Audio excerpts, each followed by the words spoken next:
Вітаю вас, шановне спадарства. Наш першы онлайн-кангрэс беларусаў у Парыжу, у Францыі, афіцыйна зараз адкрыты.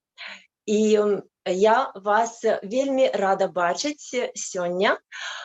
Le Congrès de Bélarus de France est officiellement ouvert et je suis très ravie de vous voir ici connectés et passer le temps avec nous.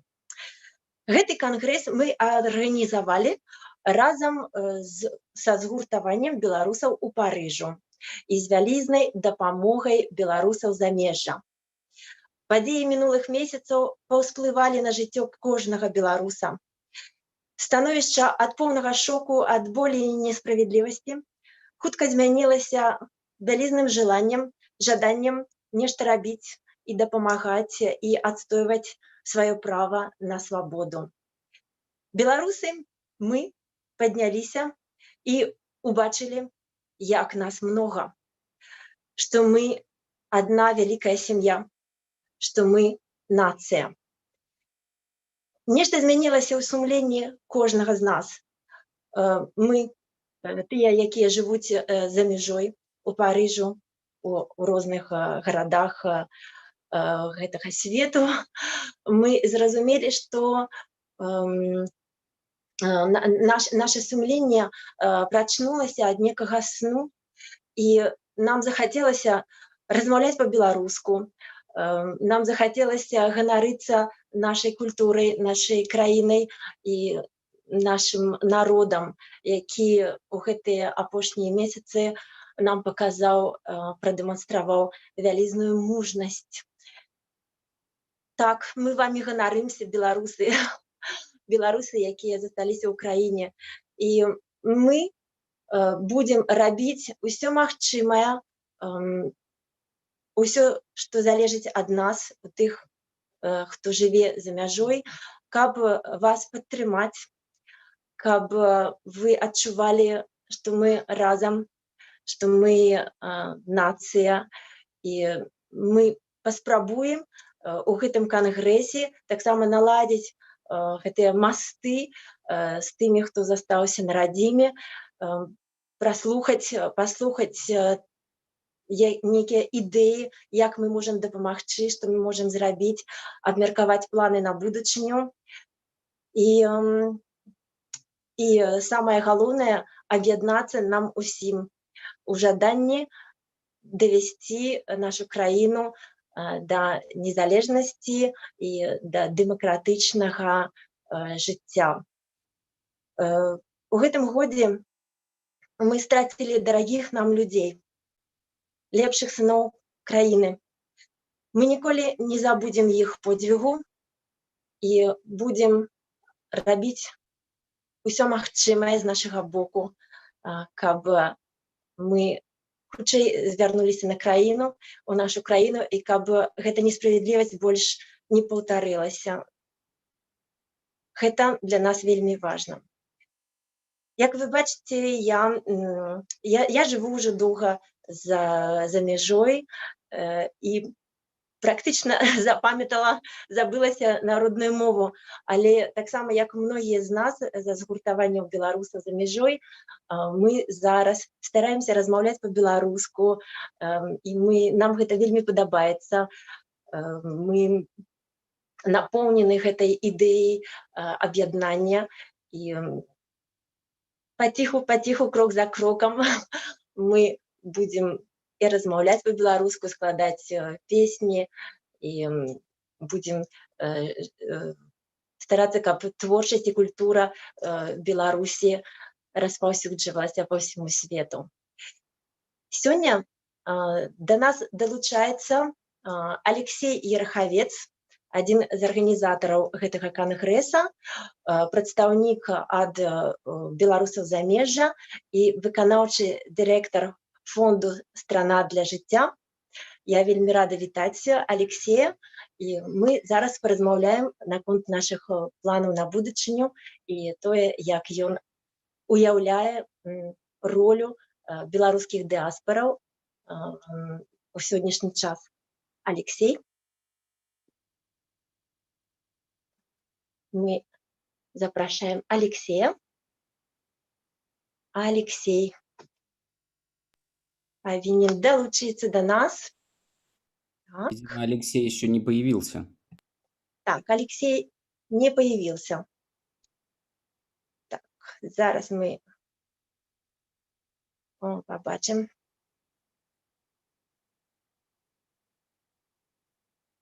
Так. Як нарадзілася гэтая ідэя кангрэсу? Пасля таго, як мы прынялі ўдзел у сусветным кангрэсе беларусаў, так, невялікі праблема з часам. Так, гэта я толькі напишу Алексею. Праблема з часам, таму як ён далучаецца да нас не з Францыі, гэта ён, напэўна, пераблытаў час. Як зарадзілася гэтая ідэя арганізацыі кангрэсу? Пасля таго, як мы прынялі ўдзел у сусветным кангрэсе беларусаў замежжа, я прапанавала нашаму згуртаванню беларусаў у Парыжу, а чаму б не зрабіць гэты кангрэс таксама беларусаў у Францыі? І гэта ідэя была падхаплена хутка, і хто ведае, можа гэта зробіцца потым мадэллю такіх кангрэсаў у кожнай краіне за рубежом. Так, Алексей павінен зараз далучыцца да нас. І тады, пакуль мы чакаем, калі ён падключыцца, я бы хацела, каб вы паглядзелі відэа з нашай дыаспары згуртавання беларусаў у Парыжу. Можем запусціць відэа, калі ласка.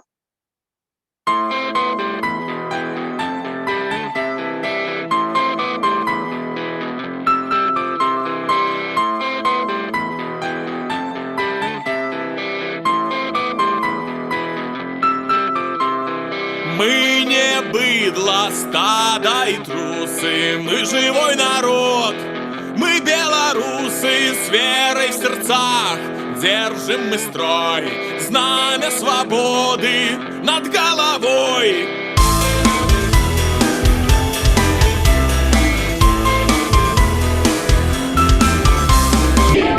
Беларусь! Привет, Беларусь! Привет, Беларусь! Привет, Беларусь! Мы живой народ, мы белорусы с верой в сердцах, держим мы строй, знамя свободы над головой. Пакуль што Алексей далучаецца да нас, я бы хацела сказаць некалькі слоў пра нашу праграму. Да нас мы па вашым просьбам шмат просьбаў, каб мы знайшлі мадам Вержині Шиманец, якая з'яўляецца унучкай першага стваральніка асацыяцыі беларусаў у Парыжу. І мы потым паспрабуем паразмаўляць з ёй на французскай мове, будзем перакладаць, але гэта нейкі у якімсьці сэнсе сюрприз для ўсіх беларусаў. Alors là, je vais demander, prendre la parole, Madame Virginie. En Bélarus, on dit Chimanets. Est-ce que c'est bien? Je prononce bien votre nom? Oui, absolument. En biélorusien, c'est Chimanets. En français, c'est Simaniec. Voilà. Simaniec. Parce que tout de suite, j'avais traduit comme Simanek. On m'a dit que non, en biélorusse, c'est Chimanets. Bonjour. Bonjour Virginie. Bonjour. Bonjour. Vous êtes directrice de l'édition Vers à Soi. Oui. Grâce à ce congrès, j'ai pu découvrir votre immense travail. Vous avez publié plusieurs livres. Vous êtes spécialiste, unique peut-être spécialiste au Bélarus, qui connaît vraiment notre pays. Ce qui m'intéresse, de savoir, sachant que vous êtes petite fille de votre père qui était l'un des premiers organisateurs, le premier organisateur de l'association des Bélarusses en France. Comment vous vous sentez? Est-ce que vous vous sentez bélarusse ou vous êtes vraiment française après ce travail, votre application sur le sujet de pays? Comment vous vous ressentez-vous? Juste un moment, je vais juste traduire ma question. Я запиталася у мадам Віржині, як яна сабе адчувае, таму як яна з'яўляецца унучкай першага заснавальніка дыяспоры беларусаў у Францыі і жыве большасць свайго жыцця, всё жыццё, як я разумею, ва Францыі. Але яна спецыяліст таксама па гісторыі Беларусі і яна працуе дырэктарам выдавецтва якое культурнага напрамку. Вось. C'est à vous, Virginie. Merci de me laisser la parole. Juste pour peut-être commenter un tout petit peu ce que vous venez de dire. Je ne suis certainement pas la seule spécialiste de la Biélorussie en France. Il y a d'autres personnes qui travaillent sur le sujet, fort heureusement. J'ai surtout, moi, travaillé sur l'histoire du théâtre et l'histoire des langues, en fait. Donc, j'étais plutôt du côté, effectivement, de la culture et de l'histoire culturelle du pays. Bon, maintenant, c'est une vie ancienne puisque je suis devenue entre-temps éditrice, étant donné que je n'ai pas réussi à avoir de poste en France pour enseigner ou pour continuer à chercher sur la Biélorussie. Concernant la première association de Biélorussiens en France, en fait, il y avait déjà une association dans les années 1930 qui était l'association des Blancs ruthéniens de France. Donc, lorsque vous allez en préfecture et que vous demandez des renseignements sur cette association, il y a des traces de son existence, mais on perd complètement sa trace, en fait, juste au moment de la Seconde Guerre mondiale. Là, on ne sait pas ce que devient cette association. Et après la Seconde Guerre mondiale, se fonde effectivement l'association des Biélorussiens de France, mais qui est une association totalement corrélée au gouvernement de la BNR.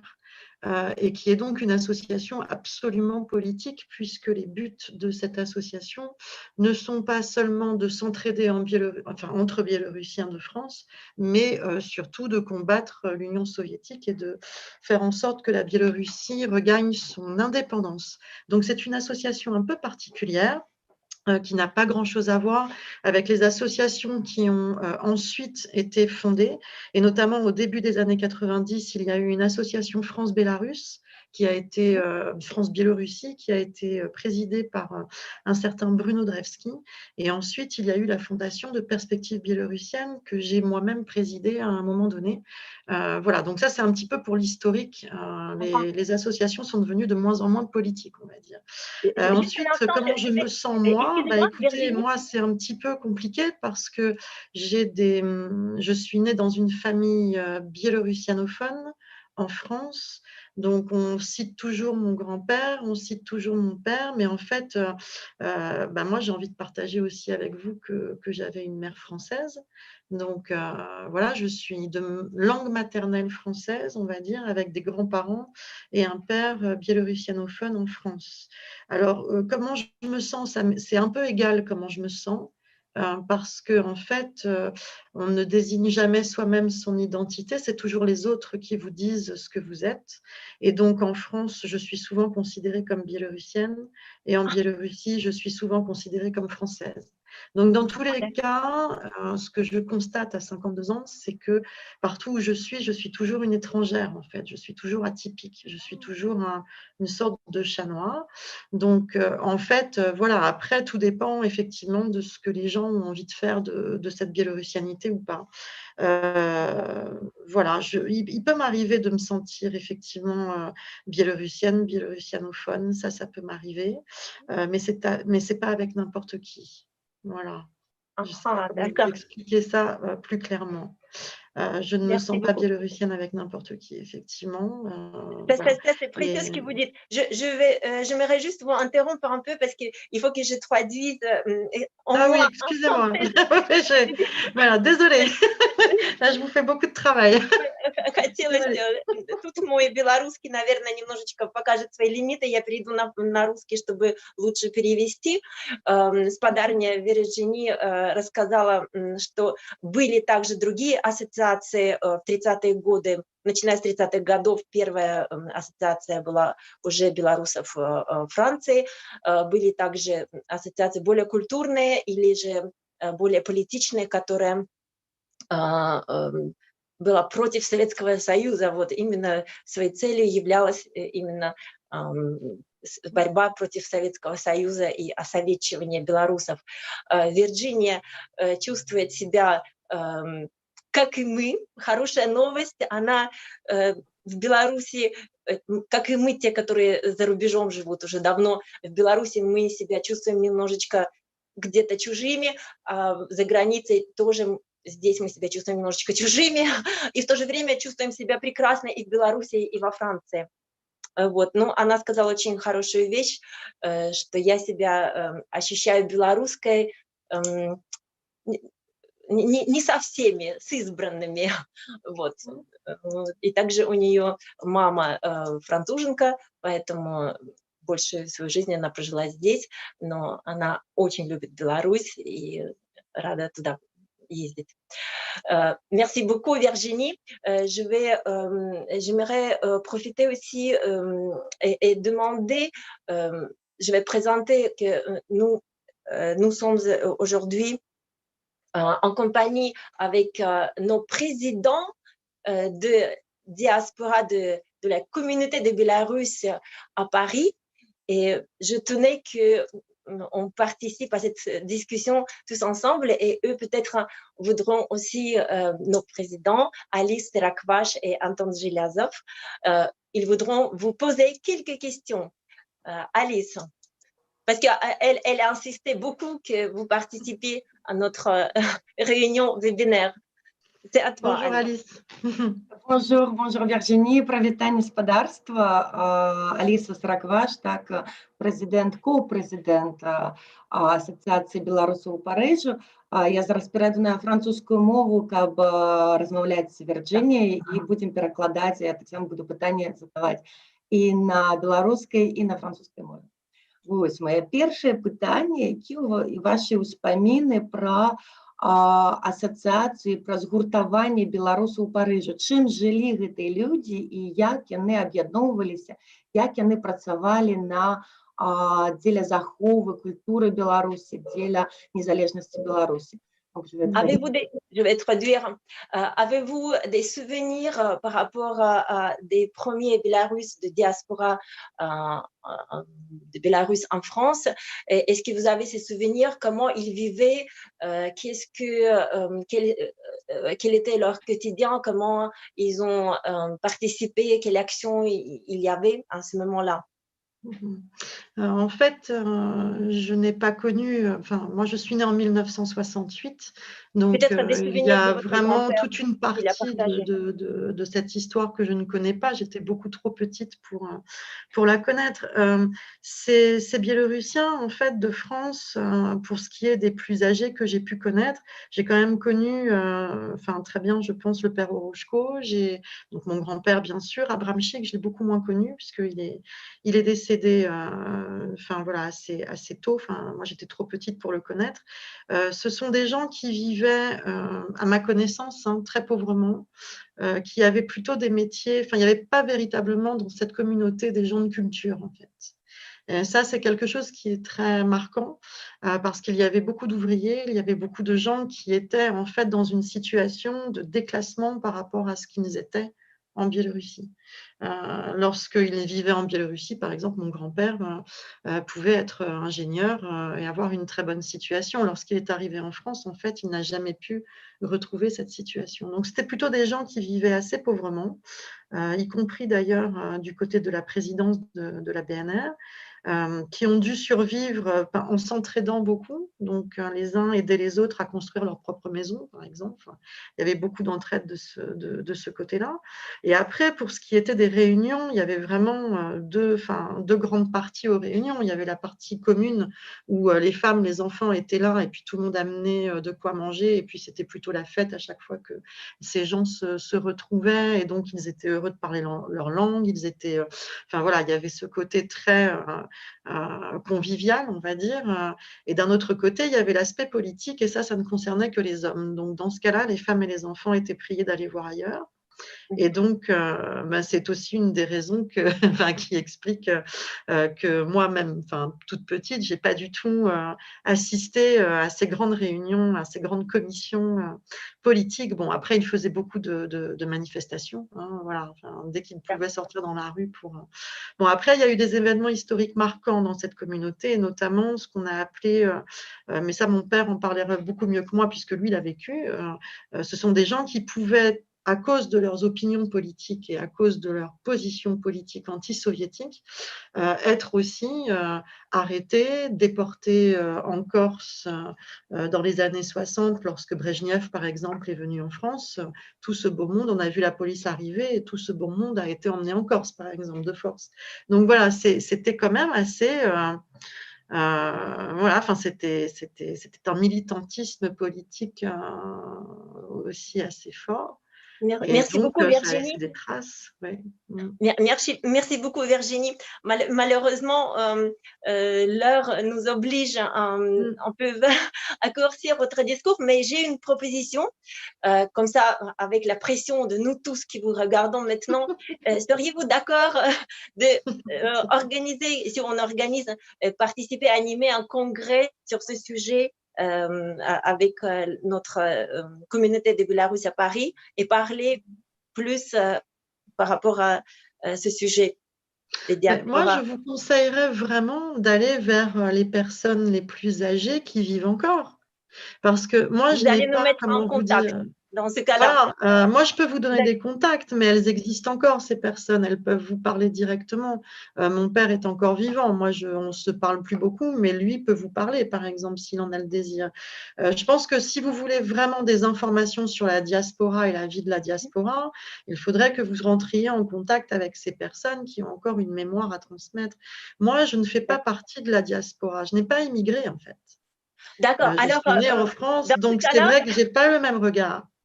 Et je ne pourrais d'accord. pas vous apporter les mêmes informations, en fait. Alors, dans ce cas-là, on va profiter de cette connaissance avec vous pour que vous partagiez ces contacts précieux et on pourrait organiser un événement dédié spécialement pour les diasporas de Bélarus.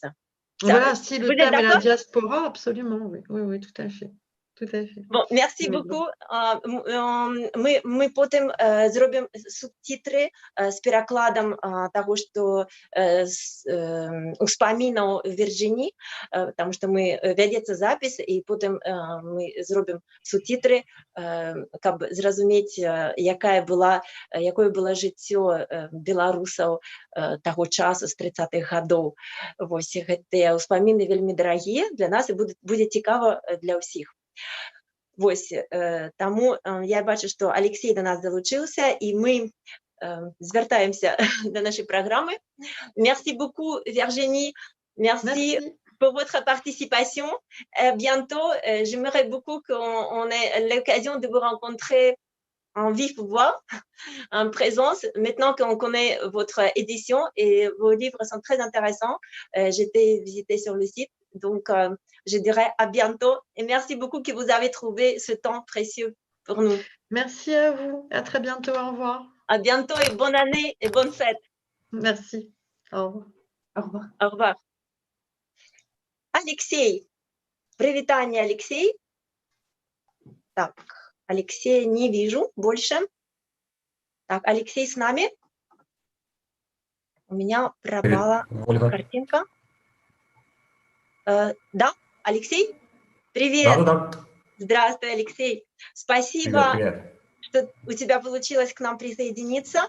Я знаю, в каком ритме ты сейчас живешь, и практически ни минуты свободной, но мне очень было важно, чтобы ты рассказал, ответил на несколько важных вопросов, потому что я, честно сказать, просто фанат вашего конгресса, Всесветного конгресса белорусов замежжа, и я считаю, что это была такая прекрасная инициатива, и, может быть, этот конгресс способствует быть моделью, конгресс белорусов Германии, Польши, и все это будет направлено на объединение. Я не знаю, в курсе ли ты, я слышала, что в настоящее время, говорят, Вселенная вошла в энергию Земли, и это энергия, женская энергия мира и объединения. И мне кажется, что Беларусь и белорусы, как никто, являются в настоящий момент именно примером вот такой безграничной энергии добра, света и объединения. Предоставляю тебе слово на эту тему. Так. Слышишь? Алло. Прием? Алло? Так? Да. Онлайн? Онлайн? Да, да. Так. Да, ты услышал, или это была Bonjour, проблема со la связью? France. Если все окей, я продолжаю, да? Окей, да. Bonjour, bonjour la France. Je suis très heureux de participer de son congrès et merci beaucoup que vous avez aidé moi ici. Я, да, продолжу по-русски. Да, спасибо, Оля. Merci beaucoup, c'est très gentil d'apprendre apprendre en français. Алексей говорит по-французски, но тоже, как и мы, будет вспоминать французскую речь вместе с белорусской. Но мы пока перейдем на русский, чтобы было проще. Да, спасибо. Ну, на самом деле, да, я хотел сказать, что действительно этот год – это год объединений, и мы это почувствовали еще в Беларуси, когда сначала все объединились вокруг альтернативных штабов, потом сами альтернативные штабы смогли объединиться и триумфальным маршем пройтись по городам Беларуси с этими замечательными ивентами, которые, надеюсь, все наблюдали. Вот, поэтому, да, вот это объединение – это действительно примета нашего года, и можно уверенно говорить, что мы переродились в этом году как белорусы, как нация. Мы сформировались заново, и вот снова тот наш флаг бело-червоно-белый, он сейчас заиграл новыми красками. Это красная полоса, она, к сожалению, сейчас ознаменовала новую пролитую кровь, но кроме этого это еще и новый символ нашего единства. И мне, конечно, невероятно приятно было, когда объединилась Франция, и мы из Беларуси наблюдали в июле ваши замечательные акции. Мы видели вот это волшебное действие на фоне Эйфелевой башни, и я могу точно сказать, что все были невероятно вдохновлены. Я знаю, что на многих фильмах именно ваши акции были поставлены на первые заглавные места, поэтому супер. И я хотел бы поблагодарить еще французскую диаспору за то, что она делает сейчас, потому что я вижу, как вы поддерживаете беженцев, я вижу, что вы сейчас вильнюсскому шелтеру помогли, до этого польским помогали беженцам. Это очень здорово, и на самом деле всем людям, которые оказались в трудной ситуации, важно понимать, что они под защитой. Что касается Конгресса, да, действительно, это было уникальное событие, и самое главное, оно имело очень много позитивных последствий, потому что, во-первых, мы послушали интересных спикеров на очень разные темы, а во-вторых, мы смогли продвинуться дальше и после Конгресса реализовать многие намеченные там программы. Ну вот в частности, я знаю, что Франция участвует в программе альтернативных посольств, которые вот запускаются. Это очень классный проект, и я уверен, что вот, опираясь на французскую диаспору, он будет точно таким же красивым, как все, что вы делаете. Поэтому и важность вот того конгресса, который сейчас проходит здесь, невозможно преувеличить, потому что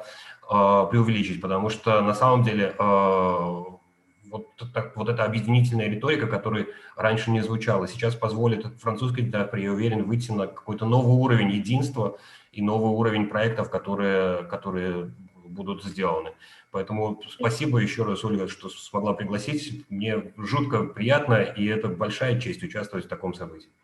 Спасибо большое, спасибо. Нам очень тоже приятно, потому что это тоже было все спонтанно, это организация, как и все, в принципе, белорусы за рубежом, и мы очень вдохновлены, и поэтому больше, я считаю, что такие конгрессы, они очень важны для обмена опытом и идеями, и особенно важно нам понять, что же мы должны дальше делать, какова наша роль в помощи нашей стране, нашим белорусам. Как ты считаешь, вот общая помощь диаспоры, что мы можем делать? И ты как исполнительный директор фонда «Страна для жизни», мы бы хотели бы обсудить совместные проекты, как мы можем помочь, мы как диаспора Франции, где мы можем принять участие.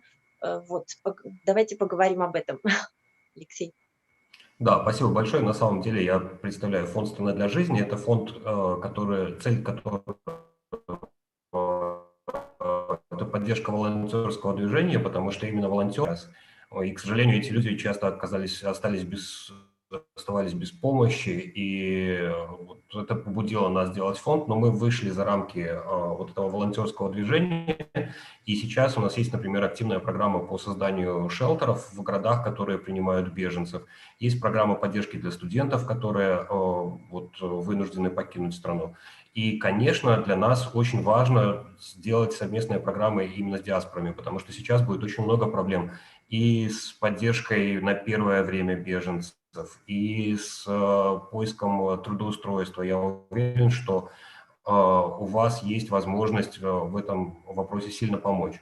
Ну и, конечно, самое главное, вокруг чего мы сейчас строим нашу стратегию, это поддержка тех людей, которые внутри Беларуси продолжают протестные акции, которые не останавливаются. И вот здесь я буду просить вашей помощи. Мы сейчас запускаем программу, которая позволит соединять отдельные суполки внутри Беларуси. Это могут быть дворы или, может быть, слышали такой термин «катосы», да, с конкретными суполками за границей, и для того, чтобы, во-первых, установить связь более близкую, для того, чтобы люди в Минске почувствовали вот эту поддержку, для того, чтобы у диаспоры была возможность поучаствовать, потому что если там, вы даже просто сможете, например, там, помочь деньгами в покупке красно-белых флагов и потом посмотрите, как они красиво выглядят на вот этих дворовых акциях, то уверен, что это тоже придаст определенный импульс.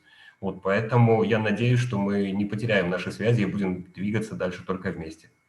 Последний вопрос. Этот фонд не слишком появляется в средствах массовой информации. Где вас найти и что конкретно делать тому, кто сейчас тебя прослушал и хочет, рвется в бой, рвется помогать, каковы его следующие шаги?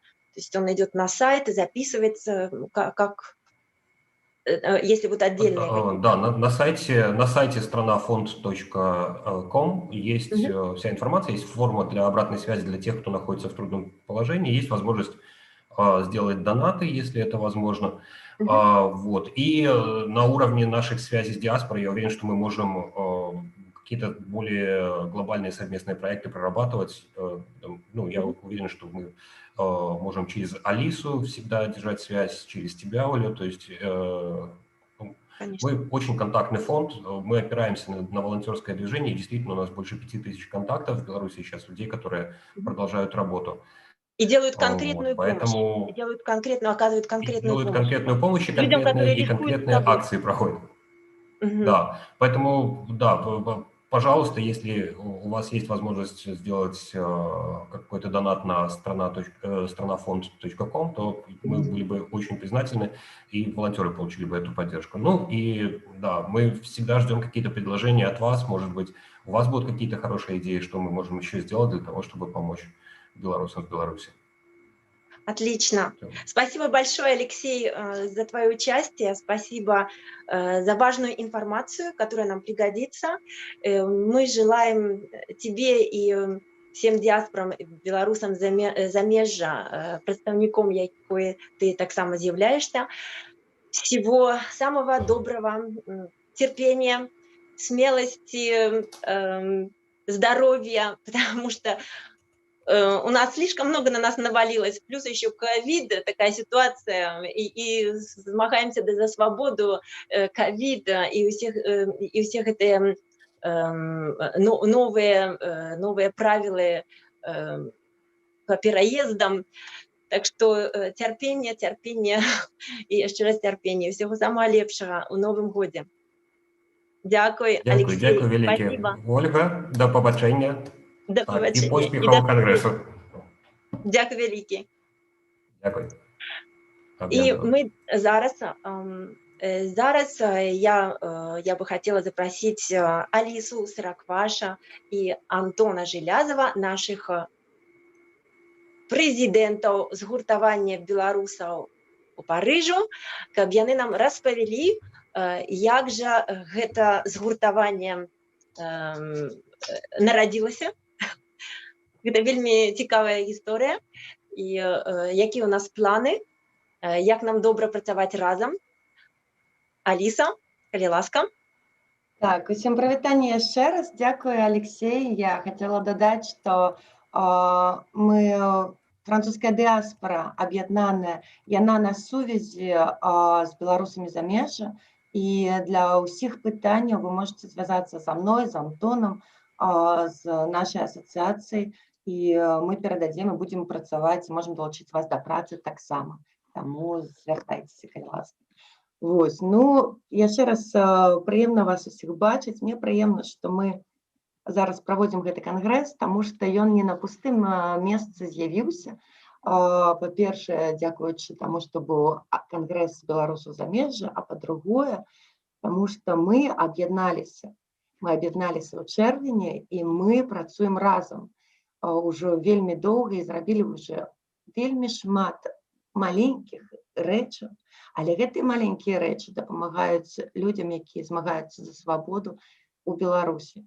Гэта падаецца кропка, але калі мы рабілі экзіт-пол, напрыклад, так, разам з усімі беларусамі замежжа, то гэтая маленькая кропка дапамагае зараз пазначыць, што так, былі парушэнні на ўсіх участках выбарчых, і у нас ёсць проста доказы. Таму я запрашаю яшчэ раз далучацца да асацыяцыі і працаваць разам. Хто што можа. Нават калі ты можаш проста прыгожа маляваць, прыгожа добра рабіць сайт, ведаеш, я не ведаю, бухгалтэрыю. Гэта ўсё патрэбна зараз для Беларусі, таму што працы ёсць для ўсіх і вельмі шмат. Вось, яшчэ я хацела дадаць, перад тым, як перайсці да асацыяцыі, таму што Алексей ўжо пачаў пра гэта казаць, пра народныя амбасады. Гэта праект, так, беларусу замежжа, але гэтая ідэя пачала з'яўляцца амаль што паўсюль, ва ўсіх краінах, што трэба, абавязкова трэба, і ва Францыі таксама, нам мець прадстаўніцтва народа Беларусі, дэмакратычнай Беларусі, і быць гэтым звязам нашых грамадскіх аб'яднанняў ці проста грамадскасці людзей Францыі з Беларусю, з вольнай Беларусі, так. І таму, асноўваючыся на ініцыятыве беларусаў замежжа, было створана 10 снежня у 16 краінах, пасля гэтага далучылася яшчэ 4, у 16 краінах беларускія народныя амбасады беларусаў. Хочу трохі сказаць два словы пра тое, што мы ні ў коім разе не з'яўляемся афіцыйнай установай, так? Мы не можем рабіць некія консульскія пытанні, мы не можем змяніць і замясціць сабою афіцыйныя амбасады, на жаль. Але наша мэта – гэта працягваць інфармаваць грамадства, гэта аб'яднацца і разам працаваць по сувязі з дипломатами, з політиками, з громадськими установами тут, у Франції, у Англії, у Бельгії, у Швеції, паўсюль. Каб беларуская навіны з Беларусі, каб усе палітычныя дзеянні наконт Беларусі не зыходзілі з павесткі і працягваліся. Наша мэта такая, і таксама дапамагаць, чым можам, беларусам, якія апынуліся за мяжой у наших краінах. Вось, я амаль што скончыла, я зноў жа ж прашу ўсіх далучацца да наших ініцыятыў, таксама да ініцыятывы амбасадаў, народных амбасадаў. Я перадаю слово Антону Гелязову, які таксама удвух прэзідэнты Асацыяцыі беларусаў у Парыжы. Я толькі дадам хутенька, што праз некалькі момантаў мы будзем мець магчымасць праглядзець відэа прэзентацыі народнага пасольства, якое адбылося некалькі дзён таму на выставе, якую наше згуртаванне арганізавала, і вы ўбачыце невялікі відэасюжэт. Гэта будзе потом, відэа потом, а зараз Антон скажа некалькі слов. Дякую. Антон. Добрый день. Меня зовут Антон Гелясов. Я копрезидент Белорусской ассоциации белорусского сообщества в Париже. Почему копрезидент? В общем, нам всем уже, конечно, наскучила власть одного человека постоянно на протяжении многих лет. Плюс мы идем в ногу со временем, конечно. Вот недавно, кстати, французская мэрия была оштрафована за то, что слишком там много женщин на руководящих постах. Но мы не против ни женщин, ни мужчин. Мы решили сделать... Мы каждую должность нашей ассоциации продублировали, чтобы у нас было мужчина и женщина. На самом деле, когда мы собирались и организовывали эту ассоциацию, мы вообще друг друга очень плохо знали. И перед всем этим я хотел бы огромнейшее спасибо, просто вот невероятное сказать белорусскому посольству сегодняшнему во Франции, благодаря которому совершенно просто мы еще больше объединились, благодаря этому ужасному просто дню выборов, когда они нас держали на страшной жаре, когда никто из них не вышел, не спросил вообще, что вы, как на 40-градусной жаре вы чувствуете себя. Я, допустим, пришел голосовать в час дня, но в 8 часов вечера я еще не проголосовал. Были люди, которые пришли в 11:30, которые не успели проголосовать. Вот. И мы начали там водичку покупать друг другу, носить, раздавать. В общем, это было... Мы до этого уже немножко были знакомы. Но вот этот день выборов, он нас очень соединил, всех белорусов. Знаете, я когда сам приехал во Францию, первое, что я стал искать белорусов. Я никого не мог найти. У меня были друзья-белорусы, с которыми я был знаком. Я сам из Могилева, я родился в Могилеве. С которыми я был знаком в Могилеве, с которыми мы учились, с которыми мы дружили, которые волею судьбы просто случайно оказались во Франции. Мы с ними общались, но других белорусов я не видел. И даже, вы знаете, я на самом деле много искал. Я даже когда-то в своих изысканиях нарыл вот такую книжечку. Эта книжечка 89-го года про различные русские, украинские и белорусские организации во Франции. И я был такой радостный, думаю, наконец-то я что-то найду. И вот из всей этой книжечки я нашел одну белорусскую ассоциацию, основанную в 1932 году. Вот. Я пытался позвонить по этому телефону, который здесь указан, но, понятно, телефон уже не работает. Вот. И действительно, наша диаспора во Франции, она очень молодая. У нее нет такой большой истории, как, допустим, есть в Бельгии, в Англии, где ассоциации, где белорусская диаспора всегда существовала. К сожалению, белорусы во Франции, вот это вот такая была, они были подвержены той же болезни, что и в Беларуси. Они или были с русскими, или с украинцами.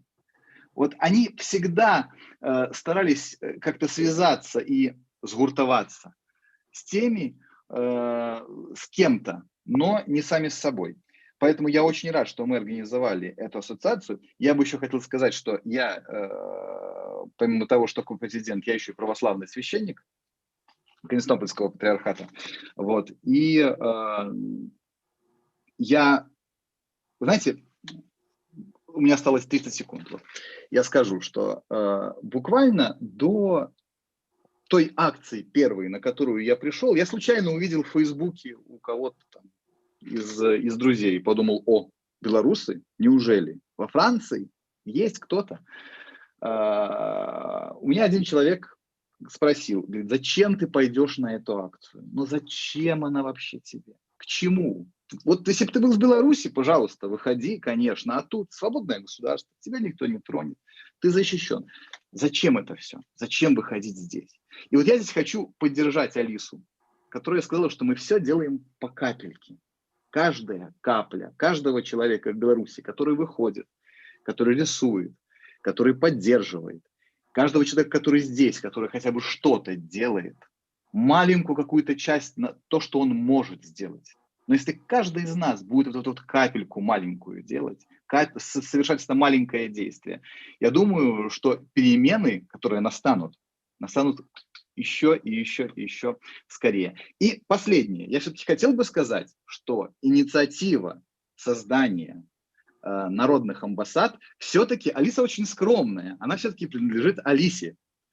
Об этом, к сожалению, мало озвучивалось. Сама Алиса из-за своей скромности об этом не говорит, но я хотел бы сказать, Алиса, была твоя идея, которая была всеми другими поддержана, организована, но благодарим тебя за эту прекрасную идею. Благодарим, да. Хвилиночку. Я хочу сказать, что я могу, конечно, иметь идею, але каб мне не дапамаглі, каб беларусы замежжа гэтым не заняліся, гэта нічога не зрэалізавалася, потому что мало мець толькі ідэю, трэба яшчэ разумець, як яе рэалізаваць. А калі у мяне была ідэя, я не разумела, як яе рэалізаваць, таму тут апладысменты павінны быць зусім іншым людзям. Дзякуй, Антон. Оля, скажет ли кто-нибудь, просто чтобы никто обо всех сказать. Знаете, у нас такая, когда первый раз мы встретились, мы так встречались до организации диаспоры формальной, мы стали встречаться на пикники просто. И первая моя мысль была, ничего себе, каждый, кто приходил в Беларусь, был какой-то невероятный, замечательное слово, белорусово невероятный, каждый был невероятный. И сейчас у нас в ассоциации люди невероятнейшие, активнейшие, которые делают замечательные проекты. Лена, которая сделала великолепнейшую просто выставку протестного искусства. И будем иметь счастье лицезреть, она нам подготовила репортаж прямо в прямом эфире с выставки.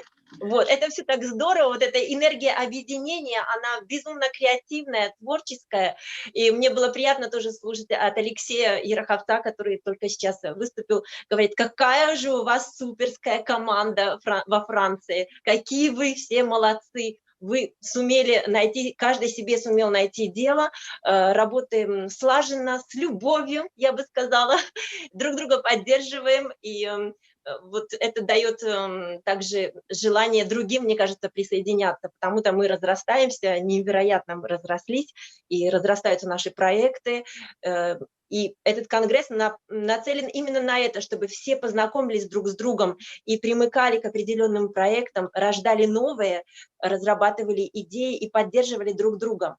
И самое главное, вот в этой дружественной, прекрасной атмосфере дальше двигались вперед на возрождение нашей демократичной и независимой страны. Живе Беларусь, і дякую великий вам за удел, Алиса и Антон, дякую великий. Как долучиться до нашего згуртования белорусов у Парижа, вы можете зайти на наш сайт, и там убачите всю информацию «Беларусь en France».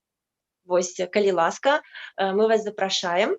І зараз, пасля таго, як мы паразмаўлялі і пра пасольствы, народныя пасольствы, і пра Лену Зерка, і пра нашу цудоўную выставу таксама, мы запрашаем Лену Зерка далучыцца да нас пасля невялічкага відэа з выставы на 59 Рю Ріволі, якая ўжо некалькі дзён існуе у Парижу, и там выставлены творчасць наших мастакоў, присвечаная пратэснаму мастацтву. Калі ласка, відео, и мы чакаем Лену. Merci tous et toutes, tous, d'être venus ici aujourd'hui malgré les conditions de pandémie. Nous avons pris les restrictions, nous Je vous prie de garder vos masques, évidemment. Et nous sommes quand même heureux d'ouvrir cette exposition qui a été préparée durant les 2 derniers mois. Nous devions ouvrir en novembre, le 17 novembre, mais le confinement est tombé et nous avons...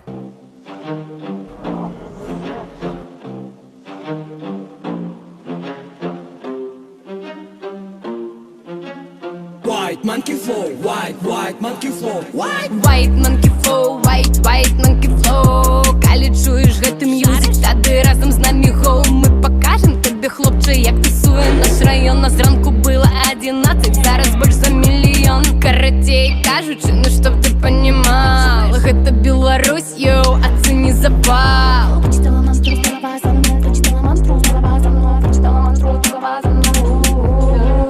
На горы девчиночки до ночи карагодятся, кветочки збирають, у косоньки плетають.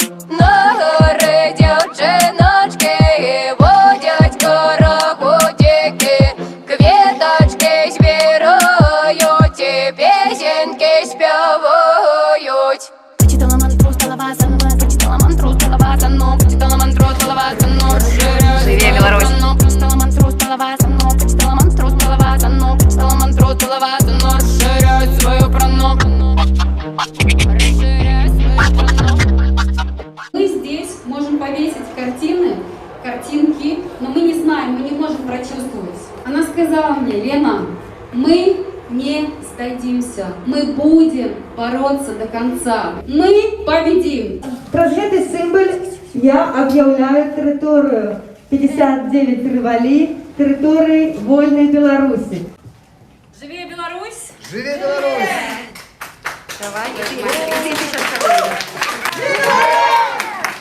Расширяй свою прану. Расширяй свою прану. Расширяй свою прану. Цветами ветра я рисую, вижу душу я огня. Первый лист холодный камень, это все мои друзья. Но я вижу в непонятках, снова смотришь не вкуря. Объясняю тебе, парень, я дикарка для тебя. Не поймешь моих ты танцев среди толпы, где я одна. Даже запах моих песен слишком сладкий для тебя. Не забудь свою ты скромность, от души подлить бухла, и тогда станет понятно, что дикарка здесь не я. На горы девчиночки до ночи карагодятся, кветочки збирають, у косоньки плетають. На горы девчиночки водять карагодики, кветочки збирають і песеньки співають. Прочитала мантру, голова за мной, прочитала мантру, голова за мной, прочитала мантру, голова за мной. Расширяй свою прану. Прочитала мантру, голова за мной, прочитала мантру, голова за мной, прочитала мантру, голова за мной. Расширяй свою. Идея создания народных посольств, она появилась после выборов 9 августа, конечно же, когда посольство Беларуси во Франции повело себя наинекрасивейшим образом со своими согражданами, и мы поняли, что это посольство и МИД Беларуси нас, белорусов зарубежья, больше не представляет. Технически вы будете защищать эти права?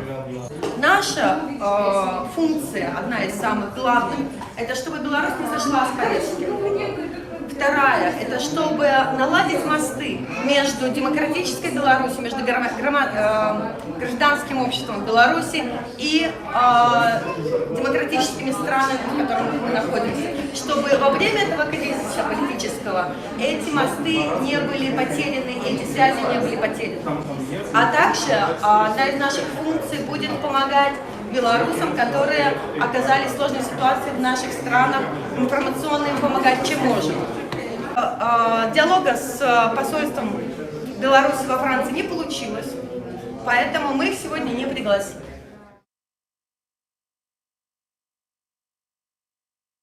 Дякую за відео. З нами Лена Зерка, організаторка вистави «Білорусь Протест Арт», координатор волонтерського руху у Парижу, заснувальниця згуртування білорусів у Парижу.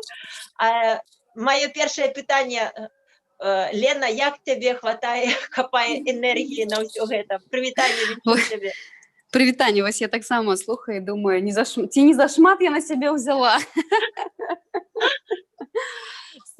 Слухайце, насамрэч, жыве Беларусь, калі справа датычыцца Беларусі, у меня адразу з'яўляецца энергія, думаю, як і у вас ва ўсіх. Вось. Я ўжо цэлы тыдзень амаль знаходжуся на выставе нашага пратэснага мастацтва і ўсіх вас запрашаю, таму што гэта не толькі выстава, гэта яшчэ... Учора прыйшла дзяўчына, таксама з Мінска прыехала, прывезла нам іншую налепку. Коля, твой тата фашыст, я знаю, бацька фашыст, зараз я вам покажу. І яна кажа, о, у вас тут просто як беларускі дом. Ну, сапраўды, насамрэч, у нас просто як беларускі дом, у нас подписываюць паліць зняволеным розныя адкрыткі. А не кажы пра гэта, таму што Саша мне даслала безумоўна, але я безумоўна, але я як покажу то, што адбываецца. Покажи твои любимые. Тут і цяпер. Вось. Любимый стенд. Мой любимый стенд, ну, няма такого, у меня увесь любимый стенд. О, глядите, у нас тут ідзе прямая трансляцыя. Вельмі цікава, прывітанне. Не ведаю, усе стенды любимыя, но самы любімы, напэўна, гэта вось свечка, якую мы все не можем раскачегарыць. Гэты чалавек, ён не хоча сыходзіць, не хоча паліцца, вельмі шмат. Покажи бліжэй, каб бачна было. Добра, Саша. Усе мы яго пазналі. Дзякуй. Так. Окей, скажи, калі ласка, як ты змагла ўсё гэта, як адбылася гэтая выстава, як было магчыма яе арганізаваць? Ці былі цяжкія моманты, ці патрэбна табе дапамога? Ну, цяпер... Слухайте, цяпер толькі адзінае, што трэба, это прыходзіць і глядзець, таму што ў нас сабраныя працы унікальныя, якіх ну, у Парыжы ніхто больш, не падаецца, не будзе прывозіць, і якія ў Беларусі, ну, мы, напэўна, не пабачым. Гэта арыгіналы прац Наді Саяпінай з Акрэсціна. Гэта вось тое, што яна рысавала, калі сядзела 15 сутак. Ну, то бок, это, ну, мне падаецца, гэта настолькі унікальныя рэчы, якія, ну, на штодзень мы не зможам пабачыць, і калі проста гэта не прыйсці, не пабачыць, то я не ведаю, калі гэта ўжо можна будзе зрабіць. У нас есть арыгіналы... Сувязь з беларусамі сёння, гэта месца з'яўляецца энергетычным такім каналам для нашай радзімай, з тымі, хто... Безумоўна, і безумоўна прыходзяць людзі і кажуць, дзякуй вам вялікі, таму што я пабываў, ну, такое адчуванне, што я пабываў дома, я крыху зарадзіўся, і мне падаецца, што так трэба зрабіць. Асабліва заўтра, гэта нядзеля, мы ўсе вольныя, давайце прыйдзем замест акцыі і пабудзем тут. У нас заўтра запланаваная канферэнцыя цікавая па правах беларусаў і по таму, як гэтыя правы ламаюцца. У нас заўтра будзе open шафа. Мы можем прыйсці і абмяняцца рэчамі. У нас заўтра запланаваны таксама запіс відэа паздраўлення для беларусаў, вось ад нашай беларускай ці парыжскай дыаспары, вось беларусаў. Скажи мне, дзе гэтая інфармацыя? Где люди могут знайсці гэтую інфармацыю? У Фейсбуку, так, у Фейсбуку, напрыклад, там, дзе у нас наш івент, там мы ўжо напісалі у Тэлеграме, я гэта учора скідывала, магу яшчэ раз прадубляваць, вось, сёння зраблю пост у Інстаграме, я просто яшчэ не паспела. Вось, таксама... Да, вось. У нас не шмат часу, скажи толькі самае галоўнае, что бы ты хотела сказать на развитание, чтобы ты хочешь пожадать нашим белорусам за межой у Франции и асабіста тым, хто на радзіме? Слухайте, асабіста тым, хто на радзіме, безумоўна, вялікі рэспект. І дзякуй, велічэзны дзякуй за тое, што вы там змагаецеся, вы робіце для краіны больш, чым робім мы ў гэтую хвіліну, хаця гэта таксама пытанне, вось, ці сапраўды гэта так. Я з'ехала ў 2006 годзе пасля падзеяў на плошчы, і Я сумую по Беларуси, я бы хотела приехать. Я не ведаю, ці мы пасля арганізавання экзит-пола можам так лёгка вярнуцца цяпер на радзіму, але я спадзяюся, што наш момант перамогі, ён блізка, ён ужо неўзабаве адбудзецца, і мы будзем плясаць на плошчы. Нам не трэба будзе там ставіць палаткі, нам не трэба будзе плакаць з гора толькі ад шчасця.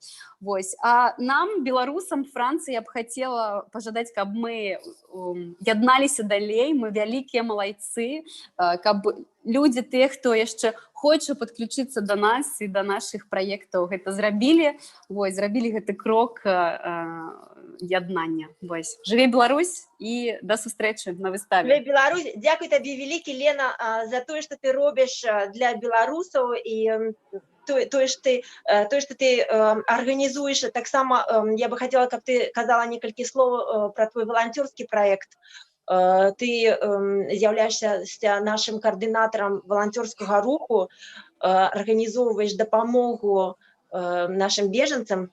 Так што гэта ўсё важна. Так здарылася, што гэты праект увайшоў таксама ў маё жыццё, але пакуль ён на паўзе і пакуль вы самі ўсе арганізуецесь без мяне, вельмі добра гэта працуе, і цяпер дапамога пайшла ва ўкраіну, з чаго я вельмі цешуся, таму што ва ўкраіне там яшчэ вялікае поле да таго, каб дапамагчы, і нам трэба дапамагаць уцекачам, таму што у мяне вельмі шмат знаёмых у Польшчы было палітычных уцекачоў. Ім ніхто не дапамагаў, яны былі самі з сабою. І вось я памятаю, калі б у нас тады 10-15 год таму была вось такая сетка беларусаў, як цяпер, было б нашмат лягчэй. Таму проста трэба ўключацца як можам. У мяне вялікія планы на каардынацыю, і я проста запрашаю ўсіх таксама далучацца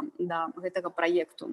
Ну і безумоўна, яшчэ я б хацела сказаць, што мы робім, Аліса некалькі разоў паўтарала пра тое, што важна, каб Беларусь не сышла з павесткі дня, мы ўжо гэта робім. У нас выходзіць наш ньюслетер, які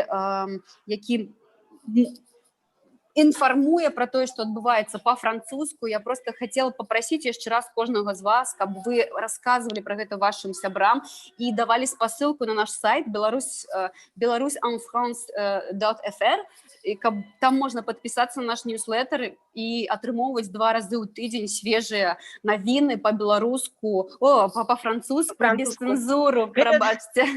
Гэта таксама адзін з мільённых праектаў Лены.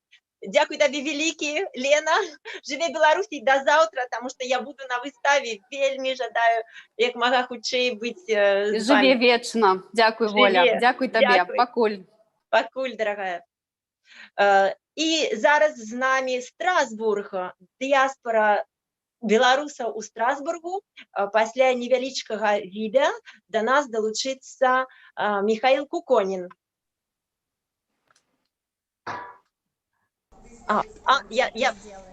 Так, не, гэта невялічкі кавалачак. Юра, калі ласка, нажмі на паузу, калі... Так, Юра, наш мадэратар, дзякуй табе вялікі. Гэта я пераблытала. Зараз мы паглядзім маленькі кавалачак відэа з праекту выставы таксама, дзе наша сузаснавальніца згуртавання беларусаў у Парыжу распавядзе аб ініцыятыве адкрытак для палітвязняў.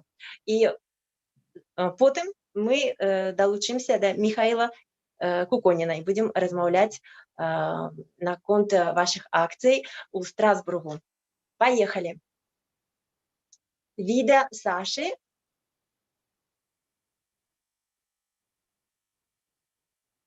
Так.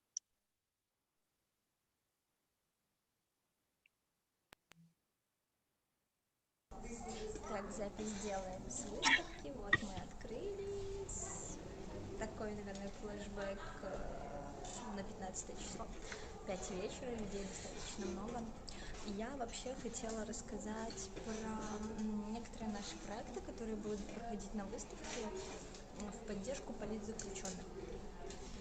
Значит, есть у нас такой проект, как отправлять открытки новогодние с новогодними поздравлениями и к Рождеству нашим политзаключенным. Здесь будет установлен стол. Пока что мы ждем открытки, они еще не пришли. Наш дизайнер разработал специально для белорусов, специально для ребят, которые находятся в неволе.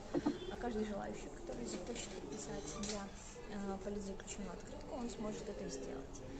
Для этого будет у нас установлена такая маленькая копилочка, в которую буду бросать около 2 евро, для того, чтобы мы потом могли отправить эту открытку в Беларусь.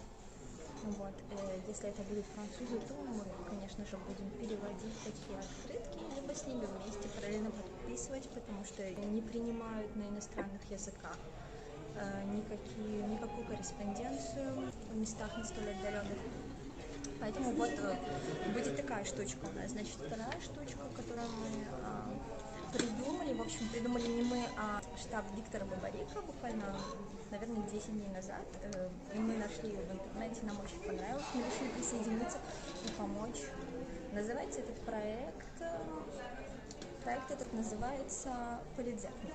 В 2 словах объясню, что это такое. То есть дружба с политзаключенными. Беру и дружу. Вот, мы разработали такие вот флеера, взяли дизайн тоже с сайта и немножко его упростили, сделали QR-код, чтобы люди могли сразу же переходить на сайт.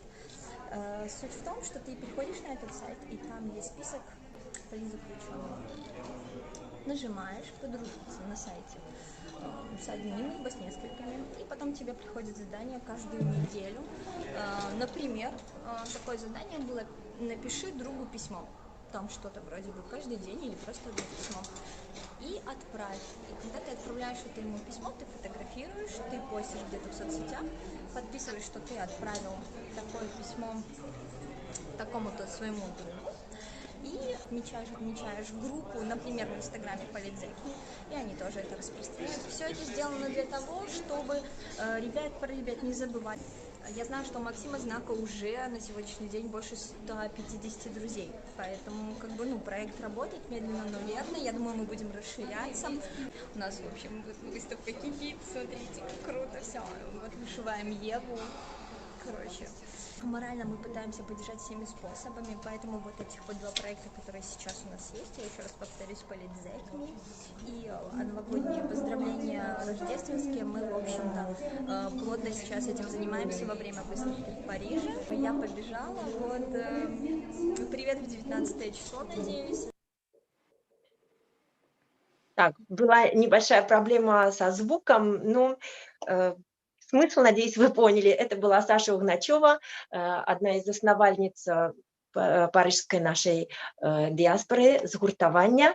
І ви побачите эту ініціативу на виставі, коли ви зможете долучитися до вистави 59 Рю Ріволі, Париж. Это была инициатива «Дружба с политзеком». А сейчас с нами на связи Страсбург и один из координаторов Михаил Куконин. После небольшого видео мы будем общаться по поводу того, что вы делаете в Страсбурге. Вы такие молодцы. Вот я прошу Юру запустить видео. Страсбург.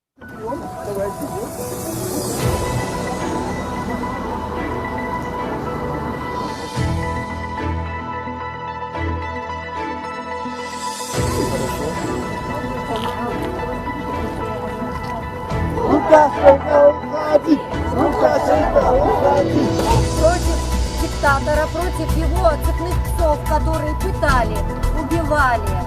В отношении их презумпции невиновности, герои, вы пришли,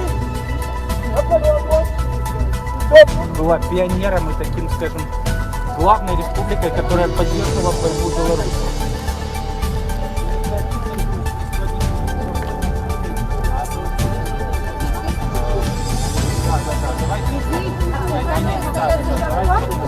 Давайте дальше.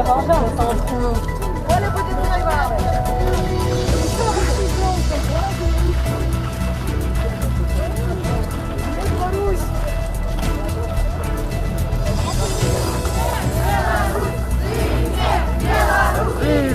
Беларусь!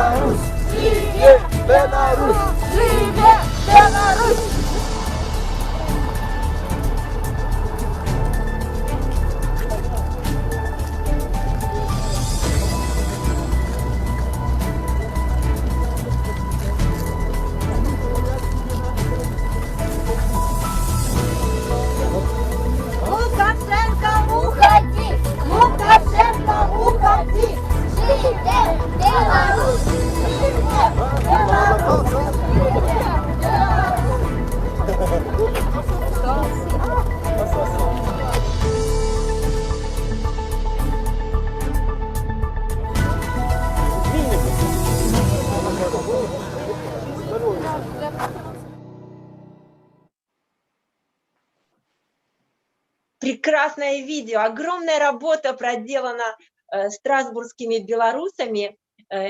Здравствуй, Михаил. И Приветствую.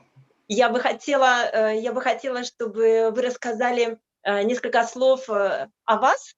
И как же так получилось, что, к моему большому сюрпризу, один из координаторов белорусов в Страсбурге не белорус.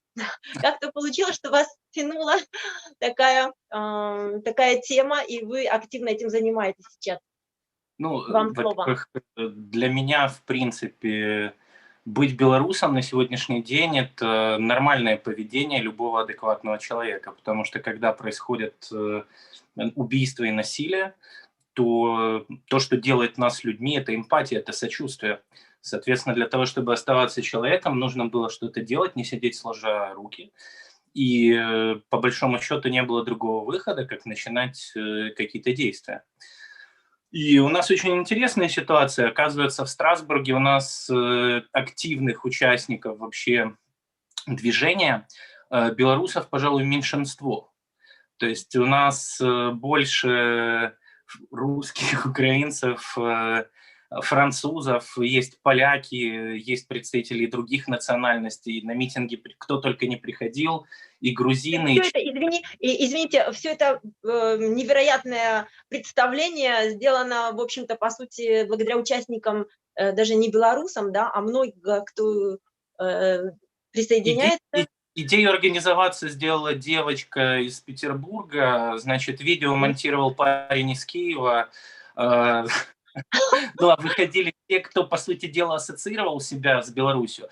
Для нас Беларусь – это не чужая страна. У моей жены в Беларуси жила сестра, муж, племянники, которые, к сожалению, вот буквально несколько дней назад были вынуждены уехать. Сейчас они переехали в Польшу.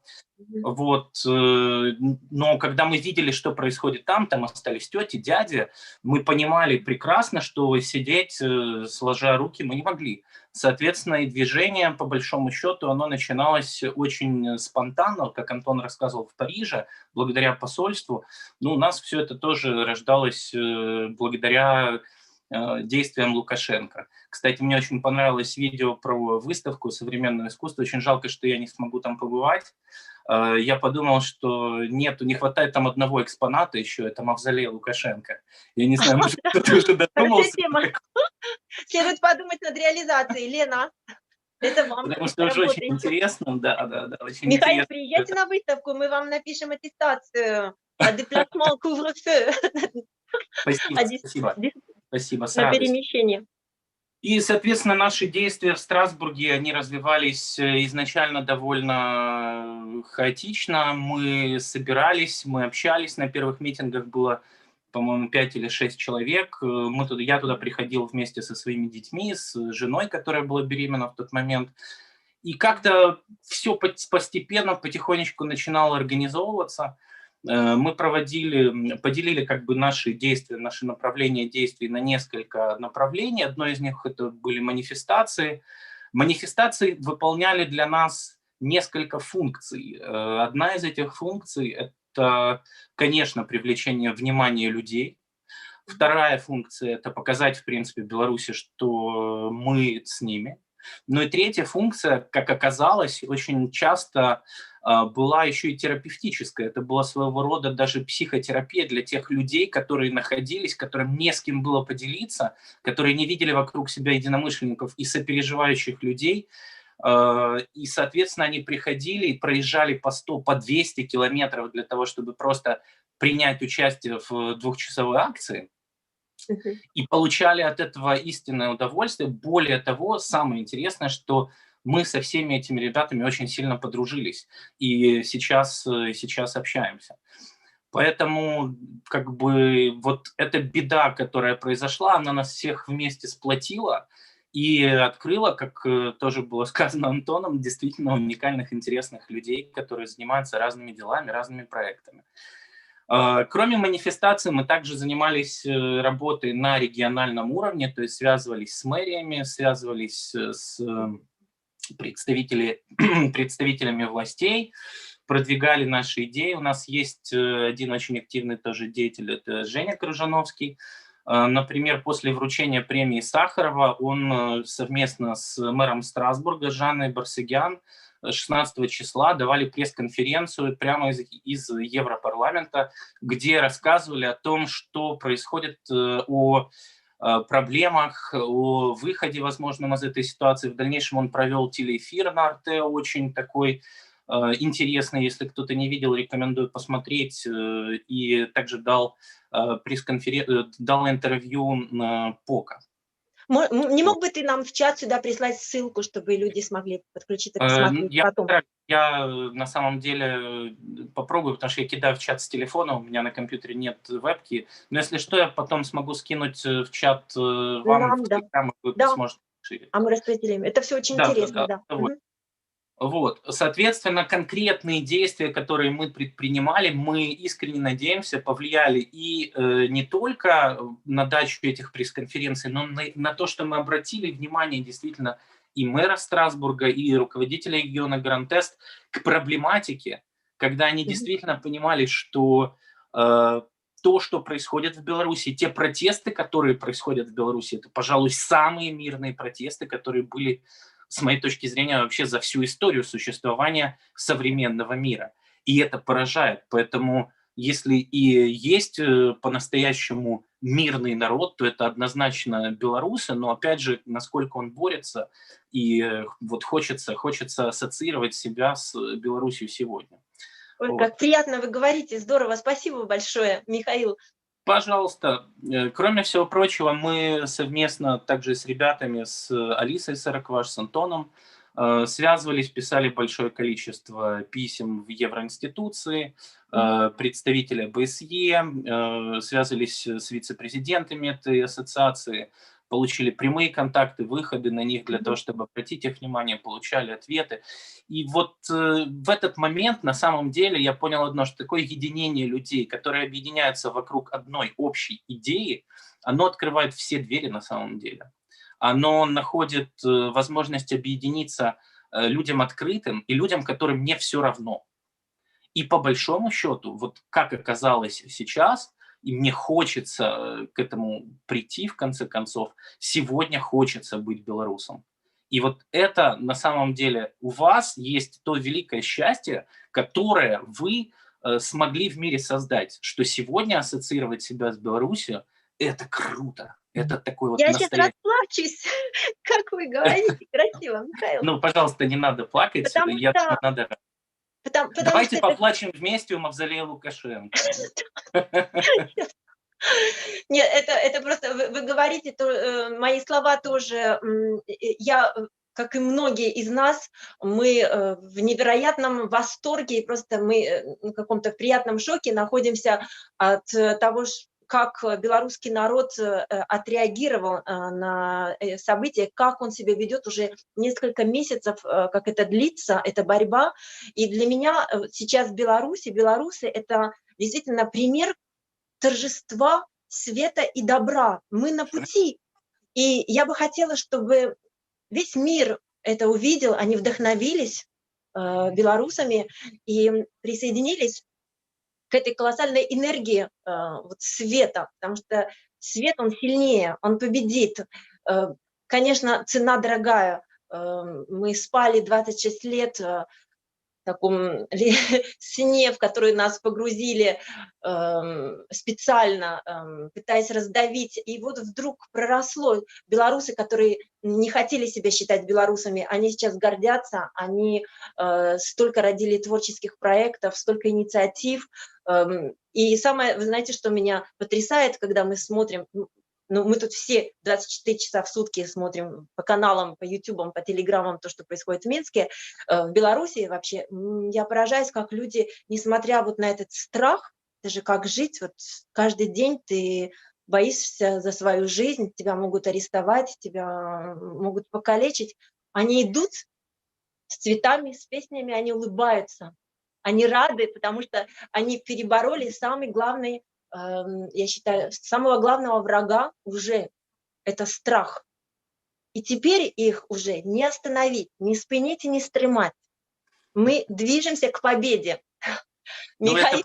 белорусы показали высшее проявление любви, на самом деле, которое можно было только видеть, потому что ведь говорится в Библии, да, возлюби врага своего, но они не только его возлюбили, понимаете, они еще пытаются исправить его ошибки. Они проводят работу над ошибками человека, который, по большому счету, все эти ошибки и сделал. И когда ты наблюдаешь за этим и смотришь, то да, сегодня понятно, что на самом деле просто каждый нормальный человек сегодня, который видит происходящее, он действительно белорус. И когда будет новая Беларусь, это будет в ближайшем времени, вот я приеду просить у вас гражданство. С удовольствием. Это надо связаться с Алисой. Тогда с Алисой надо договориться через связи, через посольство. Спасибо огромное за участие, Михаил. Нам очень и лестно то, что вы говорите, потому что это действительно дорогие слова, дорогие душе слова. Я вам желаю удачи, мы будем в контакте, мы будем продолжать далее работать в координации. Мы работаем в координации со всеми диаспорами городов Франции, также в координации с белорусами зарубежья. Будем и дальше продолжать нашу работу и будем нести вот этот свет на весь мир. Спасибо, у вас фантастическая команда. Всем большой привет, всех обнимаю, живи Беларусь. Живи Беларусь, живи! Спасибо, Михаил. Мы сейчас просмотрим небольшое видео от наших координаторок Зницы. Так, Ада Олесі Герасименко и Валерии Неборской. Калі ласка. Добрый дзень. Вітаю ўсіх на першым кангрэсе беларусаў Францыі. Гэта вельмі знакавая падзея для нашай беларускай дыяспары. І я спадзяюся, што зусім не апошняя.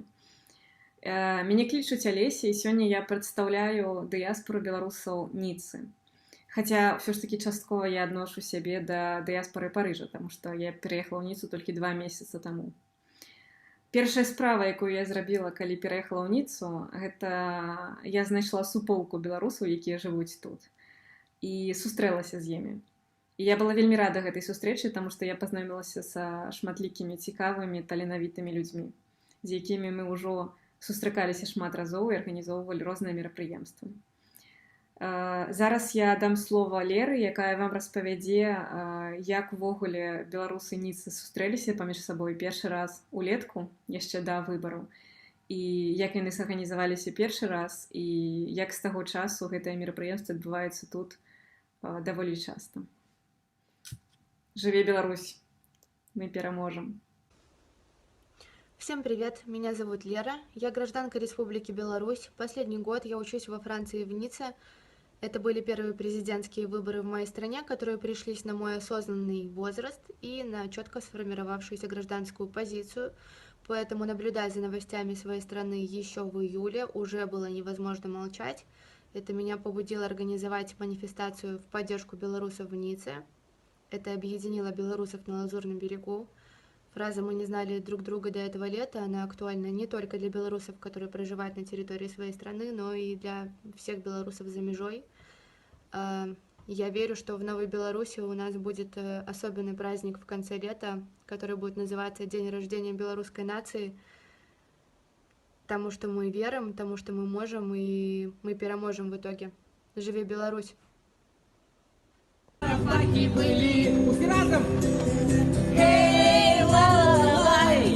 Ты не чакай, сюрпризу не будет. Эй, ла-ла-ла-лай, ты не чакай, и ты не чакай. Уходи! Уходи! Уходи! Свободные выборы в Беларусь! Свободу политическим заключенным! Свободу! Окей, тут усё окей, толькі дыхаць мне з кожным днём цяжэй.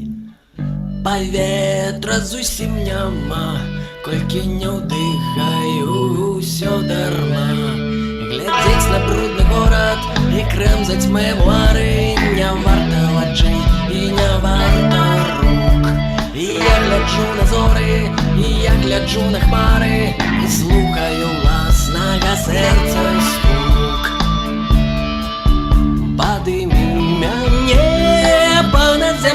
песнёю падымі мяне ў светлы абшар, падымі мяне над песнёю падымі мяне паветраны шар. Ляцець над зямлёй, ляцець, бачыць гарады, бачыць 100 дарог. Глядзець на мяне, глядзець, сонным позіркам будзе мой народ. На нешта выражацца прыспеў, напэўна, час, паветрам свабоды дыхаю я. Унізе сям'я ды праца і 100 неадкладных спраў, якія 100 разоў я адкладаў.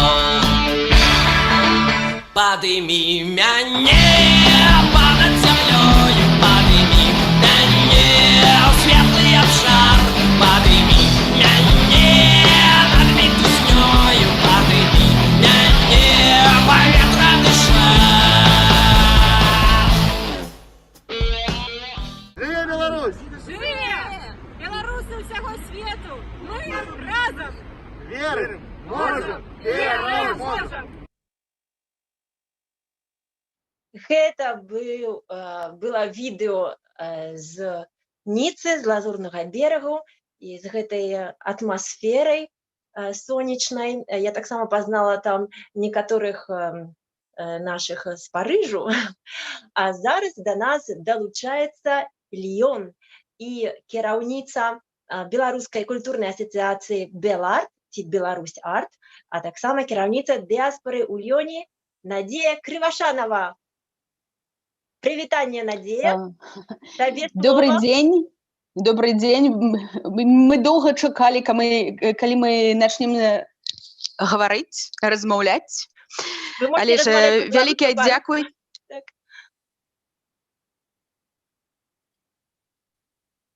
Так, говори. Добра. Калі казаць праўду, то я кіраўнік беларускай культурнай асацыяцыі Ліёне з 2014 года. І зараз, як культура, буду по-русски говорить. Да, буду говорить, скорее всего, по-русски, потому что все-таки у нас и есть представители России. Вот. Дело в том, что да, с 2014 года это была культурная ассоциация, потому что я сама артист балета народного танца Витебской областной филармонии. И всегда тянуло меня к культуре. Понятно, что дети подросли. И не хватало на самом деле нашей культуры здесь. И не хватало того, что люди, французы, не знают, где находится наша Беларусь. Это я не шучу. Может быть, в Париже все-таки там, где было посольство, все-таки как-то проходили какие-то мероприятия, то у нас в Лионе это было очень глухо. На данный момент я не могу сказать, что я являюсь кіраўніком нашей диаспоры здесь, белорусской, которая находится в Лионе, наших белорусов, потому что есть очень активные люди, такие как Юлия Капитан, с которыми мы, во-первых, мы дружим. Во-первых, мы уже общаемся очень долго, все вместе. К нам, у нас был всегда такой костяк, когда мы собирались на мероприятиях. У нас было несколько походов в ресторан. Понятно, что это может быть один раз в год.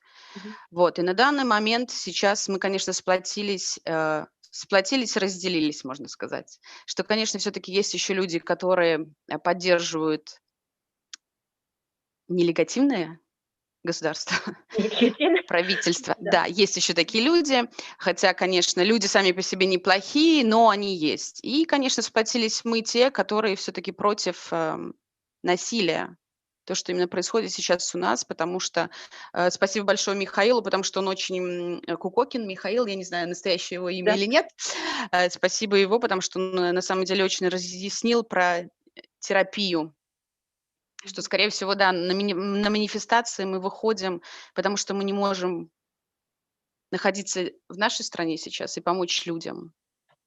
И получается, что мы выходим здесь все-таки осветить хоть как-то. Может быть, мы самые, как сказать, невиданные. Невиданные звери, да? Нас очень плохо видно, но мы есть. Да, но мы есть. Мы есть уже, так сказать, мы отослали из первых, наверное, все-таки посылку в Польшу, когда это только началось, и когда, спасибо Лене из Парижа, Зерка, за то, что она дала нам контакты, мы соединились с волонтерами в Польше, мы отослали им первую посылку, сейчас отослали на Украину подарки, в январе собираем сейчас посылку опять же на Украину, всегда на связи с антикризисным центром на Украине, непосредственно за Леной. Я только так само, что... Я уточню немножечко, что у Лены все эти контакты благодаря, опять-таки, координации с белорусами замежжа. Вот это здорово, что мы все сейчас вместе работаем. То есть это тоже важно понимать. Великий дякую Бубе Касторкину, что я вижу написано. Хотелось бы, конечно, я не знаю, наверное, он меня видит и слышит. Спасибо ему за контакты. Вот. Конечно, спасибо вам большое всем, что вы такие... На самом деле вы молодцы. Нас даже немного, как сказать, как меня, человека искусства, порадовала ваша выставка. Особенно свечечка. Вообще, если вас что-то интересует, вы можете задавать вопрос. Мы готовы, мы, как сказать, мы никогда не окрещивались, что мы не будем помогать. Мы просто, может быть, мы это не афишируем, сделали, а потом написали. Правильно. Хорошо, если какие-то... Хорошо, вот это слаженная работа, когда мы понимаем, к кому можно обратиться, если мы хотим предложить какую-то идею. Я знаю, насколько ты активна, так как я тоже состою в этих чатах, как мы работаем днем и ночью, по-моему, сейчас. Я знаю, сколько ты много делаешь помощи. Как раз-таки хорошо, что ты сказала. Я не знала, что вы были первой диаспорой, которые отправили гуманитарную помощь. Я знаю, что ты очень много времени уделяешь помощи беженцам. И вот то, что мы можем сделать, это дальше продолжать совместную работу. Да, ты не одна, я знаю. Я ни в коем случае, я не одна. Есть очень большая, как сказать... Я не могу сказать, что я там просто вот первый человек. Нет, здесь очень много людей, достаточно, кто всегда на связи, к кому я могу обратиться, написать. И, конечно, по мере возможности мы всегда ищем какие-то выходы куда-то. Вот это самое важное. Самое важное, что мы уже озвучили несколько раз здесь, что вот эти подеи, спасибо Александру Григорьевичу, он нас объединил в какой-то мере, мы узнали друг друга, мы знаем, что вместе мы можем что-то изменить. Вот это самое главное ощущение, которого раньше, мне кажется, у белорусов не было. Вот что поменялось в нашем самосознании. Мы раньше принимали, такая у нас жизнь. К тому же мы известны во всем Советском Союзе за нашу померкованность и терпение невероятное белорусское. Так что в этот раз мы поняли, что мы можем шевелиться, что-то делать, менять ситуацию. И от этого стали получать такой азарт, такую отдачу. Вот, поэтому так и будем дальше продолжать. Мы на правильном пути. Будем в контакте. Есть ли где-то также, можете вы указать какой-то сайт, чтобы люди подключались к вам, те, которые до сих пор еще не подключились к вам в Лионе? Да, конечно, у нас есть непосредственно страничка в Фейсбуке «Беларусь Арт Лион» или «Бильярд», вы можете найти. Еще непосредственно, конечно, я хотела вам сказать, что помимо белорусов, которые живут в Лионе, у нас есть большие контакты. На данный момент сегодня мы привезли 50 килограммов одежды и деньги, чтобы передать их. Это ассоциация Беларусь-Бургундия, это Марина Блещик есть такая. Вы можете найти ее в друзьях тоже. Так. Сегодня я с ней поговорила, я ее подключу к сайту, тоже в Телеграм. Также есть наша Анастасия, которая тоже у нас сейчас в чате, наша знаменитая цимбалистка, которая композитор, да, она к нам и музыкант, и певица. Поэтому, как вам сказать, до этого, конечно, мы, наверное, не контактовали много с Парижем, но с белорусами, так сказать, мы знакомы. Поэтому... теперь будем менять эту ситуацию. Договорились, Надя? Да, конечно. Все хорошо, здорово. Спасибо огромное, что нашла время поучаствовать и дать нам это. Опять-таки, вот, вы знаете, вот каждый раз мы узнаем кого-то из новой диаспоры, общаемся лично, потому что мы со всеми общаемся по чату, а тут, когда лично происходит общение, совершенно другой эффект, не правда ли? Я очень рада тебя видеть. Спасибо большое. Я просто хотела только сказать один момент, что вот сейчас подключилась Юля, капитан, она хотела бы сказать тоже несколько слов, если это возможно. Минутку. Это, если технически возможно ли это, я бы хотела спросить у модератора нашего, потому что это нужно особое приглашение, по-моему, технически это не будет возможно сейчас. Да. Ну, мы так, сейчас одну минутку. Если это возможно, Юля, сейчас будет сложно это сделать, потому Да, что... всё отлично. Юля пусть включит звук, камеру и участвует. Окей. Спасибо, Юра. Наш голос свыше. У нас Буба Касторкин, голос свыше от белорусов. Это значит все-таки Буба Касторкин. А Юра... Хотела, да. Юра голос свыше от белорусов Франции. Вот, так что Хорошо, хотела, конечно, спасибо вам сказать. Вот и Юля, капитан. Хотела, конечно, еще раз великий дякую всем. И нету дороги назад. Нету дороги назад, только вперед. Переможем. Але усім доброго дня. І зараз Юля. Доброго дня. Юля, я рада тебе бачити. Тільки нагадаю, у нас вельми не шмат часу засталося. Буквально литерально 2 хвилинки. Не, добрый день. Это Але я рада, что ты долучилася. Тільки 2 хвилинки, каб трошки дополнить то, что Надія казала. Каб это было хутчэй быстро перейду на русскую мову. Давай. Вот. Я хотела сказать, что я очень рада, на самом деле, что так получилось, что мы все сплотились, что мы познакомились.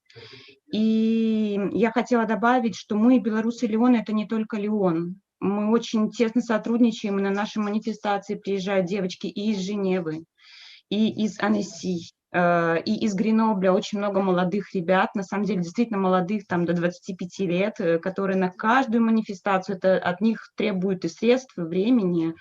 Вот, они большие-большие молодцы. Мы на манифестациях действительно стараемся уже как-то декламировать белорусскую поэзию, читаем, поем. У нас есть замечательная артистка Нина, оперная певица, которая замечательно просто поет. Надеемся, что у нас получится создать, как мы планировали, небольшой вольный хор и заспевать всем разом погоню. И хотелось бы еще сказать, что мы обязательно переймем и уже делаем большие-большие шаги в этом направлении от вас, эстафету в плане выставки. Она будет немножечко другой. Обязательно будем вас держать в курсе и надеемся, что к концу января у нас получится ее организовать. Пока Даже что вот веду переговоры. Да, Ну, и очень... может быть мы как-то можем, если мы можем как-то помочь, тоже с удовольствием. Да, мы с Леной говорили, может быть, получится вот в плане того, что мы немножко сырые в плане бюджета, да, то есть передать какую-то часть работ, потому что мы будем, то есть как бы некоторые вещи будут перекликаться, но будут и новые вещи, и новые художники, то есть вот пока что я веду с ними переговоры. Вот, и хотелось бы сказать, что надеюсь, что мы обязательно все это закончится, карантин в первую очередь закончится, и мы сможем сделать действительно какое-то супер классное массовое мероприятие со всех городов, все диаспоры. Было бы замечательно. Разом, Вот. верим, можем, переможем. Спасибо большое, и живе Беларусь. Живе вечно. Дякую велике, Юля, і Дякую Надія, вам. долучилися. І зараз ми переходимо, наше вандраванне працягваецца, і мы паглядзім невялічкае відэа з Бардо ад Марыі Шумавай, якая не здолела, на жаль, з намі да нас далучыцца сёння. Калі ласка, відэо з Бардо.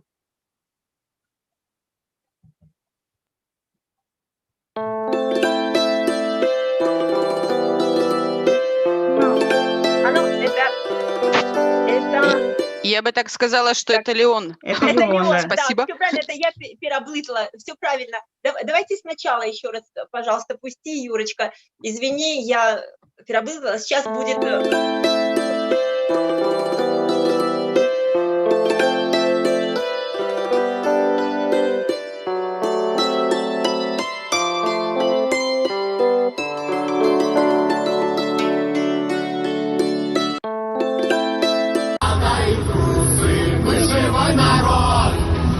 Белорусы с верой в сердцах держим мы строй, знамя свободы над головой.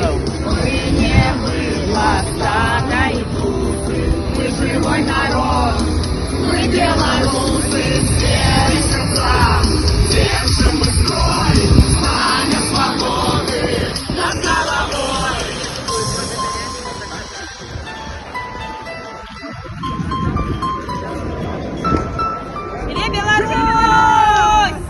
Живе!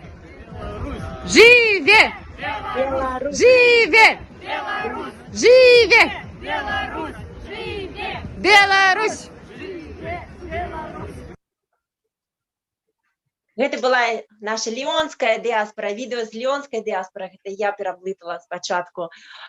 Вялікая праца была зроблена за гэты час, і ўсе гэтыя відэа, што мы падключаем, калі мы пачынаем казаць пра нашы праекты і падзеі, акцыі, мне здаецца, што мы гэтым займаліся і займаемся уже шмат гадоў, але ўсё гэта нарадзілася толькі некалькі месяцаў таму. Таму гэта неверагодны момант мы пражываем зараз разам з беларусамі, гэтай трансфармацыі ў нашым сумленні, трансфармацыі ў жыцці.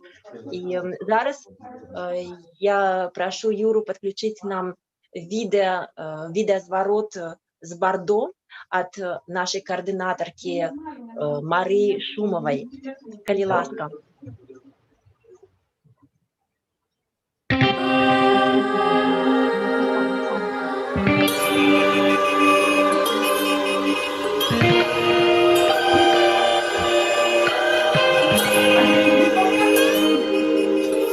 Слышишь, палят барабаны, это гроза, это гроза.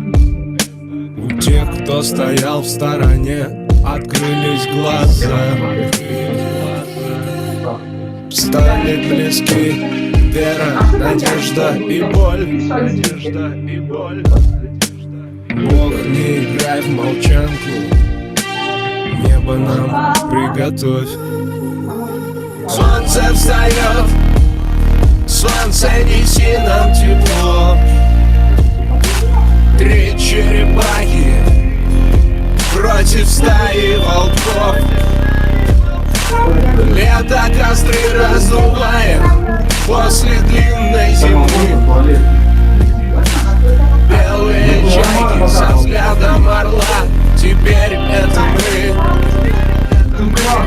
Мы выбирали ночами не пропадать, не пропадать. Кормить голубей, на крышах рассветы встречать, рассветы встречать. Мы загадали вслух говорить стихи, говорить стихи. Но звезды зажглись внутри, и пламени языки. Солнце встает, солнце, неси нам тепло. Три черепахи против стаи волков. Лето костры раздувает после длинной зимы. Белые чайки со взглядом орла, теперь это мы.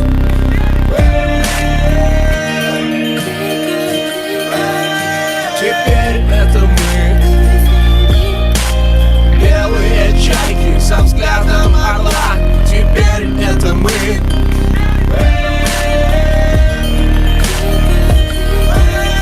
Теперь это мы. Белые чайки со взглядом орла, теперь это мы.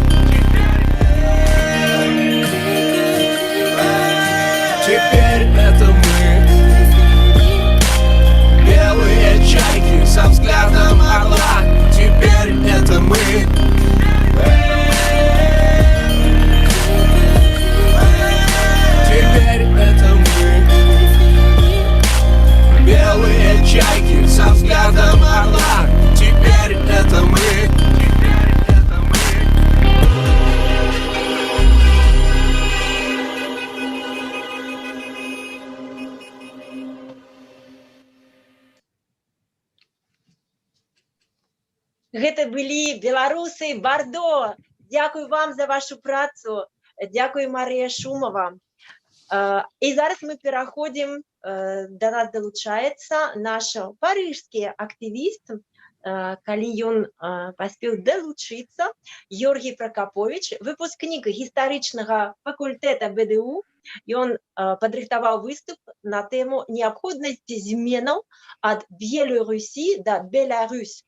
Трэба казаць, што у нас, для нашых беларусаў у Беларусі, што у Францыі ўсё яшчэ нас называюць Беларусія замест Беларусь. І Георгій зараз вам распавядзе на гэтую тэму, што мы робім, каб гэта змяніць, таму што краіна называецца Рэспубліка Беларусь. Калі ласка, вітаю цябе, Георгій. Прывітанне. Усе мяне чуюць, ты мяне чуеш? Добра? Я чую, але было б лепей, каб ты казаў plus fort. Plus fort. Я паспрабую бліжэй сесці, не ведаю. Здаецца, усім прывітанне? Ужо лепш, так? Так, лепш. Гучней казаць. Я, вось, усім прывітанне з Лангедоку. Я, насамрэч, проста больш бачу... Лангедок, так, и недалёка. Рыцары з Лангедоку. Так, амаль. Добра, у нас есть свои рыцары. Вось, недалёка ад Монпелье, просто такое, скажу, прывітанне, больш знаёмы з парыжскімі актывістамі, вельмі рады бачыць, што беларусы такія актыўныя. Вось, і мой выступ вось менавіта на такую тэму. Я распавяду таксама, што у групе ў Фейсбуку «Беларусь en France» ёсць мой пост, допіс, называецца «Што выбраць», якія там па сутнасці гаворка пра прыметнікі «Беларусь», «Беларусь», «Беларусян», «Беларусян». Нас настолькі вось ужо так, мы расшырыліся, што нават па-французску можна шмат чаго выбіраць. Вось. Ну, па-першае, хочется сказаць, што на першы погляд знешне это такая лінгвістычная пытанне, тэматыка, але насамрэч она глыбока культурна-палітычная, бо Беларусі, нагадаю усім, што у 91 годзе дэкларацыя незалежнасці набыла сілу, канстытуцыйную моц, і у законе аб мовах там таксама пазначалася у дэкларацыі, што Беларусь будзе называцца з гэтага часу не БССР, Беларуская Савецкая Сацыялістычная Рэспубліка, а Беларусь, Рэспубліка Беларусь у дужачках. Так павінна было быць распаўсюджана на ўсе краіны. Змены адбыліся ў ангельскай мове ў 90-2000-е гады. Мы чуем паўсюль гэта гучыць як Беларусь, а не раней это была Беларуша. Я памятаю, яшчэ ў школе нам аднойчы была Белараша, я памятаю таксама. Белараша, а цяпер мы будзем казаць вось так вось. Я задумаўся, значыць, нейкі сэнс у гэтым ёсць. На першы погляд, распавяду, наша краіна, канешне, за ўвесь час наш край называўся па-рознаму. У лацінскіх еўрапейскіх хроніках это было Альба Рутэнія, Русіка Альба. Вось, дарэчы, не прарекламую, ёсць такая кніжка цікавая, напэўна, не ведаю, як ці можна, хроніка Белай Русі, але з белы. Такая 400 сторонок, там даследаванне таго, як па сутнасці гэта назва Белая Русь мянялася праз стагоддзі, і напрыканцы, па сутнасці, там у 16 стагоддзі больш фіксуецца на тэрыторыі сучаснай Беларусі, і ўсё больш і больш далучаецца да нашых земляў. І ў 19 стагоддзі нашы дзеячы нацыянальнага адраджэння, нацыятворчага руху, Францішак Багушевіч, Дуніна Марцінкевіч і так далей, выбіраць менавіта такую назву. Ну і па сутнасці, як нас назвалі, з тым і прыходзіцца жыць. Вось. І ад вось гэтай Альба Рутэнія, Русіка Альба, мы ў 20 стагоддзі пры абвяшчэнні незалежнасці Беларускай Народнай Рэспублікі, так як Беларуская Народная Рэспубліка актыўна працуе над міжнародным прызнаннем, яна была даволі шырока прызнана ў Еўропе, працуе на Версальскай мірнай канферэнцыі. Яны на сваіх картах, мапах пазначаюць «La Rutenie Blanche». Вось менавіта вось гэта часткова сустракаецца вельмі рэдка ля Руссі бланш, але больш пераважае менавіта гэта ля Рутені бланш. І таму, напрыклад, па-нямецку таксама была, гэта была Вайс-Рутенія, Вайс-Рутенія, вось менавіта гэта складная частка нашай назвы Белая Русь. Русь перакладалася не як Расія, а як Рутенія, як Русь. Па сутнасці тая самая сярэднявечная Русь. А праблема з перакладам узнікла з той прычыны, што у некаторых мовах гістарычная навука не раздзяляла тагачасную альбо сучасную Расію ад старажытнай сярэднявечнай Русі. І адбывалася такая блытаніна, можна просто так сказаць. Але з развіццём гістарычнай навукі, гістарыяграфіі ўсё больш і больш падзялілі гэты назвы. Часта можна прывесці прыклад, што нават мы кажам, так, перакладваць Расія гэта ля Русі, а у нас это Русь, гэта павінна гучаць па-іншаму. Русь гэта не Расія, гэта трэба памятаць. Нават Великае княства Літоўск, так? Ты ведаеш, што большасць з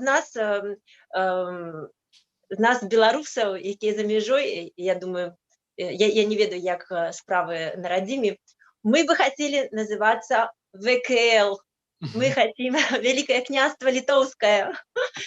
І гэта, дарэчы, было б нядрэнна, назіраючы, як наша Літва, якая была жаймойць, яны рэагуюць у гэтае становішча да Беларусі, як яны нам дапамагаюць, вось гэтыя прыбалтыйскія краіны.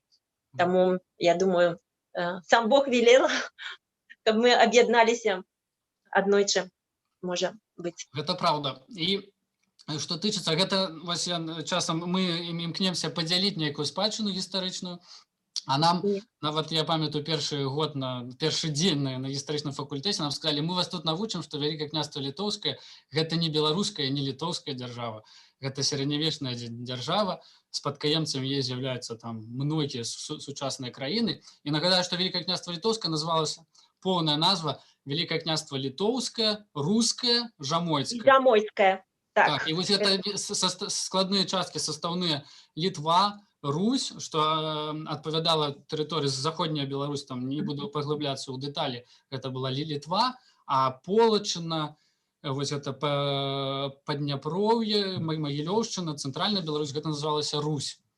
Тому Великое княство Литовское, Русское, Жамойцкое. Мы часто змагаемся за нашу спадчыну ВКЛаўскую, але не трэба таксама забываць і пра старажытную рускую, эту кіеўскую спадчыну. Так, асабліва зараз, калі мы ўсе аб'яднаны гэтай энергіяй, мы аб'яднаемся, хопіць гэтых граніц, все добрыя людзі, добрыя, светлыя людзі павінны быць разам.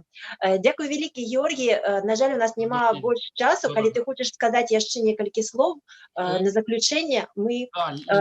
Да, ну я закликаю всех почитать, кто сможет. Там можно знайсці это литерально тыдзень ці два у постах, так и называется, открыто, я написал, дискуссия открытая, там бачна мапа часов БНР, там написано «Ля Рутені бланш», можно почитать.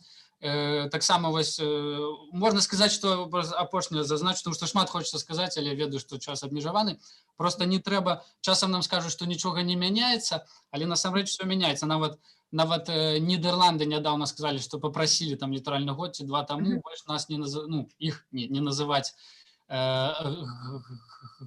па-англійску сказалі Холланд, Голландия, это только частка нашей краины, там провинция.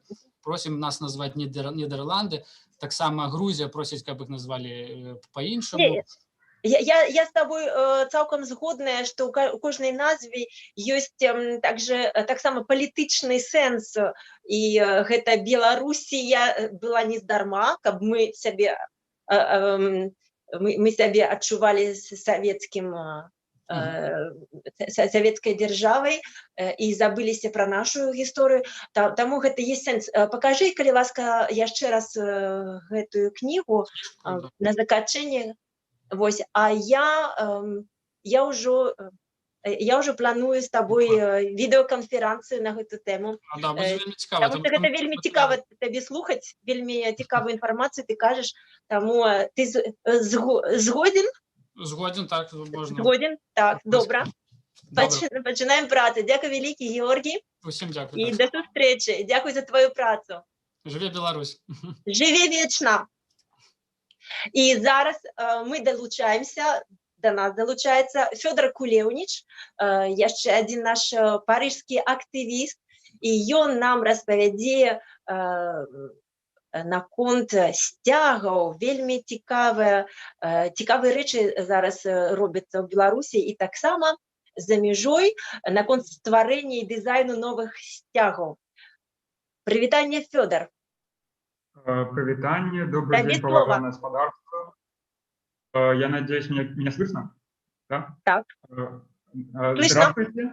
Здравствуйте, меня зовут Федя. Я занимаюсь графическим дизайном по работе, и так вышло, что я вышел в контакт с белорусами Парижа, и я сам белорус. И когда начались все эти события в Беларуси, очень стало важно использование именно нашего исторического бело-червоно-белого стяга. Немножко экскурс в историю. Бело-червоно-белый стяг одно из ранних упоминаний датируется 1514 годом, когда он был использован конницей Великого княжества Литовского. А затем в 20 веке, в начале 20 века, этот стяг был адаптирован для Белорусской Народной Республики архитектором из не Ленинграда, извините, Санкт-Петербурга, Душевским, этот флаг был принят, и с тех пор он считается исторически белорусским стягом.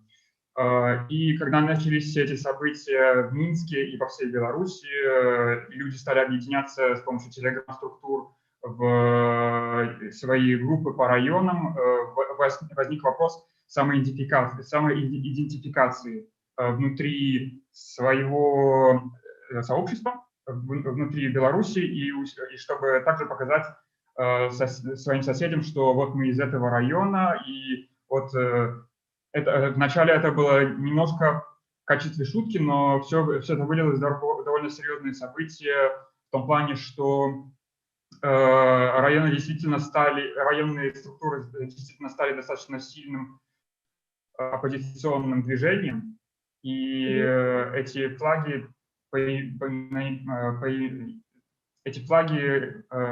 нашли собственную ценность внутри этих структур. И как белорус Парижа для меня возник вопрос создания парижского флага. Я постараюсь свой экран показать, чтобы вы могли видеть. Вот этот флаг, который вы видите сейчас, был создан для группы белорусов белорусов Парижа для использования на акциях протеста. Но это самая последняя версия этого флага, которая используется в данный момент. До этого для меня все это было в качестве немножко развлечения и как бы чтобы показать окружающим важность белорусского движения, белорусского протеста. Поэтому, когда я только присоединился к белорусам Парижа, я создавал флаги просто ради, скажем так, фана. То есть первый флаг, который я покажу, это флаг с багетами. То есть вы видите, что это больше шутка. Французы, да, ассоциируются с багетами. Да? Шутка, что и еще, но людям понравилось, и я продолжил создавать разные идеи для флагов, не только для Парижа, извините, я надеюсь, это не видно, что не только для Парижа, но и для других городов, и даже более глобально. И, по-моему, это ты, Федя, это ты создал флаг белорусов Страсбурга и Бордо? Да, это выглядит. Мы до этого еще дойдем. Просто я хочу объяснить, что при создании флага, кастомного, скажем так, самобытного, важна символика, чтобы люди точно определяли, откуда ты и чем известен, скажем так, чем известен твой город, чем известен твой район. И так как это началось в качестве шутки, то, например, вы можете посмотреть на сайте DJChat, где собраны все флаги из разных районов, из разных городов Беларуси, а также из зарубежья, белорусской диаспоры зарубежья. Вы можете увидеть абсолютно разные идеи, от абсолютно комических до действительно важных и красивых, и имеющих какой-то высший смысл. Вот это, например, один из первых флагов для Парижа, который я создал. Я попытался использовать символ Эйфелевой башни, так как это узнаваемый символ Парижа, для того, чтобы показать, откуда происходит наша диаспора. Но этот флаг, на мой взгляд, недостаточно отображал белорусскую культуру, то есть недостаточно просто поставить символ твоего города на бело-красно-белый фон и сказать, что все дело сделано. Я хотел пойти чуть дальше и инкорпорировать больше белорусской культуры в мой парижский флаг. Поэтому, извините, я немножко проскочу. Поэтому я использовал вышиванку, мотивы из вышиванки, из белорусского народного творчества, чтобы адаптировать Эйфелеву башню с ее структурами металлическими в более белорусский вид, скажем так. То есть и эти человечки напротив Эйфелевой башни должны репрезентовать белорусскую диаспору. И этот мотив, вышиванка и человечки из вышиванки, стал лейтмотивом для наших флагов белорусской диаспоры. То есть, например, вот флаг Страсбурга. Я тоже жил в Страсбурге в позапрошлом году, и это Нотр-Дам-де-Страсбург, один из самых узнаваемых символов этого города. Я попытался использовать вышиванку, чтобы отобразить это здание. И, например, вот эта птица – это бусел альзасский. То есть это один из символов Альзаса и Страсбурга, поэтому я попытался использовать эту птицу, так как она репрезентует тоже Беларусь. Я попытался ее привнести в этот флаг, чтобы... Да, цікаво было доведаться, что буслы есть не только в Беларуси. Я не так само по Страсбургу гулять. Федя, я только извиняюсь, у нас немного со временем очень сложно, так что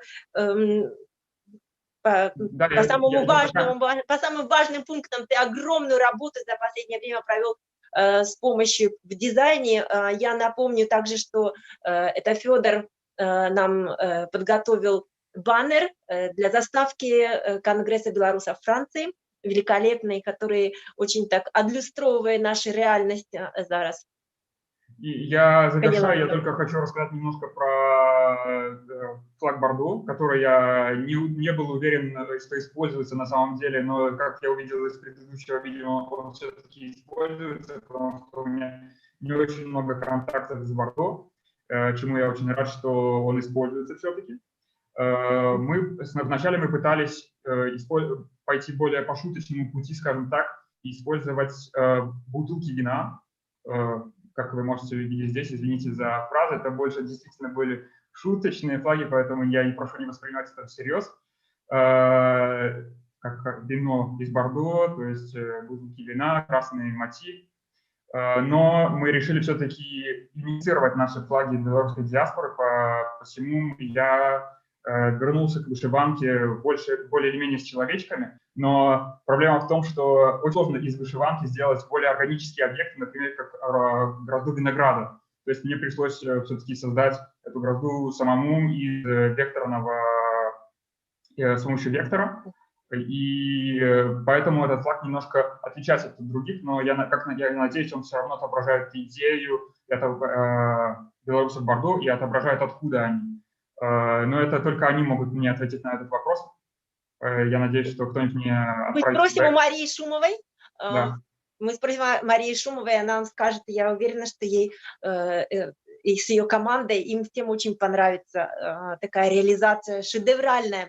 Спасибо большое тебе, Федя, за этот очень интересный рассказ. Спасибо, живи Беларусь. до связи, до встречи на выставке. Надеюсь, ты тоже Конечно. завтра будешь? Нет, я ж тебе говорил, я уехал к родителям. Ладно, хорошо, все. Да. Я только приехал. Хорошо. Да, Все, до связи и тогда. живи в До Беларуси. связи. Будем коннектиться. До Живи связи. Беларусь. Так, что-то нам написали в чат, что нас не слышно, не видно.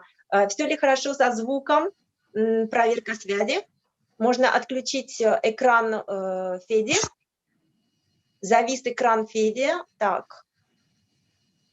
Есть, можно ли, Федя, отключи, пожалуйста, свой экран, потому что у нас тут экран. Так, экран мы продолжаем видеть от Феди. Так, все, отлично. И к нам присоединилась Евгения Данилович, доктор богословия, университет города Мюнстера, Германия, участница рабочей группы «Христианское видение» Координационного совета. Здравствуйте, Евгения, очень рада, что вы вырвались, смогли найти время к нам присоединиться. И вы нам расскажете о вашей недавнішній встречі со Світланою Тихановською, яка відбулася тиждень тому. Так, нагадаю, у вас є 4 хвилини. На жаль, ми вельми спозняємося з програмою. Коли ласка, Евгения. Хорошо, спасибо большое за приглашение поучаствовать в этом конгрессе. Я представляю рабочую группу «Христианское видение» Координационного совета, и наша сфера деятельности заключается в том, что мы документируем различные события в связи с репрессией по отношению к верующим, а также к представителям церкви, например, а также проводим мониторинг роли церкви в протестах. И уже создан сайт, который называется «Церковь и протесты в Беларуси». Я потом отошлю ссылку в чате, где собрана вся информация тоже о деятельности нашей группы. И некоторые представители этой группы «Христианское видение» тоже проживают в Германии, как и я. И наша последняя такая большая акция была организацией проведения богослужения, экуменической молитвы за Беларусь в Берлинском кафедральном соборе. И богослужение это прошло в последнее воскресенье, то есть 13 декабря. И особенность этого богослужения было то, что подготовка и организация была в сотрудничестве с большими церквями Германии, евангелической и католической, а также с сообществом христианских церквей в Германии и с нашей рабочей группой, в том числе Натальей Василевич, Анной Нёцель и мною.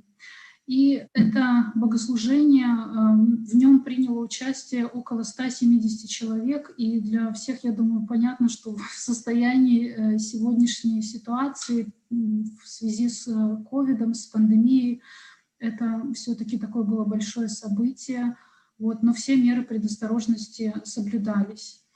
Большой радостью было то, что также подготовка и проведение богослужения было в сотрудничестве с представителями белорусской диаспоры во Франции. В частности, священник Антон Гелясов смог побывать у нас на богослужении. И наш президент загуртования белорусов Парижа, за яким мы размовляли от початку. Да? А также, например, Андрей Строцев, который сам учился во Франции и сейчас находится в Минске, подготовил для нашего богослужения плакаты, такие тоже логотипы нашего богослужения. Он у нас известен тем, что он прекрасно поет погоню на наших акциях. Прекрасно, да. Вот. И в целом было такое, я думаю, успешное событие, и на богослужении присутствовала также Светлана Тихановская с некоторыми... Вот нам это очень интересно послушать, какая она, о чем вы говорили, как она видит наши будущие шаги. Вот, и буквально у вас 2 минуточки, Евгения, я сожалею. Да, спасибо большое. Да, Светлана Тихановская была на богослужении, а также в конце богослужения она выступила с речью к присутствующим, и запись этого богослужения есть на YouTube, я тоже скину ссылку, то есть вы можете прослушать эту речь, она на английском языке. Вот, и Светлана Тихановская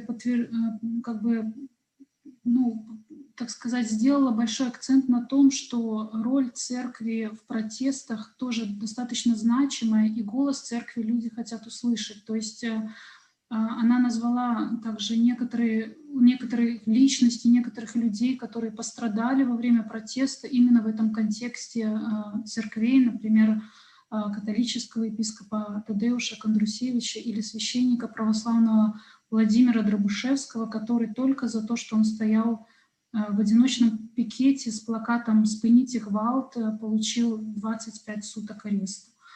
Вот. И в заключении богослужения прошла также дискуссия с участием Светланы Тихановской в более узком кругу с представителями церкви и политики, а также гражданского общества, где обсуждались вопросы более тесного сотрудничества. И Светлана Тихановская сказала во многих местах своей речи и на дискуссии, что мы чувствуем солидарность, она сказала, Европы, мы чувствуем солидарность, но нам тоже нужны конкретные действия, и нам нужна конкретная помощь. И поэтому мы, как участники тоже белорусской диаспоры, сейчас вот это богослужение в Берлине рассматриваем как начало более плодотворного сотрудничества с церквями в Германии, а также с представителями политики и гражданского общества для конкретной оказания помощи белорусам, а также для преодоления политического кризиса в стране. Понятно. Спасибо вам огромное, Евгения. Нам было очень интересно узнать также об этой встрече, потому что это впервые мы говорим с кем-то, который общался лично со Светланой, и это тоже хорошая инициатива. Как вас найти? Есть какой-то сайт, куда можно обращаться? Я оставлю контакты сайта «Церковь и политические протесты», а также запись на видео богослужения и ссылку на меня, если у вас будут какие-то вопросы или еще. Договорились. Или у кого-то возникнут вопросы, мы вам их будем передавать. Пожалуйста, посылайте нам ваши вопросы. Спасибо, Евгения. Счастливо, живи Беларусь. До связи тогда в чатах, в сообщениях, в мейлах. Мы все сейчас сидим connected везде. Я хочу поблагодарить, так как я знаю, что сегодня к нам подключились не только белорусы из Франции, белорусы из Литвы, белорусы из Канады, белорусы даже в Греции. Вот, большой вам привет. И белорусам в Беларуси огромный привет и спасибо, что вы остались с нами.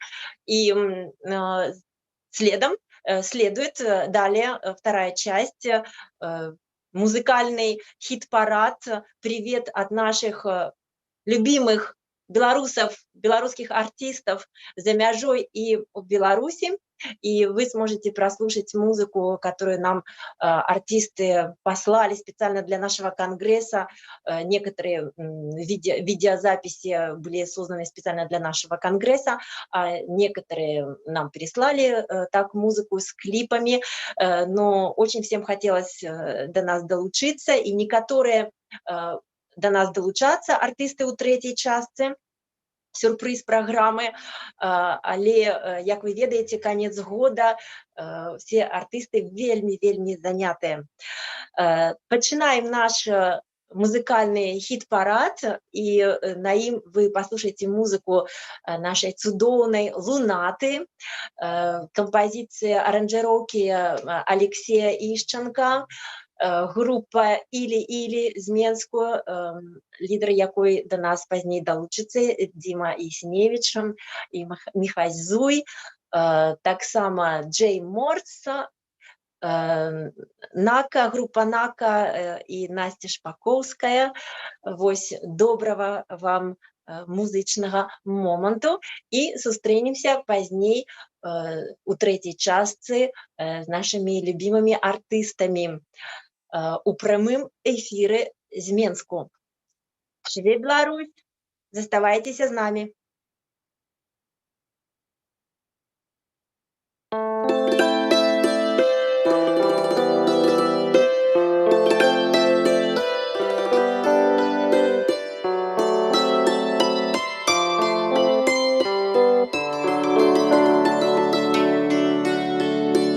Ой, реченька, реченька, Де ж твоя криніченька? Там твоє сердеченька б'ється. Ой, далека, далека, ветерок завивает, от родной криниченьки гонить. Ой, высоко, высоко, птушкой душа обернется. Полетит яма, куды речка вьется. Шлях мой из дивных каменьев, тож самотные кропли, что с очей моих темры сумно падают вниз. Повернуть, как вернуться, отшукать свое сердце. В моих зложах оброде нашим память живе. Тяче вода, не спинить я є, де нікого мо, де нікого мо. Тяче вода, не спинить я є, де нікого мо, де нікого мо.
якой стала ты, странкие пирожки.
Воду кидаю.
літичко, ой, літо, літичко, ой, літо, літечко, ой, літо, літечко.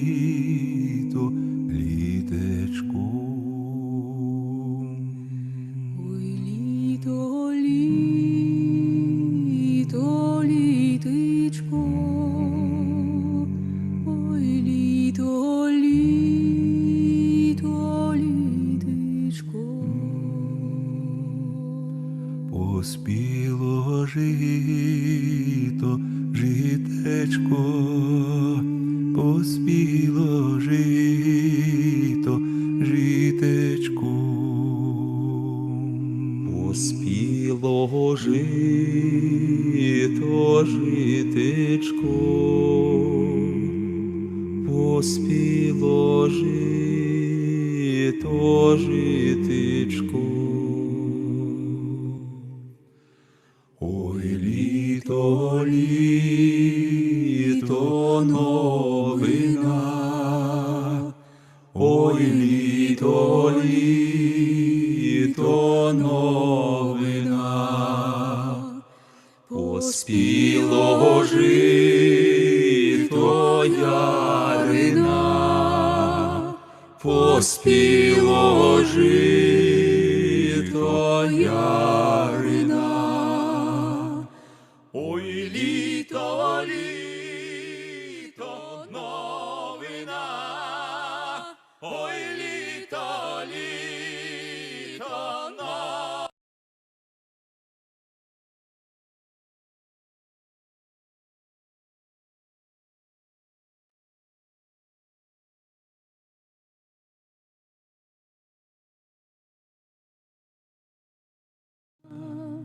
Ой, літо, літочко, ой, літо, літечко, ой, літо, літечко, ой, літечко.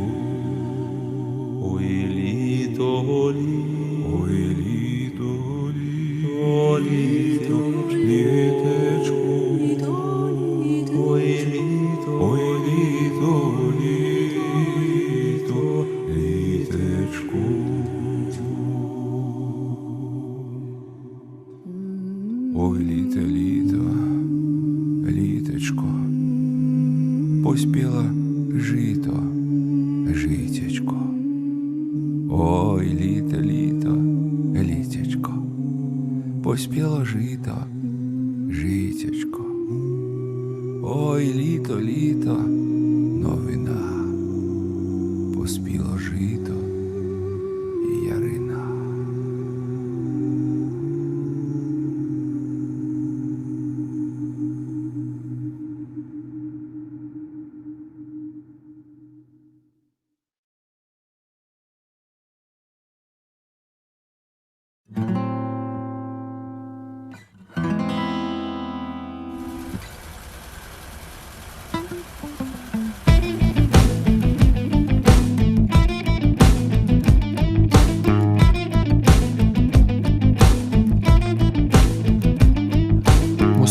Мы слухали музыку разом на дахах шматпавярховых дамоў. Нашы радыёсэрцы прымалі хвалі ветру, аблокаў, зор, мар, сноў.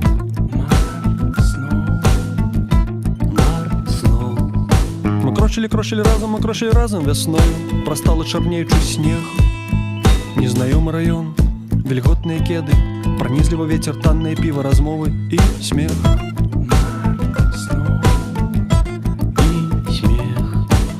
Мы разам спявалі да ранку, як птушкі нічога не малі, але жылі ж нечым, здаецца, калісьці. Мы ў нешта верылі, здаецца, калісьці мы верылі ў нядрэнныя рэчы. Осень, як вясна, толькі наадварот. Як затрымаць няспынны карагод. Я цягну далоні долу, паднашу да вуснаў лёд. Осень, як вясна, толькі наадварот.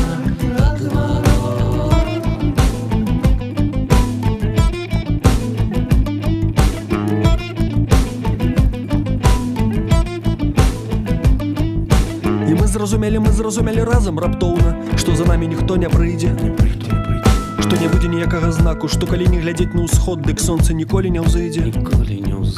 Мы разам стаялі ля хуткаснай трасы, па імкліва нясліся ночы і дні. Нам здавалася, у жыцці ёсць нейкая тайна і ведаем яе толькі мы.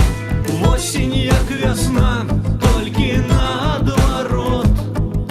Як затрымаць няспынны карагод. Я цягну далоні долу, паднашу да вуснаў лёд. Осень, як вясна, толькі наадварот.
горьким.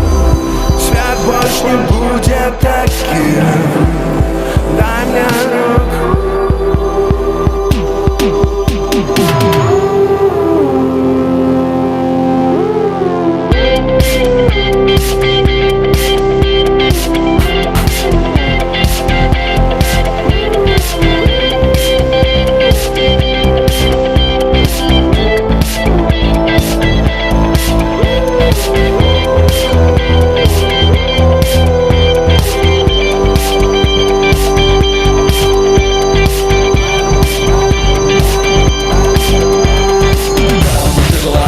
Ніхто далеке реха, захутаная електричний шаль при прозрыстих доспехах. Полум'я розкришталь. Ти була ніхто далеке реха, захутаная електричний шаль при прозрыстих доспехах. Полум'я розкришталь.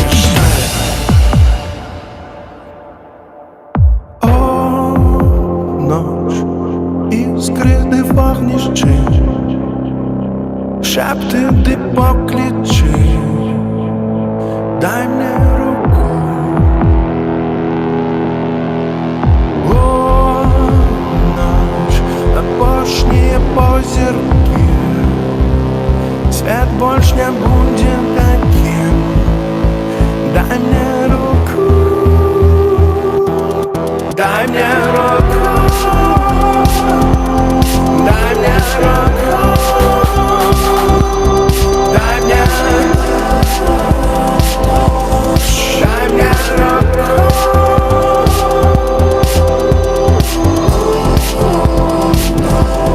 дай мне руку,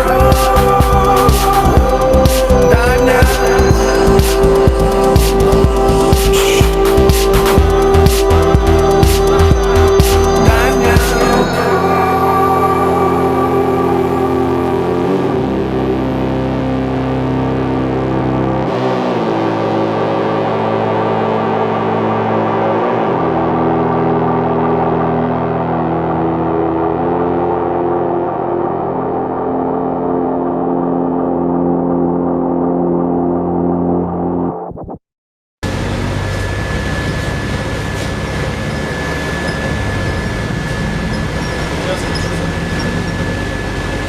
Урубай.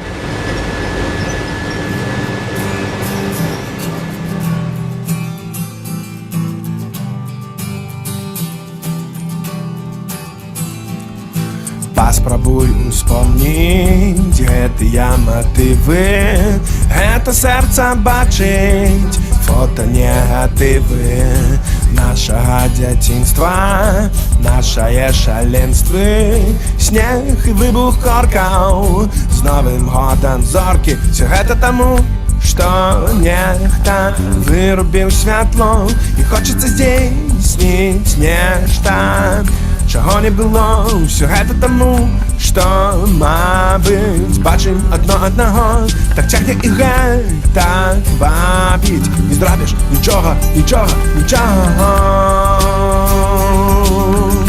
На-на-на-на-на-на, на-на-на-на-на,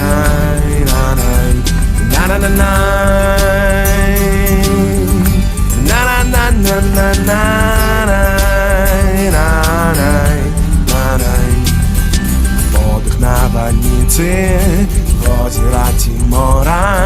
Сёння нам не спится, не спалося і вчора, не буде спаться завтра. По щирості вам скажем, песню гэтую заспяваем разом. Все гэта таму, што нехта вырубіў святло і хочацца здзейсніць нешта, чаго не было. Все гэта таму, што, мабыць, бачым адно аднаго, так цягне і гэта вабіць. Не зробіш нічога, нічога, нічога. На-на-на-на-на-на,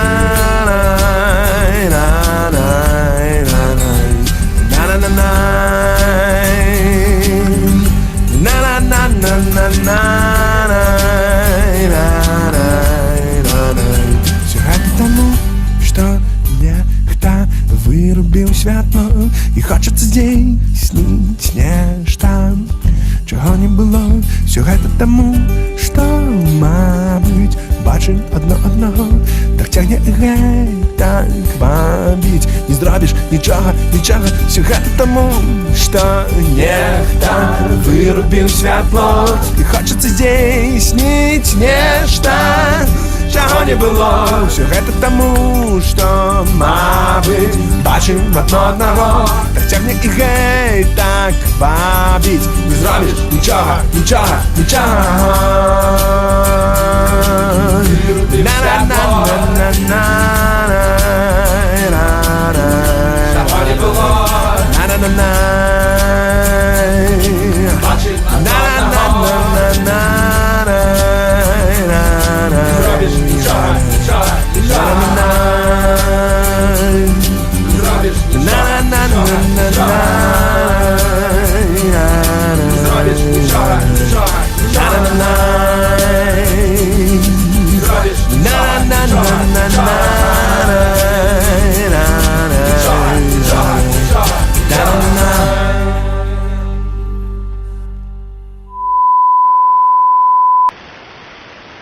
Слухаю з няпэўнасцю, сэрца ўжо маўчыць, і на адлегласці ўсё пра цябе крычыць. Выдумаў існы, узяў міласэрнасцю, толькі вось я цябе зноў на адлегласці рэзаў, роспачы браў адмаўленнямі, ды па-ранейшаму ідзе кроў струменямі. Ціха на дыбачках выбраў няверную, марны твой гэты шлях. Цяпер бяжы і не думай прыпыняць гэты бег. Бяры усё, што толькі можа ўзяць чалавек. Глядзі, нават неба на маіх далонях зусім не вартае тваёй любові. Робіш і думаеш мыслі ў няроўнасці, усё дзеля светлага і каб без гвалтоўнасці. Аддаеш сцятаму зверу галоўнае сэрца, пакорнае каханне бязмоўнае. Творыш, пакутуеш страхі і ходні, вершы не пішуцца, як і на конадні. Падаеш пры людзях, посмех зняважлівы, позірк твой зноў на мяне. Бяжы, не думай прыпыняць гэты бег. Бяры усё, што толькі можа ўзяць чалавек. Глядзі, нават неба на маіх далонях зусім не вартае тваёй любові. Дыхаеш, плытаеш збітыя подыхі, і ніяк не ўтаймаваць дрыготкае рукі. Знікнуць няма куды, няма слязьмі, крычыш, рвёшся ўсё ты знутры. Сэрца маё маўчыць, падаеш, ды ўстаеш. Хутка ўзрушана на голас мой ідзеш. Нечага шукаць выразнасці, не абнадзейвайся.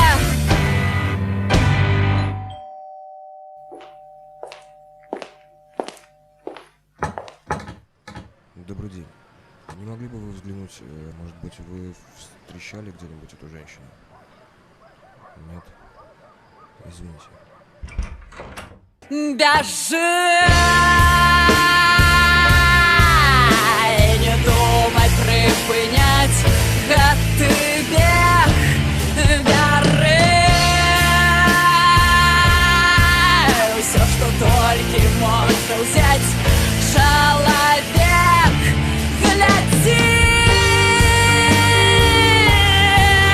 нават неба на маіх далонях зусім не вартае тваёй любові. Слухаю з няпэўнасцю, сэрца ўжо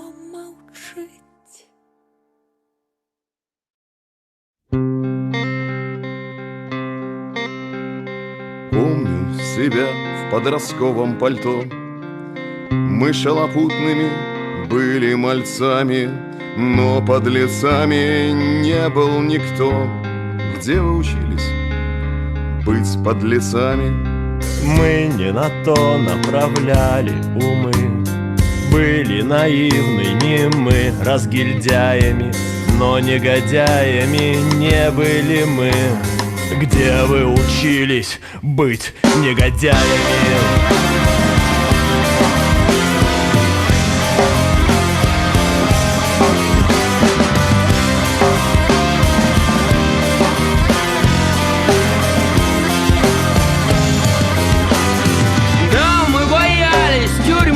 Колымы.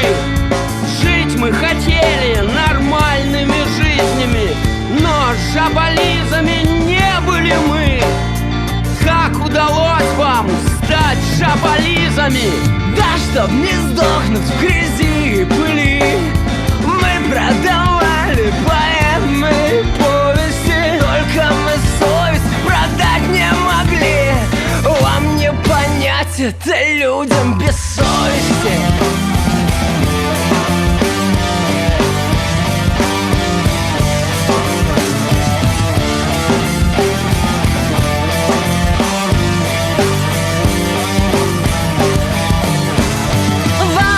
Целуется с мразью в засос. В царских дворцах ли, в палатах ли гнязи. Стать человеками не удалось, но удалось человеческой мразью.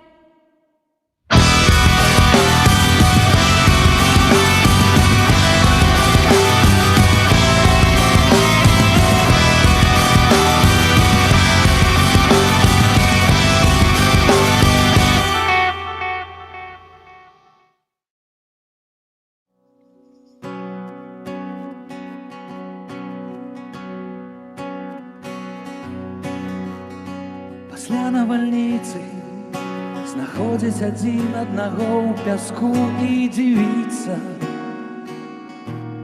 Мы дыхаем зноў у аскепках сталіцы.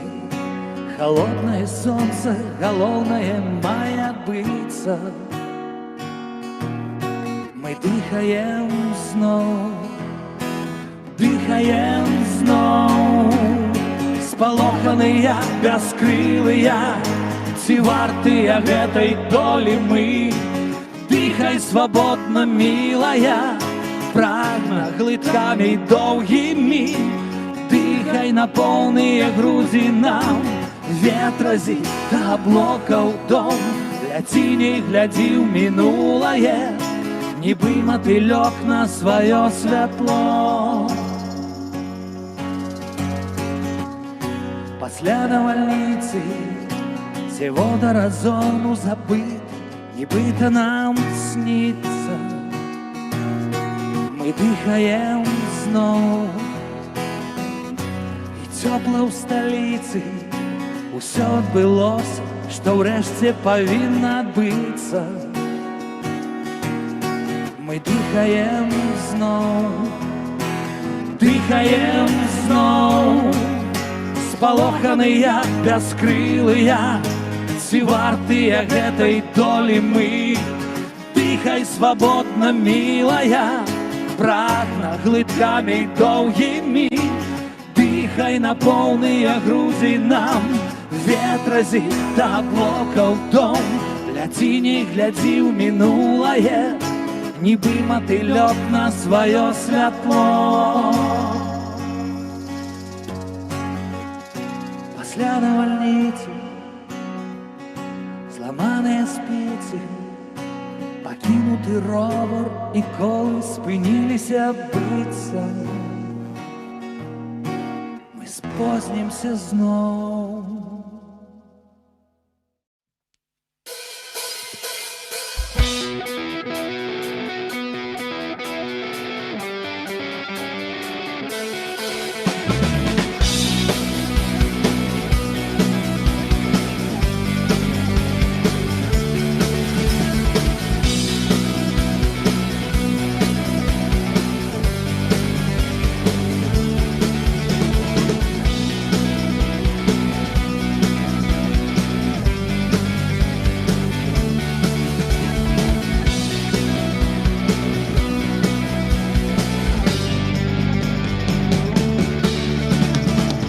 Сабачка хадая, наўрад ці я змагу цябе здзівіць.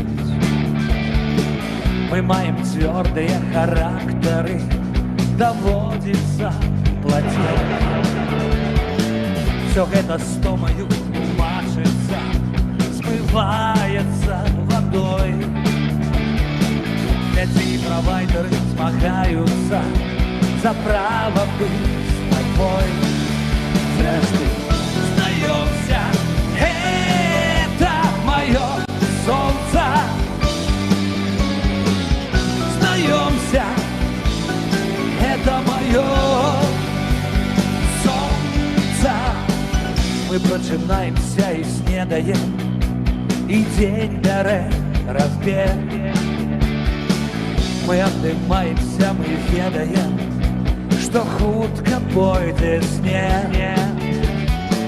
Знаёмый горад знікне ў акне, і зменіцца настрой. Я спадзяюся, ты не снішся мне, бо я жыву тобой. Здрасте, знаёмся, это моё солнце. Сдаёмся, это моё солнце. Сдаёмся, это моё солнце. Сдаёмся, это моё солнце.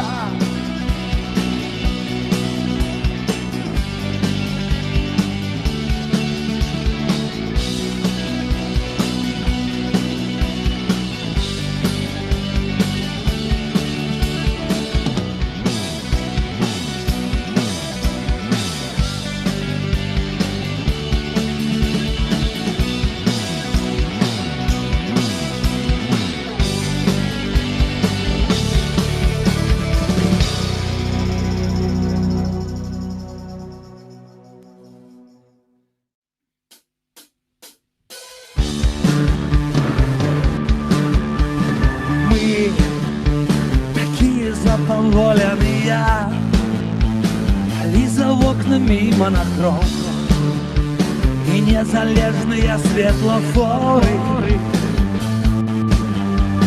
Мы накрые нас і знов тишиня, і ми спиняємо, хто на сезон, хто на карти, хто назавжди своє мотори. Даруй! Я узнімаю твару гору, даруй, я не губляю мою мару, даруй, країна знов, де попіл і снег, даруй, даруй мне. День прозвокне у холодний покой, як все, що ми робили дарма, і так у виніку було лепей. Мне самотно ти мене супокой, ти навіть не чекала сама, як мало тепла, як мало світла в моїм сусвіті.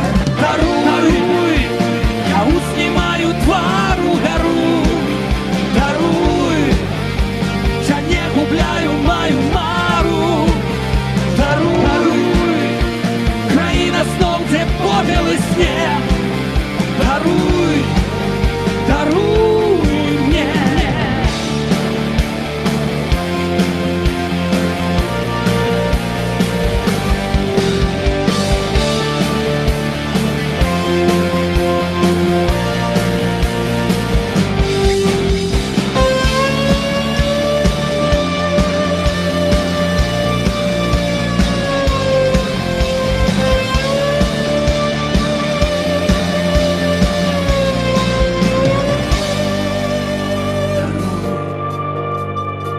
Снимаю твару гору, даруй, я не губляю мою мару, даруй, країна знов, де попіл і сніг,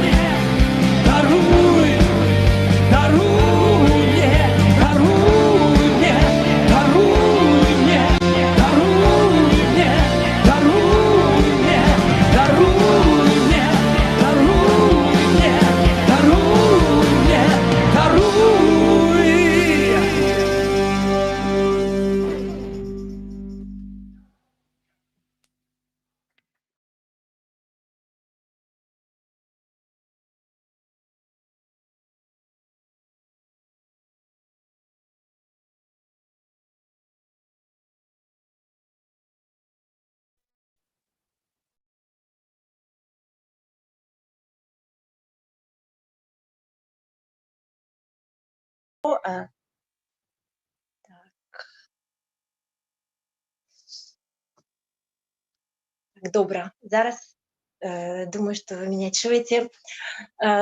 Усякі час, калі я слухаю музыку нашых гуртоў беларускіх, нашых выканаўцаў, зараз у гэты час у мяне наварочваюцца слёзы. Не ведаю, гэта ваш таксама вы адчуваеце рэальнасць, таму што зараз усе нашыя музыкі, выканаўцы, лідары груп, яны пражываюць, як і ўсе іншыя прадстаўнікі іншых творчых прафесіяў, новую хвалю, калі мы хацім выразіцца праз музыку, і парой лепш праз музыку мы можам выразіць тое, што ў нас на душы. Таму дзякуй ім вялікі, усім тым, хто далучыўся да нас са сваімі відэазапісамі, што дазволілі нам трансляцыю гэтых запісаў падчас нашага кангрэсу. І зараз да нас далучаецца Луната. Луната з намі? Луната? Ці з намі Луната? Ці здолела Луната подключиться? Юра? Я думаю, что она, наверное, пьет чай и еще не успела вернуться. Ага, так. Мы ее сейчас позовем. Оль, можно, пока мы ждем Лунату, буквально маленькую ремарку сказать? Да, конечно.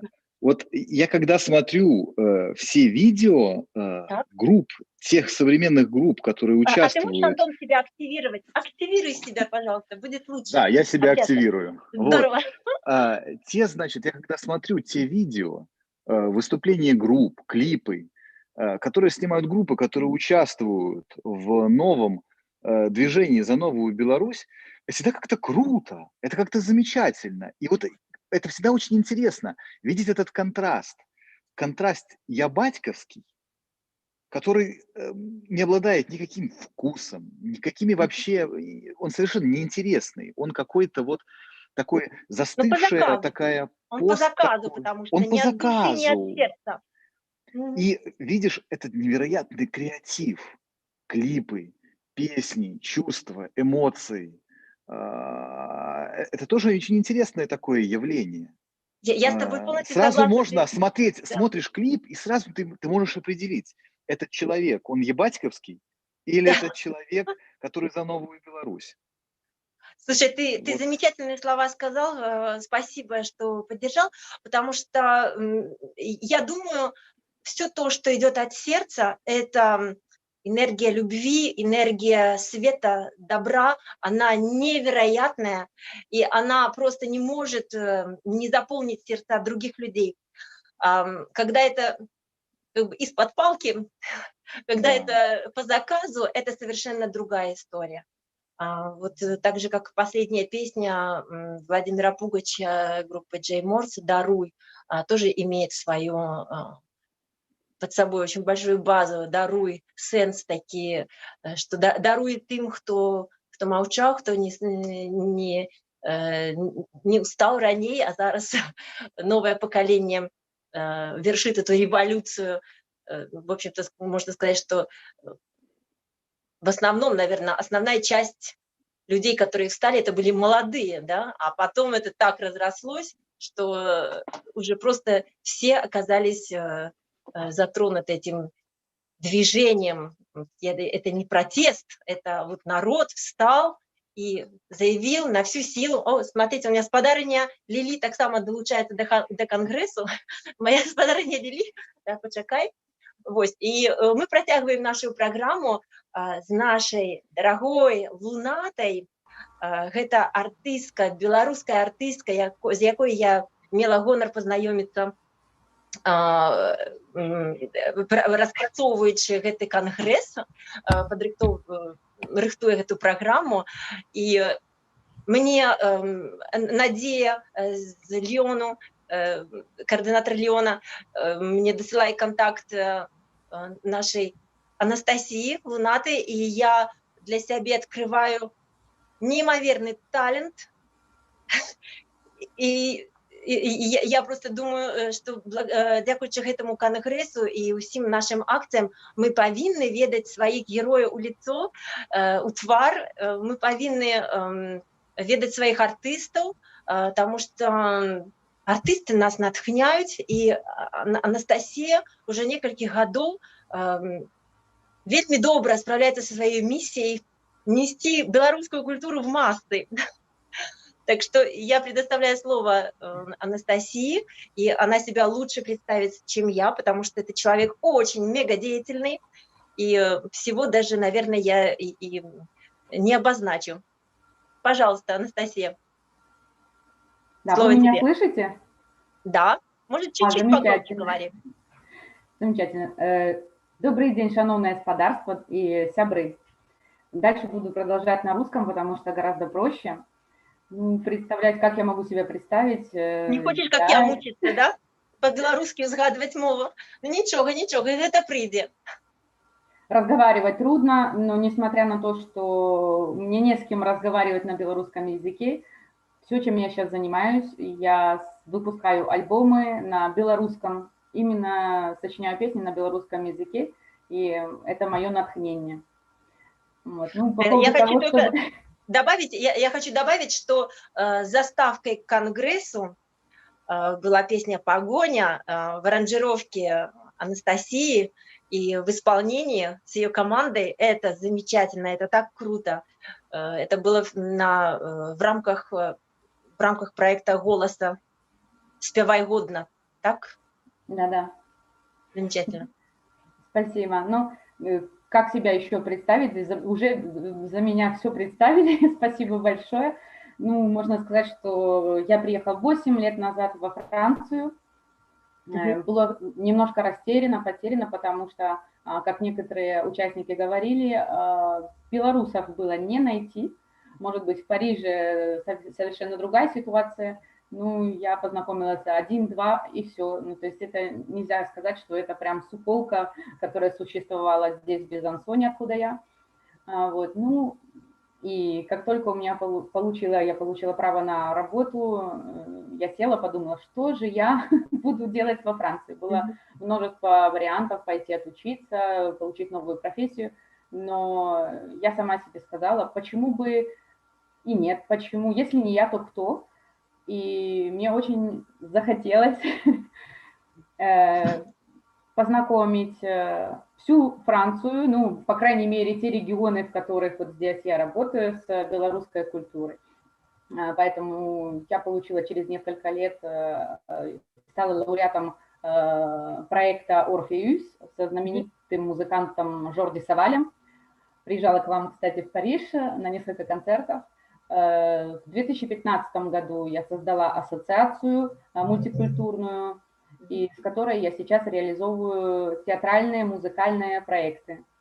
Ну и последние, так скажем, несколько месяцев назад я получила серебряную медаль как заслуженный деятель культуры за создание и реализацию проектов, как это называется, «Патримуан Беларусь». Я вношу в массы, вот, и... Ну, по большому счету, чтобы описать сферу деятельности, я работаю с консерваториями, музыкальными школами и театрами, и уже тут регионом Бургонь-Франш-Комте более 200 школ поют, танцуют и размовляют по-белорусски. Ну, это все великолепное дело, большое дело, что вы делаете, потому что начинать нужно с молодых, самых юных, и это очень важно, нам есть чем поделиться. Также наша школа белорусская одна из самых лучших. Я вижу, что до нас долучился Дима Есеневич, наш вольный купаловец. Дима, до тебе питання.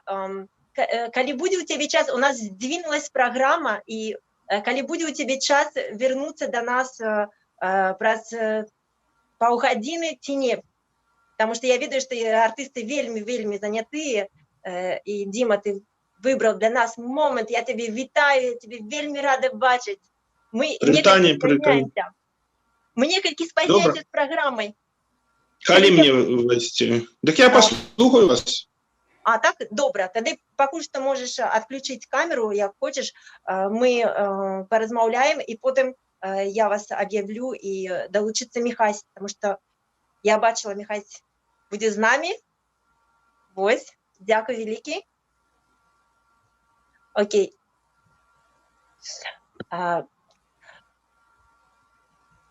Значит, что я хотела сказать, что як французи реагують на нашу музику, на цимбали, на такий стиль. Я видаю, що ти жонглюєш з музичними стилями. Наша белорусская музыка гучить у новым модерновым формате, а также есть всплывы розных культур. Мабуть, расскажи, калі ласка, де ти шукаєш гэта натхненне і як французы реагуюць на твою музыку. Я ведаю, што у цябе вельмі шмат паклоннікаў французскіх, і гэта вельмі прыемна, хто тебе слухае, калі ласка. Ну, когда я приехала, вот еще 8 лет назад здесь в Безансоне, каждый раз, когда спрашивали, откуда вы, я говорю, из Минска, Беларусь. А, это часть России или еще что-нибудь.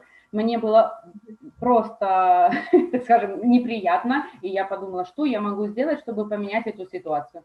Ну, в своем городе это точно, меня уже знает каждый второй, и все знают, что я из Беларуси, и что такое Беларусь, и какое сейчас положение Беларуси, потому что все сейчас последние концерты, выставки или театральные представления я делаю, естественно, на эту тему, чтобы люди были в курсе, чтобы нас поддерживали не только наши белорусы замежья, а чтобы и французы проникались и хотели помочь, и участвовали, и сочувствовали, и может быть, просто вот этой энергетической массой нам помогали.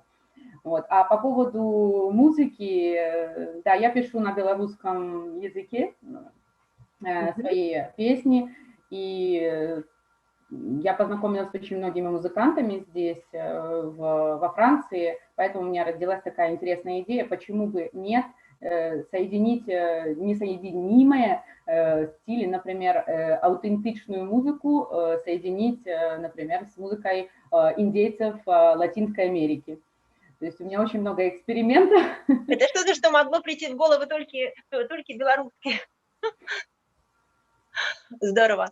Я бы хотела тебя спросить, а можно ли, чтобы ты нам рассказала небольшой секрет, о котором ты мне поведала, по поводу гимна Беларуси?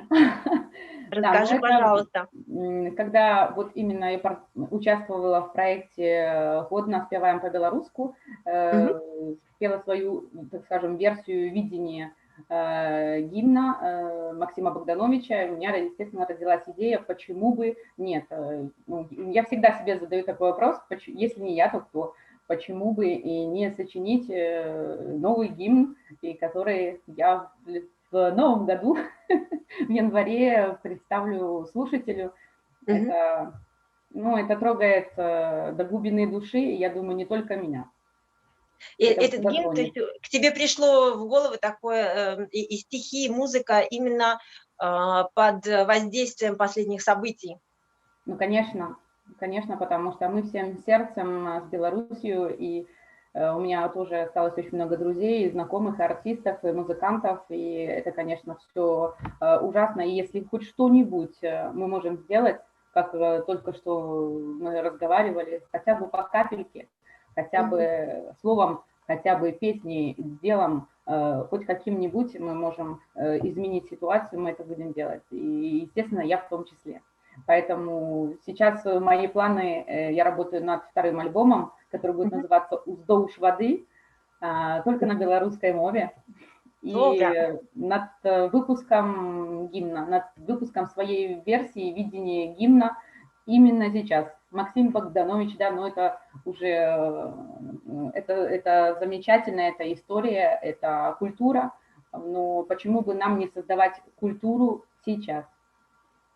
Как и новые флаги стали возникать, почему бы нет, флаг, который является идентификацией общества, и каждый для себя создал подобный флаг, также почему бы нет сделать новый гимн. Мы уже привыкли к переменам новых гимнов, и я с нетерпением жду услышать свой гимн, это будет событием, вот, и здорово. Скажи мне, пожалуйста, ты считаешь, что белорусская культура, вообще, в принципе, есть интерес к белорусской культуре у французов? Чем больше они знают, ты заметила, вот за последние месяцы стало больше интересом проявлено с французской стороны?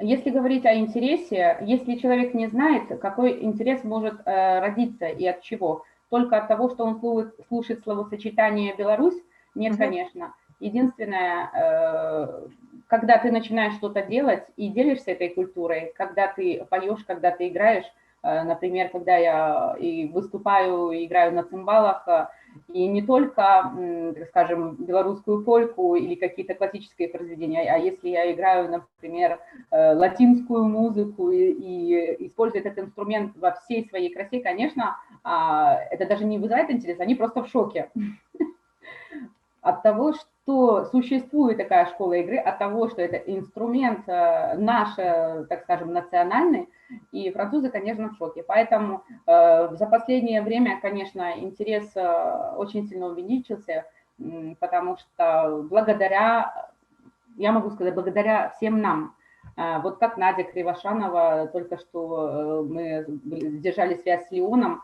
тоже мы с ней сотрудничаем, и, конечно, все мы приложили усилия здесь, именно во Франции, для того, чтобы подогреть интерес к Беларуси, чтобы поделиться этой культурой. И интерес просто сумасшедший. Допустим, я просто говорю про свой город, потому что белорусов здесь очень у нас мало. Вот, но как только выходит афиша с каким-то концертом или мероприятием, куча звонков, и все говорят: боже, это же Беларусь, это же просто что-то удивительное. И, конечно, люди интересуются, и это очень приятно. То, о чем мы говорили в начале, то есть мы делаем все, что возможно, чтобы поддержать наших белорусов в Беларуси, чтобы эта тема оставалась на повестке политической во Франции. Но основную работу, конечно же, делает это народ белорусский, этой реакцией, таким движением, которое наблюдается сейчас, конечно, в Беларуси, они притянули к себе внимание, и мы, как диаспоры за рубежом, мы будем делать все возможное, чтобы как-то поддерживать этот огонь, этот свет. Спасибо большое, Луната, Анастасия. Кстати, можешь рассказать, откуда возникло это имя Луната? Мне это кажется очень красивым. Луната. Замечательно. Ну, мне повезло, потому что словосочетание моей фамилии и моего имени, так скажем, несколько букв дало такое словосочетание Луната. Это здорово. Ну и в школе меня звали тоже Луната, Луна, поэтому я подумала, что это идет еще с детства, за мной тянется. Если я возьму себе такой блаз, псевдоним, это будет замечательно. Ну, очень красивый. Спасибо большое, Настя, Луната, за твое участие. И это здорово очень. Теперь вы можете найти, у тебя же есть свой YouTube-канал Луната, и там великолепные просто сборки. Мне очень понравилась вся твоя музыка, она такая аутентичная, разная. Ну, вот как душа наша, такая красивая. Так что... Дякую великие. И хотелось еще рассказать, я вот с самого начала вашей конференции, это очень большое дело. Даже если у нас тут небольшая группа людей, которые подключены, и мы используем видео, иногда это работает или нет, я думаю, что это все равно очень большое дело, потому что мы, даже если нас не так много сейчас, мы есть, мы будем. И я думаю, что это только начало. Спасибо большое вам, как организатору. Вы просто прекрасны. Вы это все делаете от чистого сердца, это чувствуется, поэтому люди тянутся. И я думаю, что этих людей будет огромное количество во Франции. Спасибо большое, Настя. Спасибо что выделила время с нами пообщаться. Это замечательные слова, я тебя поддерживаю. Я вижу будущее. У нас вообще 1,5 миллиона по статистике белорусов за рубежом. Так что я надеюсь, что следующий конгресс будет лайв, такой на месте, все съедутся в Париж, допустим, или почему бы нет, не в Безансон. Вот будет еще, и нас будет много. Спасибо тебе, дорогая. Верим, можем, переможем. І зараз ми будемо розмовляти з нашим наступним спікером, коли Валентина Мороз здоліла підключитися, я не бачу. Так, зараз ми проглядимо.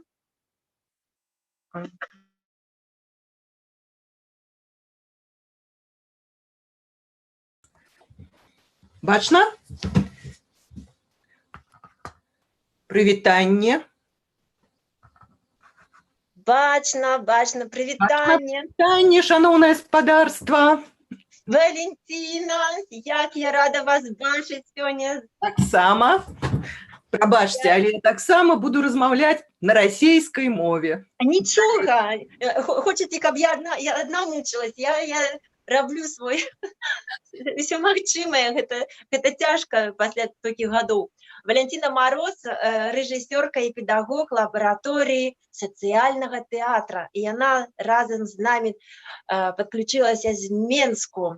Акрамя гэта вельмі дарагі мне чалавек, вельмі дарагі, і гэта, па-першае, мой першы педагог акцёрскага майстэрства, і па-другое, гэта мой вельмі дарагі чалавек, каго я вельмі люблю, і я рада вас бачыць сёння з намі ў прямым эфіры у кампаніі з вольным купалаўцам Дзіма Есеневіча, які знайшоў час і далучыўся да нас нават раней. Яшчэ раз прывітанне, Дзіма. Валентина, будем по-русски. Будем по-русски. Прекрасная компания. И вот с самого начала я хочу сказать, что я была с самого начала. Периодически я все-таки отвлекалась. Но вообще я хочу сказать огромное спасибо белорусской диаспоре во Франции, потому что вы видимы, вы реально очень много делаете для нас. И это очень ценно, правда. И вот сегодня какой-то вот этот поток, он такой важный, такой мощный, такой поддерживающий. Великий вам дякуй. И, дякую вам. Нас не было б, калі вы так во весь голос не устали бы и не показали, кто вы. Дякую вельми. Это очень приятно слышать, потому что у нас, поверьте, мы так переживаем за вас, что порой просто руки опускаются от бессилия, от того, что мы здесь, мы больше ничего не можем, и мы, чтобы не чувствовать себя так плохо, мы делаем, мы встаем и делаем, мы пишем письма, петиции во все правительства зарубежных государств, все нас уже знают, депутатам, президентам, поднимаем такие акции, где нас видно, через творчество говорим, берем голос.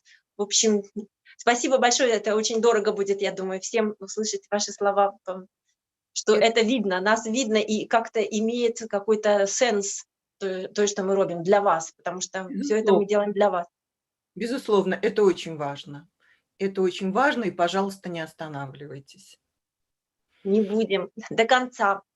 Скажите, пожалуйста, вот у меня, я вам задам такие вопросы, так как вы руководите лабораторией социального театра, как вообще это новое абсолютно явление, наверное, было для театральной Беларуси. Я не помню, чтобы такой театр существовал раньше. Какова была цель, каковы цели, на что направлен этот театр? И также расскажите, пожалуйста, насколько изменилась ваша жизнь после недавних событий августовских? Как изменилась жизнь артистов и вашей какой-то направленности? Ну, во-первых, я хочу сказать, что мы очень молодой театр. Мы возникли в конце 2017 года. Наш первый проект был как раз вот посвящен событиям 2011 года, теракту в Минском метро. И, собственно говоря, вот с этого мы числим начало нашего театра.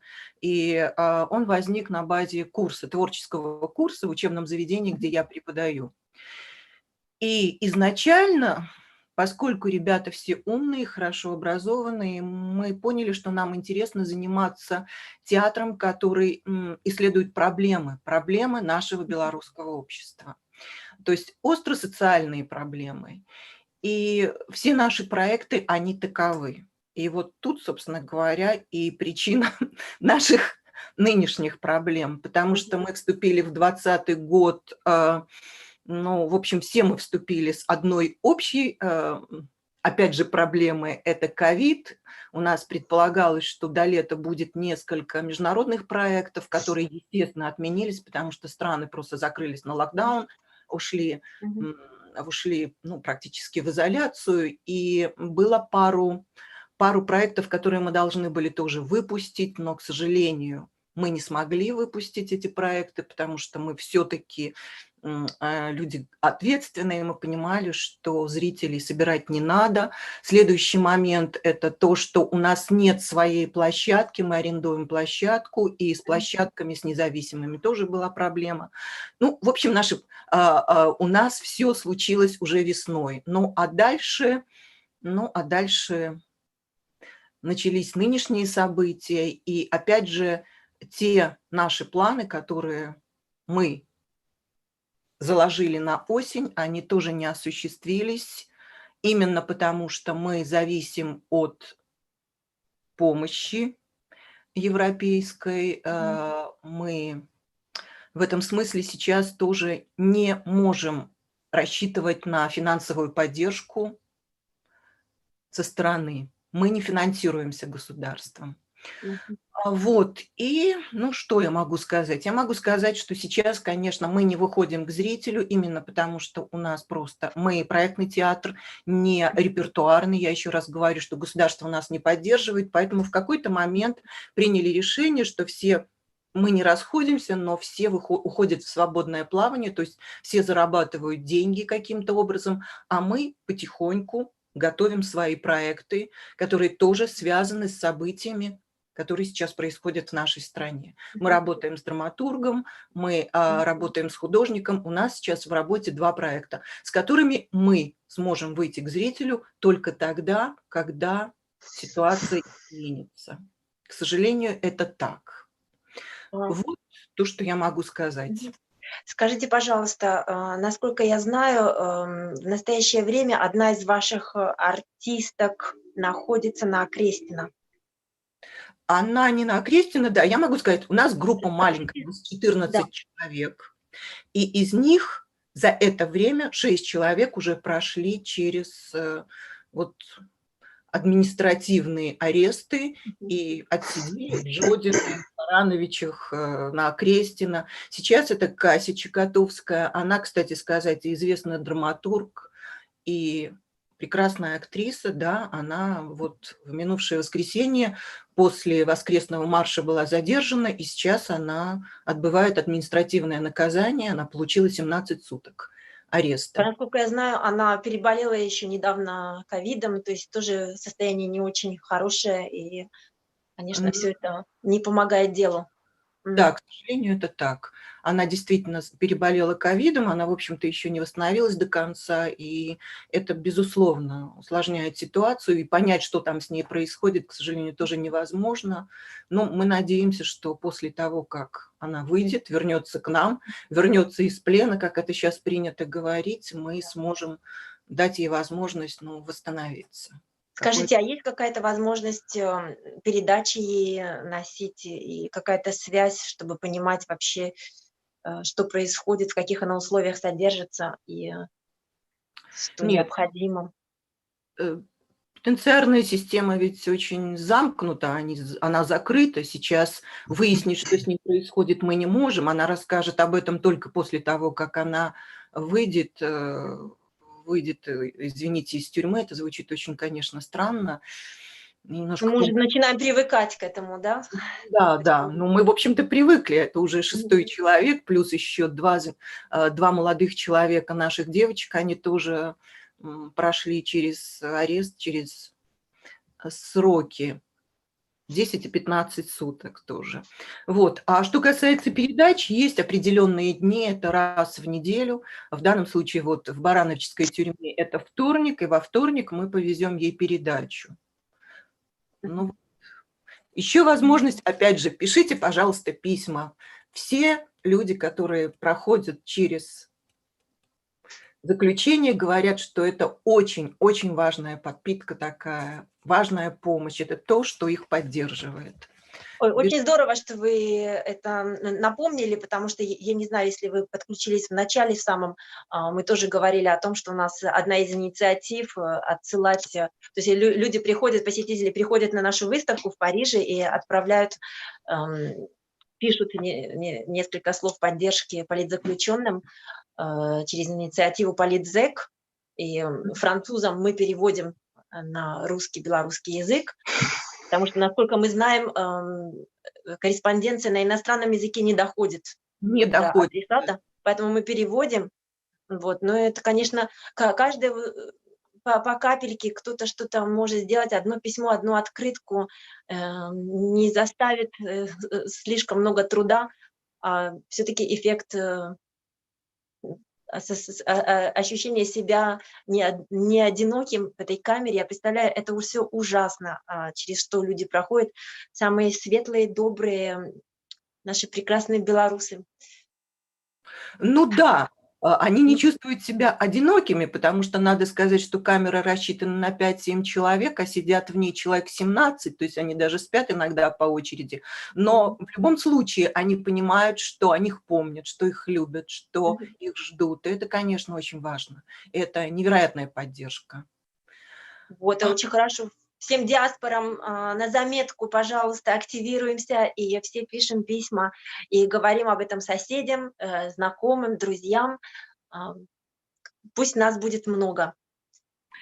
И хочу сказать пару слов по поводу того, чем могли бы помочь нам диаспоры. Ну и, конечно же, вот мы сейчас говорим с вами. Я думаю, что сейчас какая-то помощь, это письма, это эмоциональная поддержка, но вот поскольку все-таки театры сейчас оказались в очень сложной ситуации, сейчас какой-то невероятный ренессанс музыкальный, и действительно так сложилось, что появилось много прекрасной, просто потрясающей музыки, но театр находится в очень тяжелом состоянии, и особенно независимые театры, ну, собственно, не особенно независимые. Вот сидит Дима Есеневич, мы все прекрасно знаем про Купаловский театр, про ту драму, которую, в общем-то, мы все переживаем, и в первую очередь актеры купаловские. И мне кажется, что вот пройдет какое-то время, и когда мы придем в ту точку, в которую мы идем, тоже случится бум в театре. Но, конечно, нам нужна будет материальная поддержка. Для того, чтобы сейчас замыслы формируются, придумываются спектакли, но дальше их нужно как-то реализовать. И вот для того, чтобы их реализовать, нужны будут деньги. И мне кажется, что было бы замечательно, если бы возникли фонды солидарности, поддержки, не просто какие-то вот сейчас такие разовые инвестиции, а реальные фонды для поддержки культурных проектов. Вот вы немножечко озвучиваете мою мысль, и, честно говоря, именно эта идея, натхненная этой идеей, я захотела, чтобы этот конгресс отбылся у нас, потому что сейчас есть действительно помощь и фонды по разным направлениям, а вот артистам, я считаю, что очень мало уделено внимания, и мне бы хотелось, чтобы здесь, на этом конгрессе, это был такой, мы понесли начало новой идеи вот такого фонда взаимопомощи рассчитанных на культурные проекты для наших артистов, актеров, режиссеров, музыкантов, потому что плюс еще раздавленные вот этой ситуацией с ковидом, то есть многие остались без работы, театры закрыты, уничтоженные. И что делать? Вот встает вопрос просто, как выживать. И ввиду того, что сейчас тоже очень сложно с передачей денег из-за границы, как мы знаем, это тоже сложный поток сейчас прерван. Но мы, поверьте, мы думаем об этом и ищем ходы, пути. И будем продолжать делать все возможное, чтобы поддержать вот нашу, по сути, нашу творческую интеллигентность. Это душа артиста, это душа страны, потому что это всегда было так. Умрет культура, не будет нации такой, какая она есть, а творчество есть в каждом из нас. И что интересно, конечно, с этой волной за последние месяцы вот это творчество, оно вдруг фонтаном пробилось в каждом из нас. Тот, кто не был, может быть, каким-то художником, вдруг начал рисовать, как, допустим, есть экспонаты у нас на выставке тех заключенных, кто отсидел срок. И это уже их произведения, напитанные страданием, и большой эмоциональный код заложен в таких произведениях, потому что, опять-таки, от души. Да, безусловно. И это невероятно, действительно, это открытие наше общее, то, что белорусы оказались такой креативной нацией. Мы не предполагали. Это действительно поток такой, поток талантливых каких-то идей, поток талантливых микропроектов, проявлений чего угодно на всех уровнях, вот просто на уровне повседневности. Это круто. Невероятно наблюдать, что каждый нашел себе место вот в Новой Беларуси, потому что Новая Беларусь, она уже случилась, я считаю. И скажите, пожалуйста, а почему так произошло, почему вдруг за 26 лет молчания, после 26 лет молчания, вдруг белорусы поднялись, и мы их всех увидели, они заявили о себе в большой голос. Оль, мне трудно сказать. Что подвигло? Что вы думаете интуитивно, почему так? Потому что в странах некоторых есть забастовки, какие-то манифестации по поводу, там, вот мало кому-то платят, вот что-то там недовольно. А тут совершенно так народ встал, отстаивая свое достоинство. Вот это оказалось важным для белорусов. На самом деле проблемы появились, и выросли несколько поколений, как мне представляется, уже, которые не готовы жить вот в той реальности, которую им предлагают. И надо сказать, что последние, наверное, лет 6, может быть, 7 мы существовали как бы параллельно. Власть существовала в своем каком-то потоке, а мы в своем каком-то пузыре существовали, где были какие-то интересные события, художественные события, где были маленькие кафе, где были выставки, где была какая-то нормальная такая европейская жизнь с каким-то таким настоящим содержанием. И вот события, весенние события, когда случился ковид, и когда власть просто не помогла людям ничем, более того, Лукашенко бесконечно оскорблял и говорил какие-то глупости и гадости, люди поняли, что надо попытаться самостоятельно решить свои проблемы. И белорусы поняли, что они могут с этим справиться, что им не нужна никакая власть, что мы можем договориться. Дальше вот был запущен процесс изменений. Людям захотелось изменить власть именно сейчас. Это невероятно. Это все настолько невероятно. Это исторический момент, как ранее мы говорили с Михаилом Кукониным. Этот момент, вот для меня, как народ себя проявил после, вопреки всякой какой-то логике вот этих людей-политиков, те, которые политики, то есть больше начали на вас давить, запугивать, а вы еще больше расправили крылья и перебороли этот страх.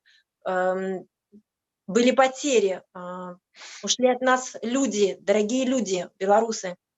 Это тоже не остановило белорусов. И вот не поселило в сердцах ни одного какой-то агрессии, какой-то вот негативной энергии. Вот эта энергия света, она растет и увеличивается. И мне кажется, вот эта способность самоорганизации белорусов, это, конечно, огромный пример прямой демократии, который я бы хотела, конечно, чтобы мы стремились прийти во всем мире, где народ сам доказал себе, что он способен принимать решения, находить себе место, реализовывать проекты, и все так дружно, слаженно работают, особенно в первые месяцы, когда мы наблюдали, естественно, через каналы, YouTube-каналы, Telegram-каналы, насколько люди, насколько я помню, покалеченные машины чинили бесплатно, там какие-то медицинские услуги в частных клиниках также были бесплатно для белорусов. То есть каждый мобилизовался как мог своим каким-то... То, что мог, он помогал и поддерживал один другого. И действительно такое ощущение, что все мы братья и сестры, и ощущение также, это все заразило и ближайшие страны. У нас, допустим, тоже в Париже очень часто нам помогают и из России, и с Украины, и с Литвы. И просто даже когда мы стоим на какой-то акции солидарности, к нам подходят люди, иностранцы, и встают рядом. То есть это все, конечно, очень, очень приятно и придает больше сил и веры, что мы на правильном пути. Мы будем продолжать. Мы, безусловно, на правильном пути. И абсолютно точно, что этот поток уже невозможно остановить, несмотря на те репрессии, которые сейчас вот ежедневно с нами, безусловно. Серьезные и глубокие изменения. Спасибо большое, Валентина, за ваше участие. Спасибо. Очень приятно мне быть такой маленький мостик с Беларусью. Я Диму вижу, и так радостно на душе. После стольких лет я уже не была в Беларуси. Так хочется быть с вами. Мы все часто тут плачем, хотим быть с вами. И чувствуем себя иной раз, конечно, очень плохо, что как же так, почему мы не вместе, почему? Ну, у нас есть тут немножечко больше голоса. Мы делаем, что можем с нашей стороны. По большому счету мы же вместе. Ваша помощь, она ощущается. И вот сейчас мы вместе. И спасибо вам еще раз. Будем больше устраивать таких инициатив, проектов, чтобы не терять эту связь сейчас, которую мы опять нашли.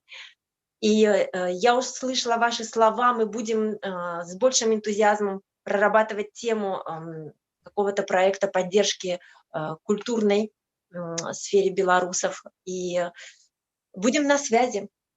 Спасибо большое. Спасибо огромное. Спасибо. Оставайтесь с нами. Живи Беларусь. Живи Беларусь. Можем, переможем. Спасибо. Я сейчас, насколько поняла, со мной связался наш следующий спикер Андрей Бибиков. У него проблемы, к сожалению, с интернетом в Беларуси не всегда, ну, так же, как и в других, в любых странах, он сейчас передвигается, и, к сожалению, он, наверное, так и не смог подключиться. Юра, подтверди мне, пожалуйста, не смог подключиться Андрей Бибиков? Да, действительно, его нету пока. Да, хорошо. А смог ли подключиться наш другий вольный купаловец Михай Зуй? Ён сказав, што яго рэпетыцыя трошкі яшчэ заняты, але збіраецца. Але збіраецца? Добра. А Крістіна Дробыш, я толькі, окей.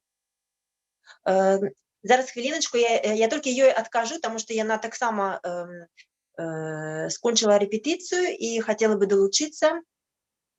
Так, толькі... Ну, гэта відаць у іх агульная рэпетыцыя, таму яны зараз удваіх, і, можа быць, і падключацца.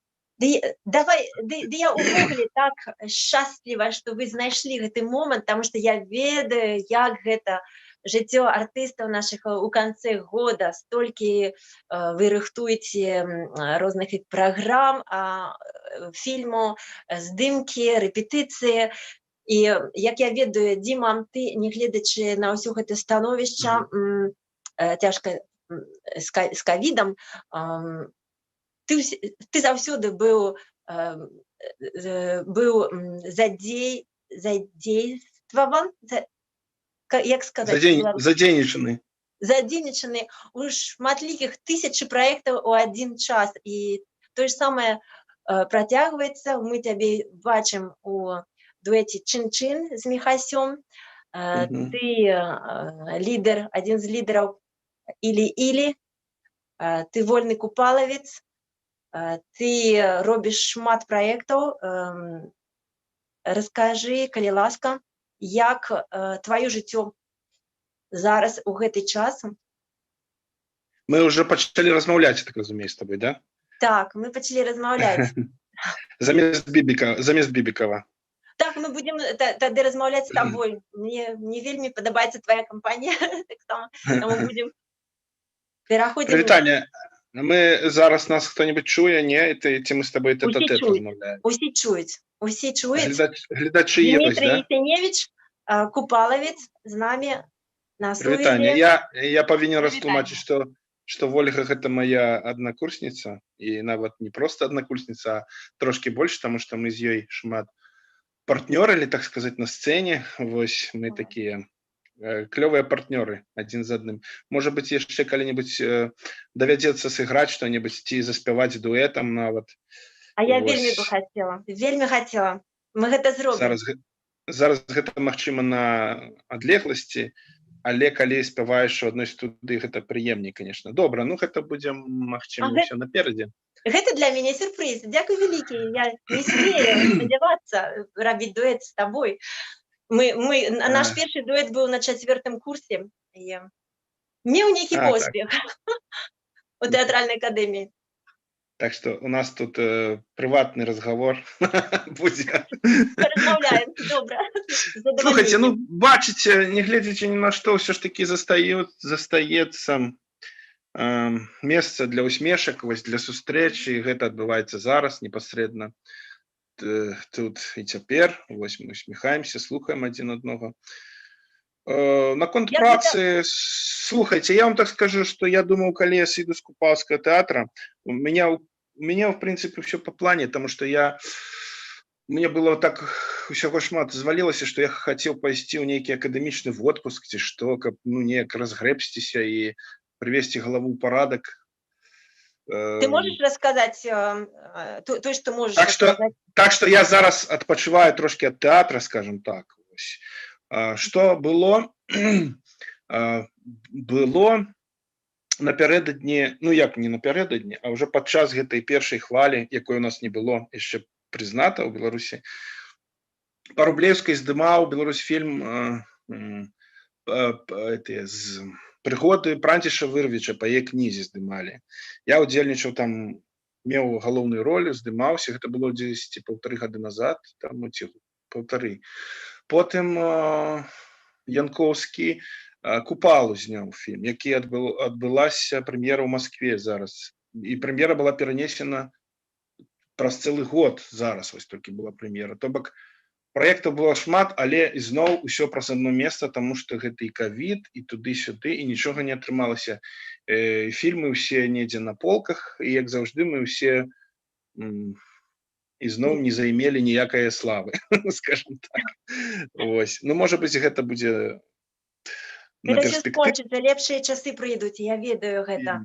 Але скажы мне, ты хацеў дадаць нешта? Не, я хацеў дадаць, што працы хапае. Я просто хацеў сказаць, што калі мы сышлі з Купалскага, я думаў, што будзе хоць часу нейкага трохі нешта.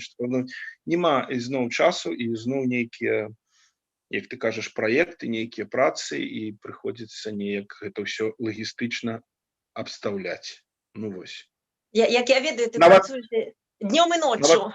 Нават сёння ўвечары у нас выступ з дуэтам Чин-Чин Channel і з Аленай Жалудок. Нас хочуць на нейкім карпараце там бачыць. Ну, карацей, съездзім, выступім. Чин-Чин Channel гэта такая наша прыватная такая ініцыятыва, таму што ідэй столькі шмат і ўсяго нерэалізаванага і ў плане музыкі. Зараз займаемся канкрэтна Чин-Чин Channel. Трэба неяк трохі на ногі паставіць, вось ён уже неяк ставіцца, і канал, і людзі дапамагаюць, і на Белсаце будзе прэм'ера фільма навагодняга з Я ўжо нашымі пабачыла героямі. першыя маленькія эпізоды, і Да. вельмі смешна. І Ну, зноў-такі з добрым такім помыслам я бачыла той момант. А прывітанне, Крысціна, далучылася, добра. Вітаю вас, вітаю, добрый вечер, я долучуся пакуль до вас, вітаю. Привет, Дзякуй привет. вялікі, што паспела. Я тебя, девочка, где-то видел сегодня. Вось яны купалаўцы з намі у прамым эфіры. Дзякуй. Что ты хотела запытаться? Я хотела запытацца, як у вас атрымліваецца, як ты кажаш, і смяяцца нямнога у ўсёй гэтай гісторыі. Трошки... Патрабуе вялікага куражу, смеласці, і таму, як мы разам вучыліся... Асабіста, я зразумеў пытанне, асабіста моя гісторыя ў тым, што зараз ужо прайшло трохі часу, і вось, бачыце, і Крысціна патэлефоніла па зуме, і усміхаецца, і я бачыў яе стомленую, я бачыў яе ў першыя дні гэтага пекла, якое было ў жніўні. Гэта, канешне, мы былі ў зусім другім настроі, зараз яно трошки мяняецца. Я нават скажу про той Чин-Чин Channel, наш іранічны, саркастычны гумар. Мы записывали гэтыя ролики все свае да падзей 9 жніўня, а калі нам трэба было іх выкідваць, гэта ўжо прайшла вайна гэтых жесткачей 9-13 там. І нам трэба было вырашаць, які зараз смех, які зараз што, калі такое адбываецца, людзей пытаюць, людзей забіваюць, людзей гэта. І мы вельмі доўга думалі, але ж нам трэба было нешта, і мы спрашивали у людзей, они кажуць, слухайте, ну давайте выкидывайте, хочуць же, наверное, людзі трохі неяк, ну, адпачыць ад гэтага ўсяго. Некая разрядка. Да, мы гэта ўсё выкінули, гэта трымаць у сэрцы. Да, выкінули гэтыя відосы. Ну, слухайте, ну і ў каментарах пісалі тое, што станоўча, то бок, дзякуй вам вялікі, не могу зараз жыць, але паглядзеўшы вас, неяк трохі лягчэй становіцца. Ну, то бок, вось так было. Гэта я моя вельмі люблю ваш канал, вельмі люблю Чин-Чин. Гэта для мяне таксама была знаходка. Гэта смешна, гэта делікатна і таксама... Ён зараз у замарозцы, але мы готовим. Ну, гэты эпізод Рыхтуем, да. Ага, цэнзура беларуская. Я хотела яшчэ вам выказаць падзяку з нагоды таго, што калі мы рабілі пікеты, акцыі улетку, вы для нас зрабілі, асабіста для нас відэазварот, асабіста для нас у прамым эфіры з маніфестацыі. Гэта было вельмі прыемна, таму што так, мы падтрымліваем, але нам было таксама вельмі важна для энтузіазму атрымаць вашу падтрымку таксама, таму што, здаецца, дзень за днём мы нешта робім, а рэзультату ўсё няма. Ці трэба рабіць, ці трэба, ну і ўсё разумееце. Все разумееце, гэта было вельмі прыемна, асабіста ад вас, ад купалаўцаў. Ну, я могу сказаць у сваю чаргу, што менавіта знаходзячыся тут, мы таксама вельмі адчуваем тую хвалю падтрымкі, скажем так, з таго боку, з таго берага, так, бо мы разумеем, ну, ты заўсёды разумееш, што дзесьці там за мяжой ёсць твае там сябры, знаёмыя, знаёмых, што беларусы ёсць і там. Але цяпер ты не проста разумееш, колькі там нас знаходзіцца, нашых людзей, але яны яшчэ і, ну, там просто такое аб'яднанне. У мяне лічна, вот асабіста такое, знаете, адчуванне, што мы ўнутры, і вакол нас яшчэ такое кола людзей. І мы разам, ну, гэта просто таксама, мы таксама гэта вельмі адчуваем. Вольга казала раней, тебе яшчэ не было, по статыстыцы там за мяжой 1,5 мільярда беларусаў. Ой, мільярда. Што сказаў? Мільёна. Мільярда. Можна яшчэ одну маленькую Беларусь такое скласці. У мяне не вельмі добра з матэматыкай, але ўсё ж такі мільярды, мільёны. Ладно. Окей. Слухайце, што мы можам зрабіць? я бы сказала так, Крысціна, я стараюсь, як усе мы стараемся размаўляць по-беларуску. Ты калі тебе складана, можешь по-руску казаць. Не, я хочу з купалаўцамі размаўляць по-беларуску. Сорамна мне, як актрысе, пераходзіць на расійскую мову, але я так, на трасянцы, паціху. Што мы можам зрабіць? Трасянка наша ўсё. Усё. Яна нас яднае, трасянка. Не, я, дарэчы, вельмі рада, што у нас у беларусаў ёсць варыянты. Мы можам размаўляць по-беларуску, па-руску, па-ангельску, па-французску. І гэта робіць нас яшчэ больш зваротлівымі, як казаць. Ну, Вольга, гэта ты зараз пра сябе, па-ангельску, па-французску. Я толькі ведаю трасянку, беларускі і рускі немножко. Все самые галоўныя мовы. Што мы, скажите, што мы можам рабіць? Мы хотим рабіць, падтрымліваць, але ведаеце, гэта становіш і ковід, і ўсе гэтыя абмежаванні нашых змяшчэнняў, пераездаў. Што ў гэтай сітуацыі мы, як дыаспара беларусаў, можам рабіць? Як толькі не будзе абмежавання выезду, мы вас усіх чакаем до нас. Нашыя хаты адкрыты. Ось, якая яшчэ падтрымка? Мы шукаем спосабы, як дапамагчы фінансава. Што яшчэ мы можам зрабіць? Добиться для... Да, я жартовать хочу зараз. Добиться для белорусов особливых условий, як будет? Умов. Особливых умов, каб при ковиде мы могли перемещаться свободно в Францию и в Беларусь назад. Без карантину. Добра, гэта мы будем размаўляць з нашим прадстаўніком посольства Беларусі ў Францыі, з Алісай, з нашай Алісай Саракваш, якой, не ведаю, вы былі ці не у пачатку, Дима чуў. Не, не быў. У нас адкрыліся беларускія народныя посольствы. Так, класс. Так, потому что наш МИД нас больше не представляем, яны нам здрадзілі, мы хотим наше посольство, и тому гэта символично, але справы, некие справы мы сможем вырашаць, як дапамагаць, усталёўваць контакты. Ну и, конечно, цукерки. Цукерки доходят?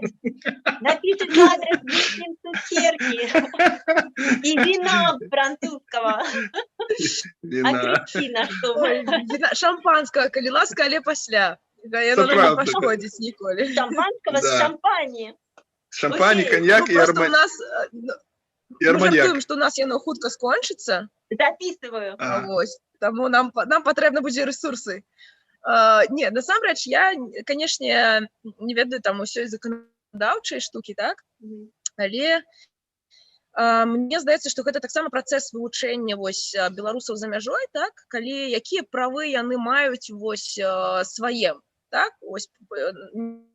Здаецца, што там можа быць значна больш магчымасцяў заканадаўчых. Я не ведаю, як у дачыненні там да іншай дзяржавы, так? Ужо тое, што створаныя, напрыклад, і амбасады, якія незалежныя, так? Гэта, па сутнасці, ўжо мы можам прадстаўляць свае інтарэсы, напрыклад, так, праз незалежныя амбасады. Іншая справа, што, канешне, для мяне самы такі, не тое, што балючае, але, здаецца, самае важнае пытанне – гэта інфармацыйнае. Бо калі гэта быў пік, калі ўсё толькі пачалося, то, канешне, мы не сыходзілі там са сторонак сусветных сродкаў масавай інфармацыі. Цяпер, канешне, гэта звычайны, абсалютна натуральны працэс, калі мы трошачкі адыходзім на нейкі іншы план, але справа ў тым, што жахі не скончыліся. Яны працягваюцца. І вельмі хочацца, каб гэта інфармацыйная прастора, яна заўсёды падтрымлівалася. Я ведаю, што адкрылася выстава ў Францыі цяпер.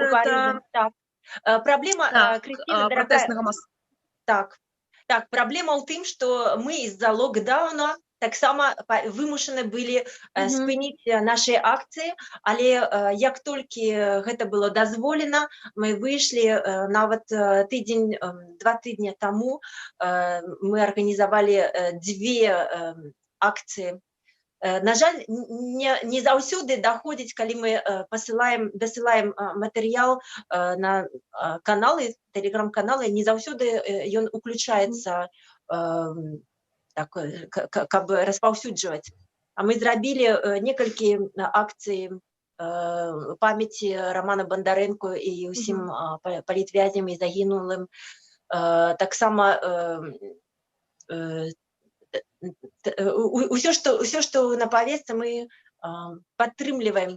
Але зараз з тым, што локдаун скончыўся, але таксама ёсць нейкія...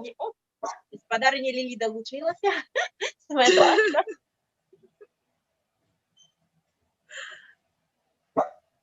І мы будем гэта рабіць, і выстава гэта такі моцны інструмент камунікацыі. 2 месяцы наши арганізатары працавалі над гэтай выставай. І, на жаль, ты долучилася до нас толькі зараз. У нас мы продемонстрували цудоўнае відэо, але я тобі дашлю таксама убачыць. Я глядела, мне просто... А, ты глядела. Окей, добра. Окей. Я ў сэнсе бачыла, я натыкалася, калі я ўбачыла, што адкрылася выстава, я паглядзела ўсё, і моя сяброўка таксама жыве ў Парыжы, моя аднакурсніца. Вось, таму яна мне дакладвае нейкія апошнія навіны, я так трымаю руку на пульсе. Вось, а так, калі вяртацца да тэмы, то, канешне, мяне больш, не то, што больш, а важныя для мяне, здаецца, гэта міжнародныя адносіны нашых дзяржаў і тое, што як мы тут, якія лічылі сябе там маленькімі людзьмі, якія, там, напрыклад, не могуць уплываць, але як высветлілася, мы, калі нас шмат маленькіх людзей, мы можам уплываць. Тое самае, мне здаецца, адбываецца і за мяжой, калі беларусаў, ну, здаецца, ну што, я тут, беларус, там жыву, дзесьці там, што я магу зрабіць? Не. Мы ўсе, кожны маленькі чалавек, калі мы яднаемся, мы адна вялікая сіла, і мы можам. Таму ёсць нейкія рычажкі, падказвае іх. Падказвае іх, напрыклад, і тое, што... Кажы, адначасова пагаварыць. Выбачай. Падказвае, напрыклад, і Пал Палыч, разам з іх у цій арганізацыі, яны падказваюць розныя там юрыдычныя моманты, як можна паўплываць, як можна дабіцца там чагосьці, бо як не шкада, як не прыкра, але там нас чуюць лепей, чым тут. Меня натхніла ситуація з Герасіменя, якая там калі з'ехала месяцы 2 таму ці месяц, поехала и навела там шороху з этим міжнародным алімпійскім камітэтам, які, в принципе, ну, одлучили сям'ю нашу злачынную ад гэтых вот удзельніцтва у міжнародных спаборніцтвах, ад удзелу там, ад прысутнасці. Вельмі клёва. Ну, такі. Вельмі... Падзея такая. Зараз вядзецца шмат у каардынацыі з беларусамі замежжа. Тое, што адбылося, самае галоўнае, гэта людзі аб'ядналіся таксама за мяжой, і ёсць, ідзе работа, нават гэта не вельмі адзначана ў сродках масавай інфармацыі, але існуюць шматлікія праекты у тым ліку, і праект аб правах беларусаў замежжа, каб яны маглі мець больш праў і усплываць на сітуацыю ў родной краіне. Міхась, дзякуй вялікі, ты датлучыўся да нас. Актывіруй свой мікрафон, калі ласка. Актывирован. Актывированы, есть. Як я рада тебе бачыць. Купалаўцы разам. А где ты в каком-то, у червоных ліхтарах у нейких ты знаходишься? На ночном клубе. На квартал пошел. Ты на репетиции. Ну так, у нас невеличка рэпетыцыя канцэпта, таму выбачайце вось толькі так на некалькі хвілін. Добра, Міхай, скажи мне, калі ласка, у цябе нема шмат часу, раскажы ў некалькіх словаў, як ты жывеш у гэтыя часы не складаныя для Беларусі. Насамрэч цікава. Ось першае, што слова, якое ўзнікае, то бок такія псіхалагічныя арэлі, такие то страшно, то цікава, і то ты верыш, што ўсё будзе добра, то сумнеешся ў гэтым, але гэта такі вельмі жывы час для нас усіх. Мы пазбаўленыя звыклых там зон комфорту і неяк абудзіліся са сну. І акторы таксама. А чаму абудзіліся? Як ты лічыш? Чаму так здарылася? Чаму зараз? Ну, насамрэч, мне здаецца, што я казаў, што мы абудзіліся, гэта больш такое вузкае кола, але калі больш шырока, то добрый дзень. А калі больш шырока, мне здаецца, проста адначасова шмат людзей нешта пачалі, нешта дазналіся да нечага. То бок тое, што адбылося, гэта вельмі хутка разляцелася. Мне здаецца, у гэтым плане, ну там сучасныя сродкі камунікацыі зрабілі вельмі моцны ўплыў. Это такая тэхнічная рэч, але мне здаецца, яна паўплывала. Што проста ўсе ў адзін дзень убачылі там весь гэты і гвалт, і ўсю тую прыгажосць, якая там вылівалася на вуліцы. І не было ад гэтага як бы куды схавацца, і таму ці ты закрываеш гэта назаўсёды, але гэта ўжо немагчыма закрыць, як бы ёсць такі выраз, как это развидеть. Вось гэта ўжо немагчыма развидеть. И мы говорим часто, что Беларусь больше не будет как прежде. Ничего больше не будет как прежде. Так, мы я ў гэта веру, я спадзяюся на гэтую веру. Але, можа быць, 100 гадоў таксама людзі так адчувалі, не ведаю, там, Купала і там гэта маладыя паэты, першае адраджэнне такое нацыянальнае. Можа, яны таксама гэта адчувалі. Але ўсё ж таки зараз здаецца, што гэта ў нешта выльецца. Я таксама в гэта веру, усім сэрцам.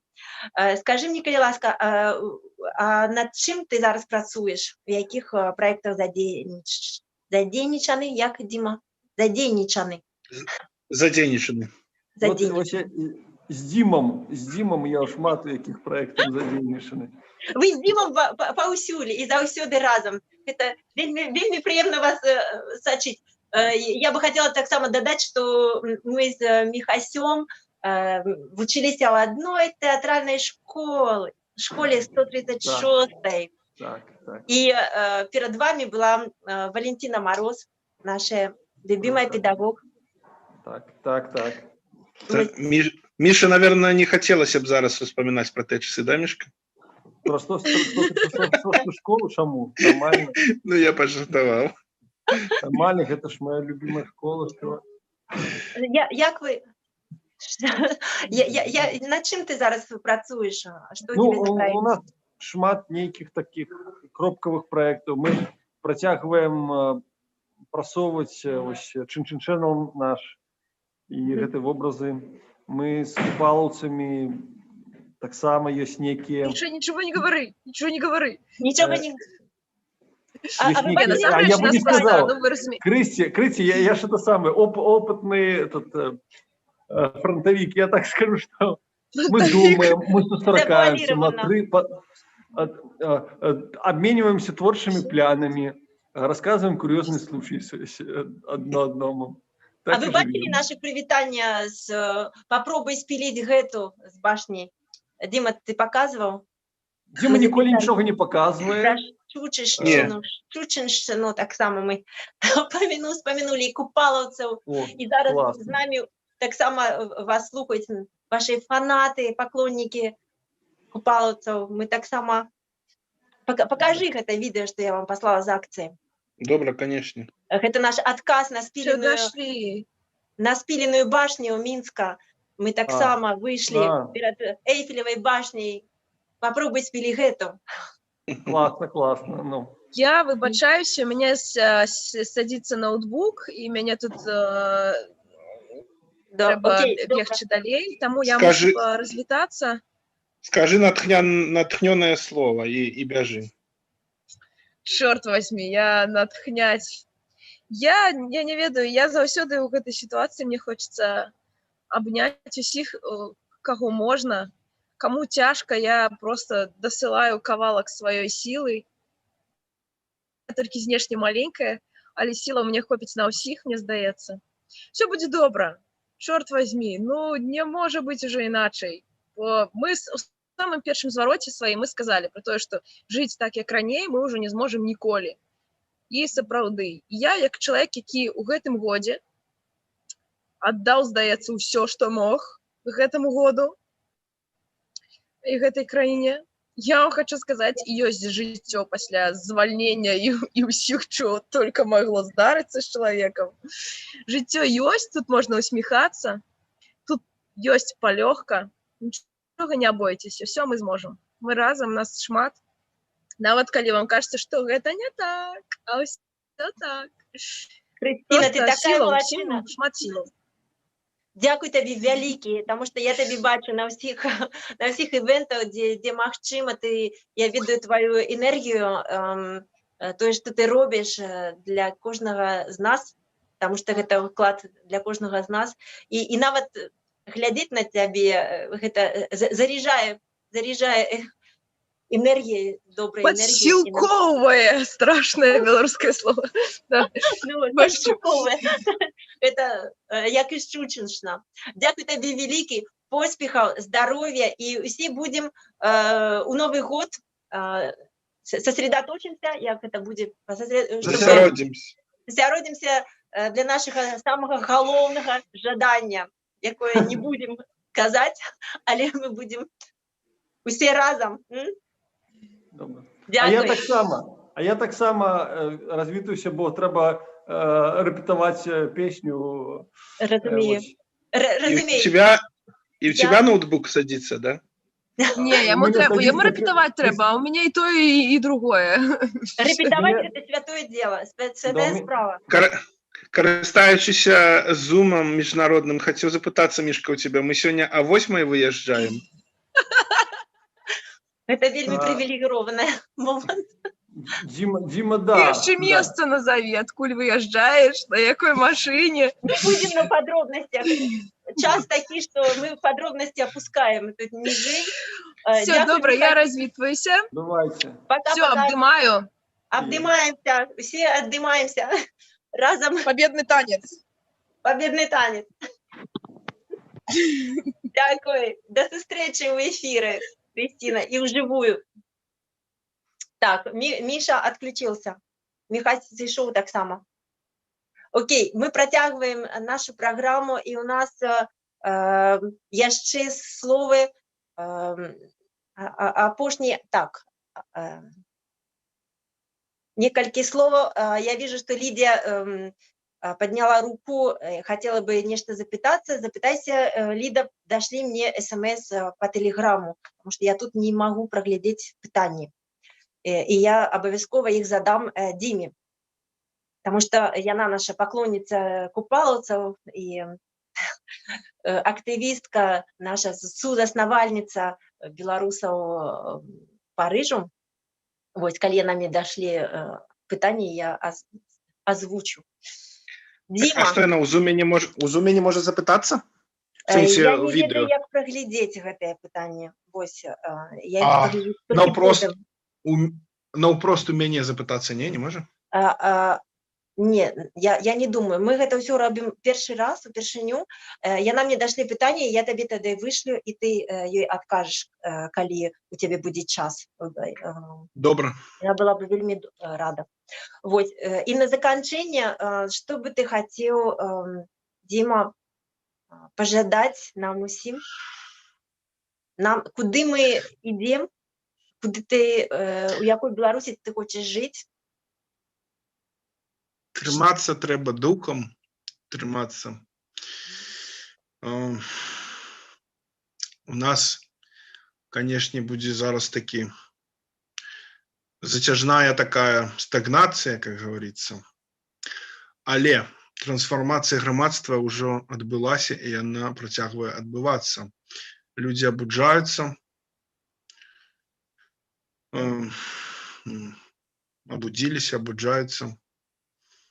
Нават зімой, калі ўсе спяць, калі ўсё спіць. Это так Вось. цяжка, таксама ўзімку.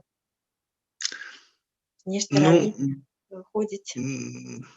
Ну, так, надвор'е уплывае на людзей вельмі. І у нас, слухай, я не ведаю, як у вас в Парыжы, у нас у Мінску тут заўжды неба на галаве шэрае.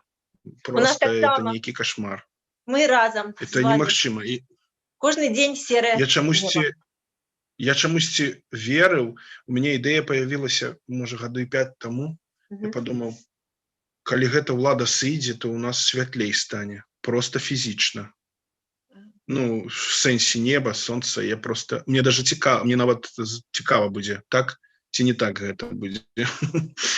Вось. Ну, на самой справе вельмі цяжка Я просто хочу сказать про то, что кожны дзень добавляецца сумных навінаў нейкіх там, і яны цябе выбіваюць, і гэта робіцца адмыслова, канешне ж, такіх сумных навін. Вось.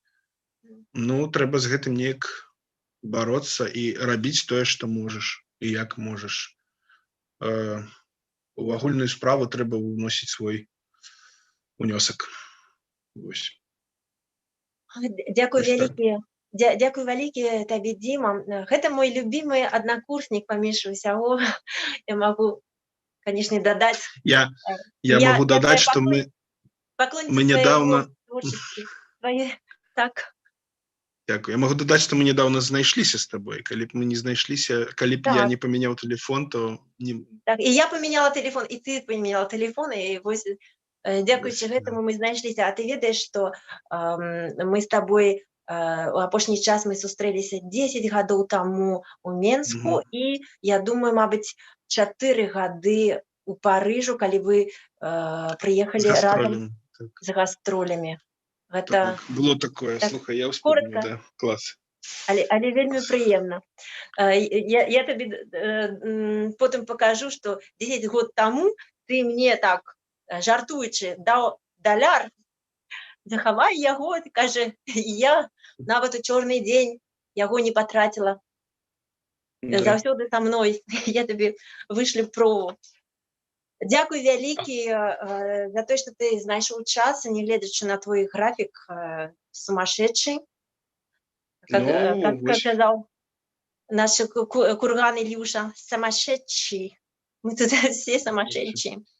Ныне почивший нас наш любимый педагог, да. Да, так шкада, што зайшоў.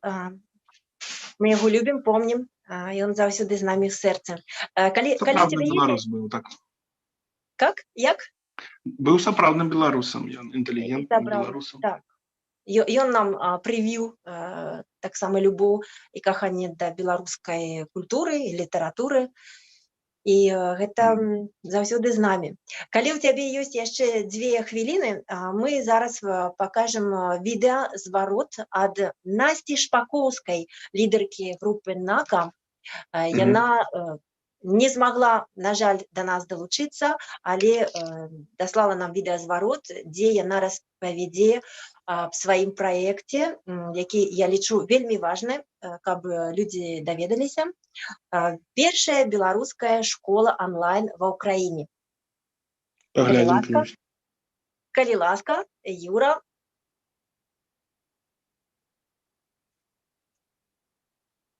Так. Поехали. Здравствуйте, меня зовут Анастасия Шпаковская, и я создатель первой белорусской онлайн-школы в Украине. Идея создания такой школы возникла у меня еще в конце августа, когда я вместе со своими 2 детьми вынуждена была покинуть Беларусь и оказалась в Киеве. Во время поиска школы для своих детей я столкнулась со сложностями, которые подтолкнули меня к созданию именно белорусской школы, именно в онлайн-формате. Первая сложность – это то, что с этого года учебного в Украине все преподавание ведется на украинском языке.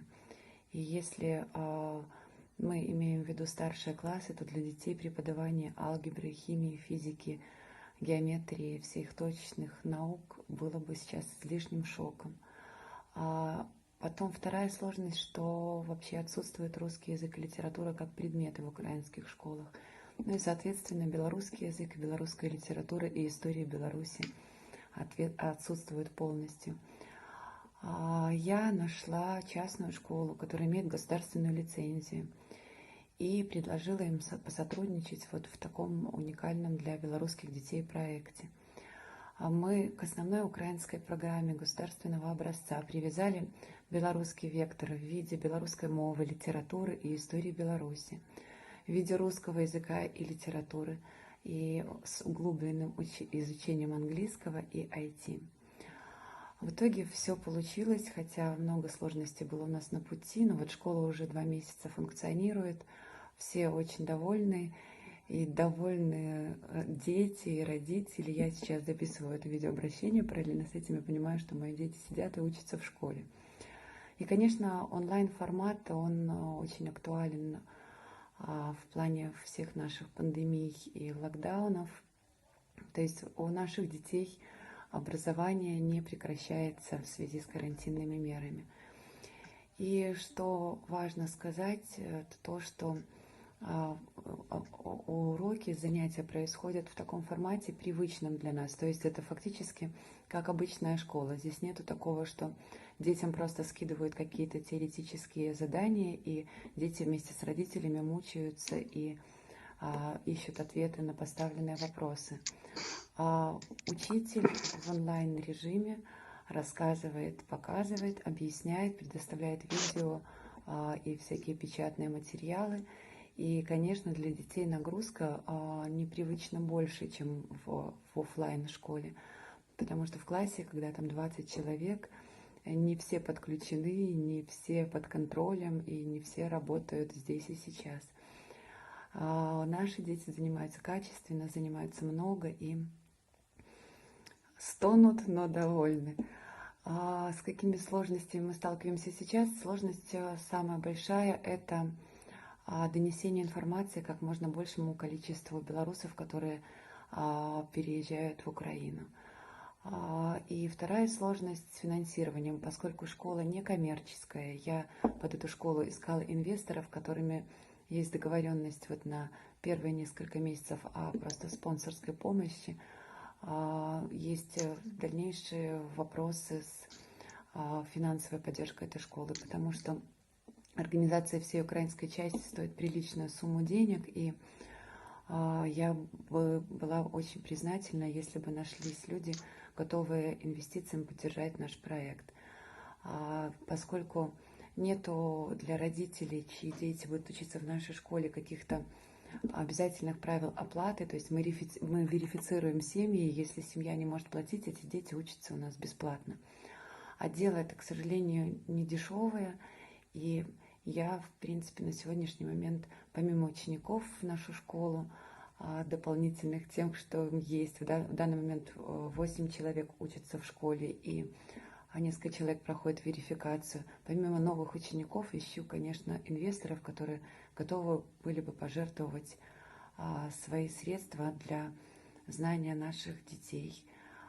Почему это важно? Потому что вне зависимости от того, что происходит со взрослыми, наши дети должны знать свой язык, свою историю и получать тот пакет, тот багаж знаний, который им понадобится в случае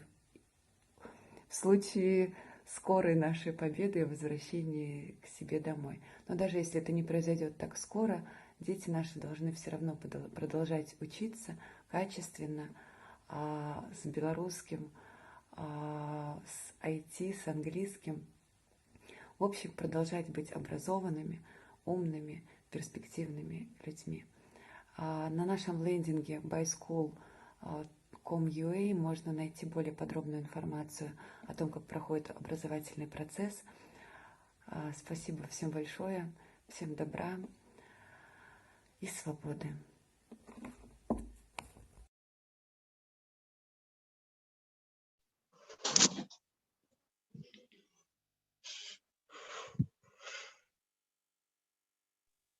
Я забылася пра мой мікрафон.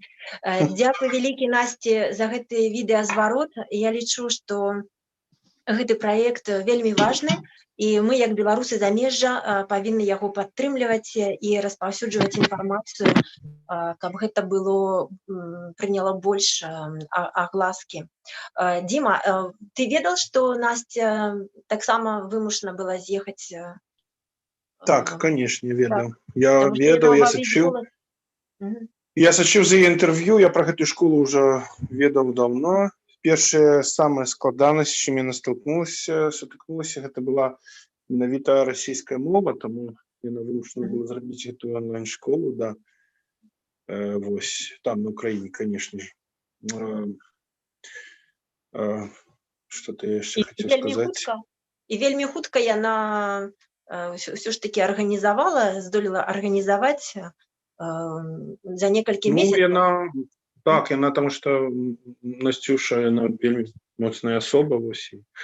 А тут яшчэ калі двое дзяцей, і трэба іх вучыць. То бок, цябе само жыццё выталкнула туды, куды там, што табе трэба рабіць, і там яна гэта вымушана была рабіць, і яна гэта зрабіла. Мне вельмі падабаецца яе творчасць гурта «Нака». І той, што ты кажаш, яна моцная асоба, гэта бачна в каждом кліпе, у каждой песне.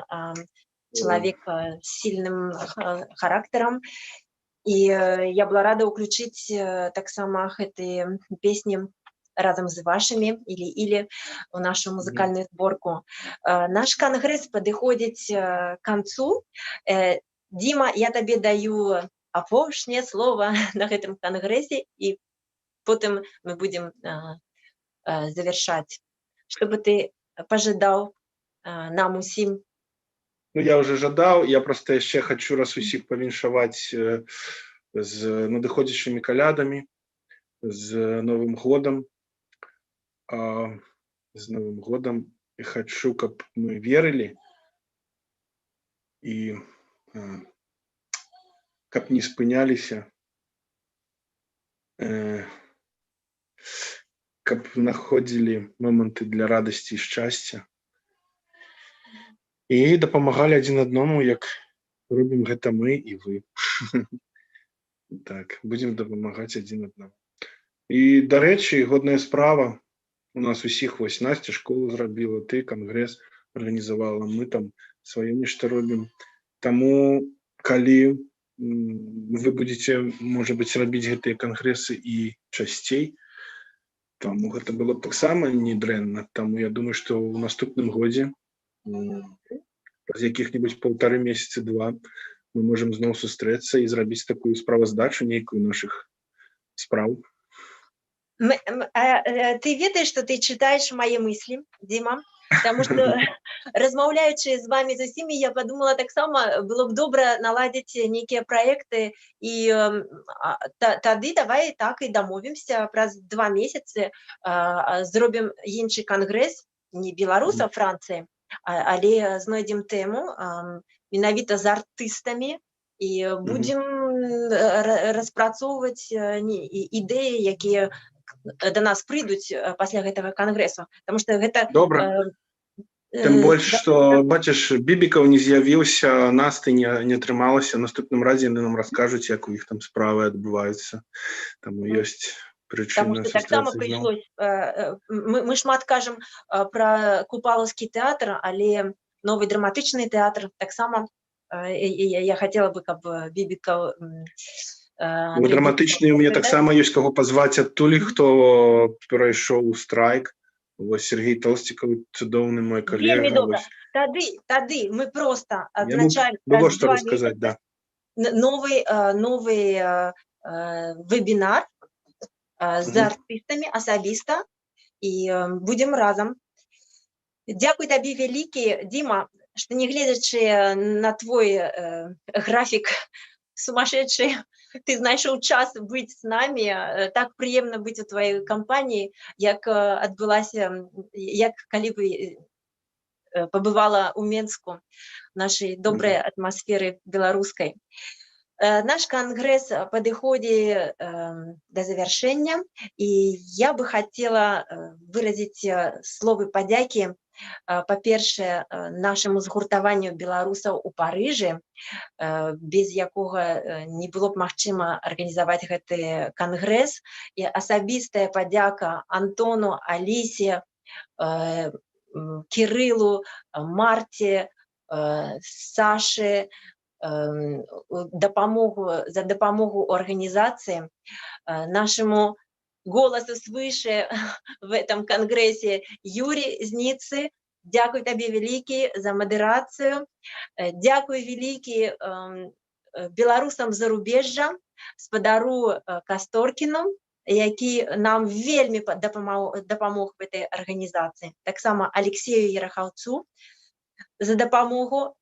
Дякую усім нашим спікерам, артыстам, якія былі разам з намі. Дякую Федзе за цудоўны банер беларускага кангрэсу.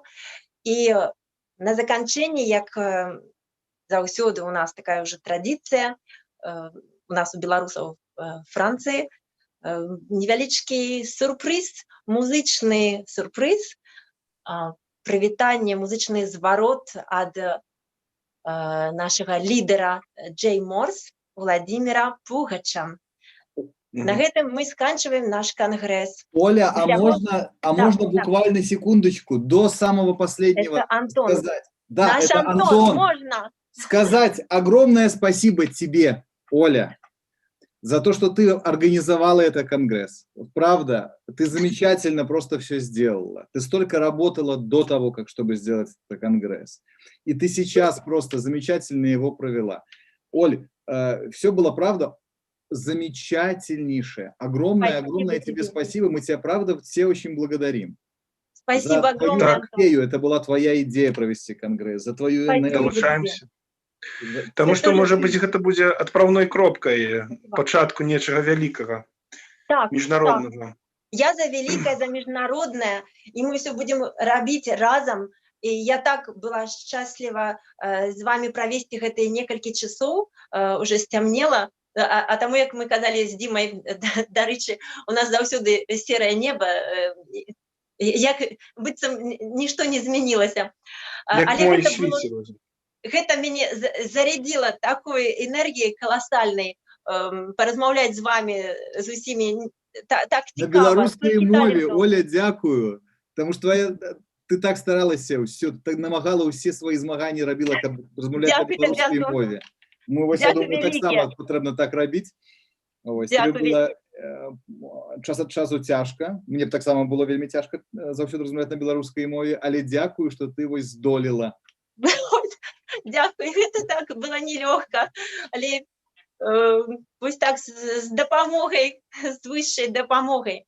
Дякую вялікі, Антон, мне вельмі прыемна. Дякую усім, хто нероўна дыша, все такія наши светлые, добрые люди, те, кто нам допомагают, белорусы, не белорусы, мы все разом у нашем имкнении до демократичной, до свободной жизни, вось, свободной, легкой жизни с добрым умором и с добром, вось, доброй энергией. Усяго вам самого найлепшага, мои родные белорусы. Будем спадзявацца, што ўсе нашы мары здзейсняцца ў новым годзе, і асабіста адна самая галоўная. Вітаю вас, развітваюсь, і музычны зварот ад Владимира Пугача, які нам даслаў яго асабіста спецыяльна для беларусаў у Францыі. Дзякую всім вялікі і до новых сустрэч. Пока-пока, і Дима, пока. Пока. Вітаю всіх удзельнікаў французскага кангрэсу беларусаў. Вялікі вам дзякуй за падтрымку, за салідарнасць. Для нас зараз гэта вельмі важна. У нас с вами адны і тыя ж мары, адны і тыя ж надзеі. І пра гэта песня.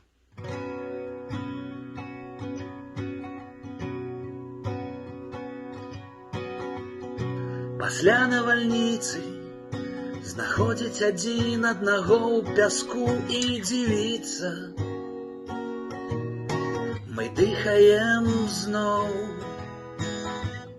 у аскепках сталіцы, холодное солнце, галоўнае мае адбыцца. Мы дыхаем зноў, дыхаем зноў, спалоханыя, бяскрылыя, ці вартыя гэтай долі мы? Дыхай свабодна, мілая, прагна глыткамі доўгімі, дыхай на поўныя грудзі нам, ветразі да блокаў дом, ляці, не глядзі ў мінулае, нібы матылёк на сваё святло. Пасля навальніцы, дзе водар азону забыты, нібыта нам сніцца. Мы дыхаем зноў, і цёпла ў сталіцы, усё адбылося, што ўрэшце павінна адбыцца. Мы дыхаем зноў, дыхаем зноў, спалоханыя, бяскрылыя, ці вартыя гэтай долі мы? Дыхай свабодна, мілая, прагна глыткамі доўгімі, дыхай на поўныя грудзі нам, ветразі да блокаў дом, ляці, не глядзі ў мінулае, нібы матылёк на сваё святло. Пасля навальніцы, зламаныя спіцы, пакінуты ровар і колы спыніліся быццам. Мы спознімся зноў. Дзякуй усіх з надыходзячымі святамі, з Новым годам, з калядамі. Нашы мары здзейсняцца, і мы пойдзем далей з нашымі новымі надзеямі. Пока.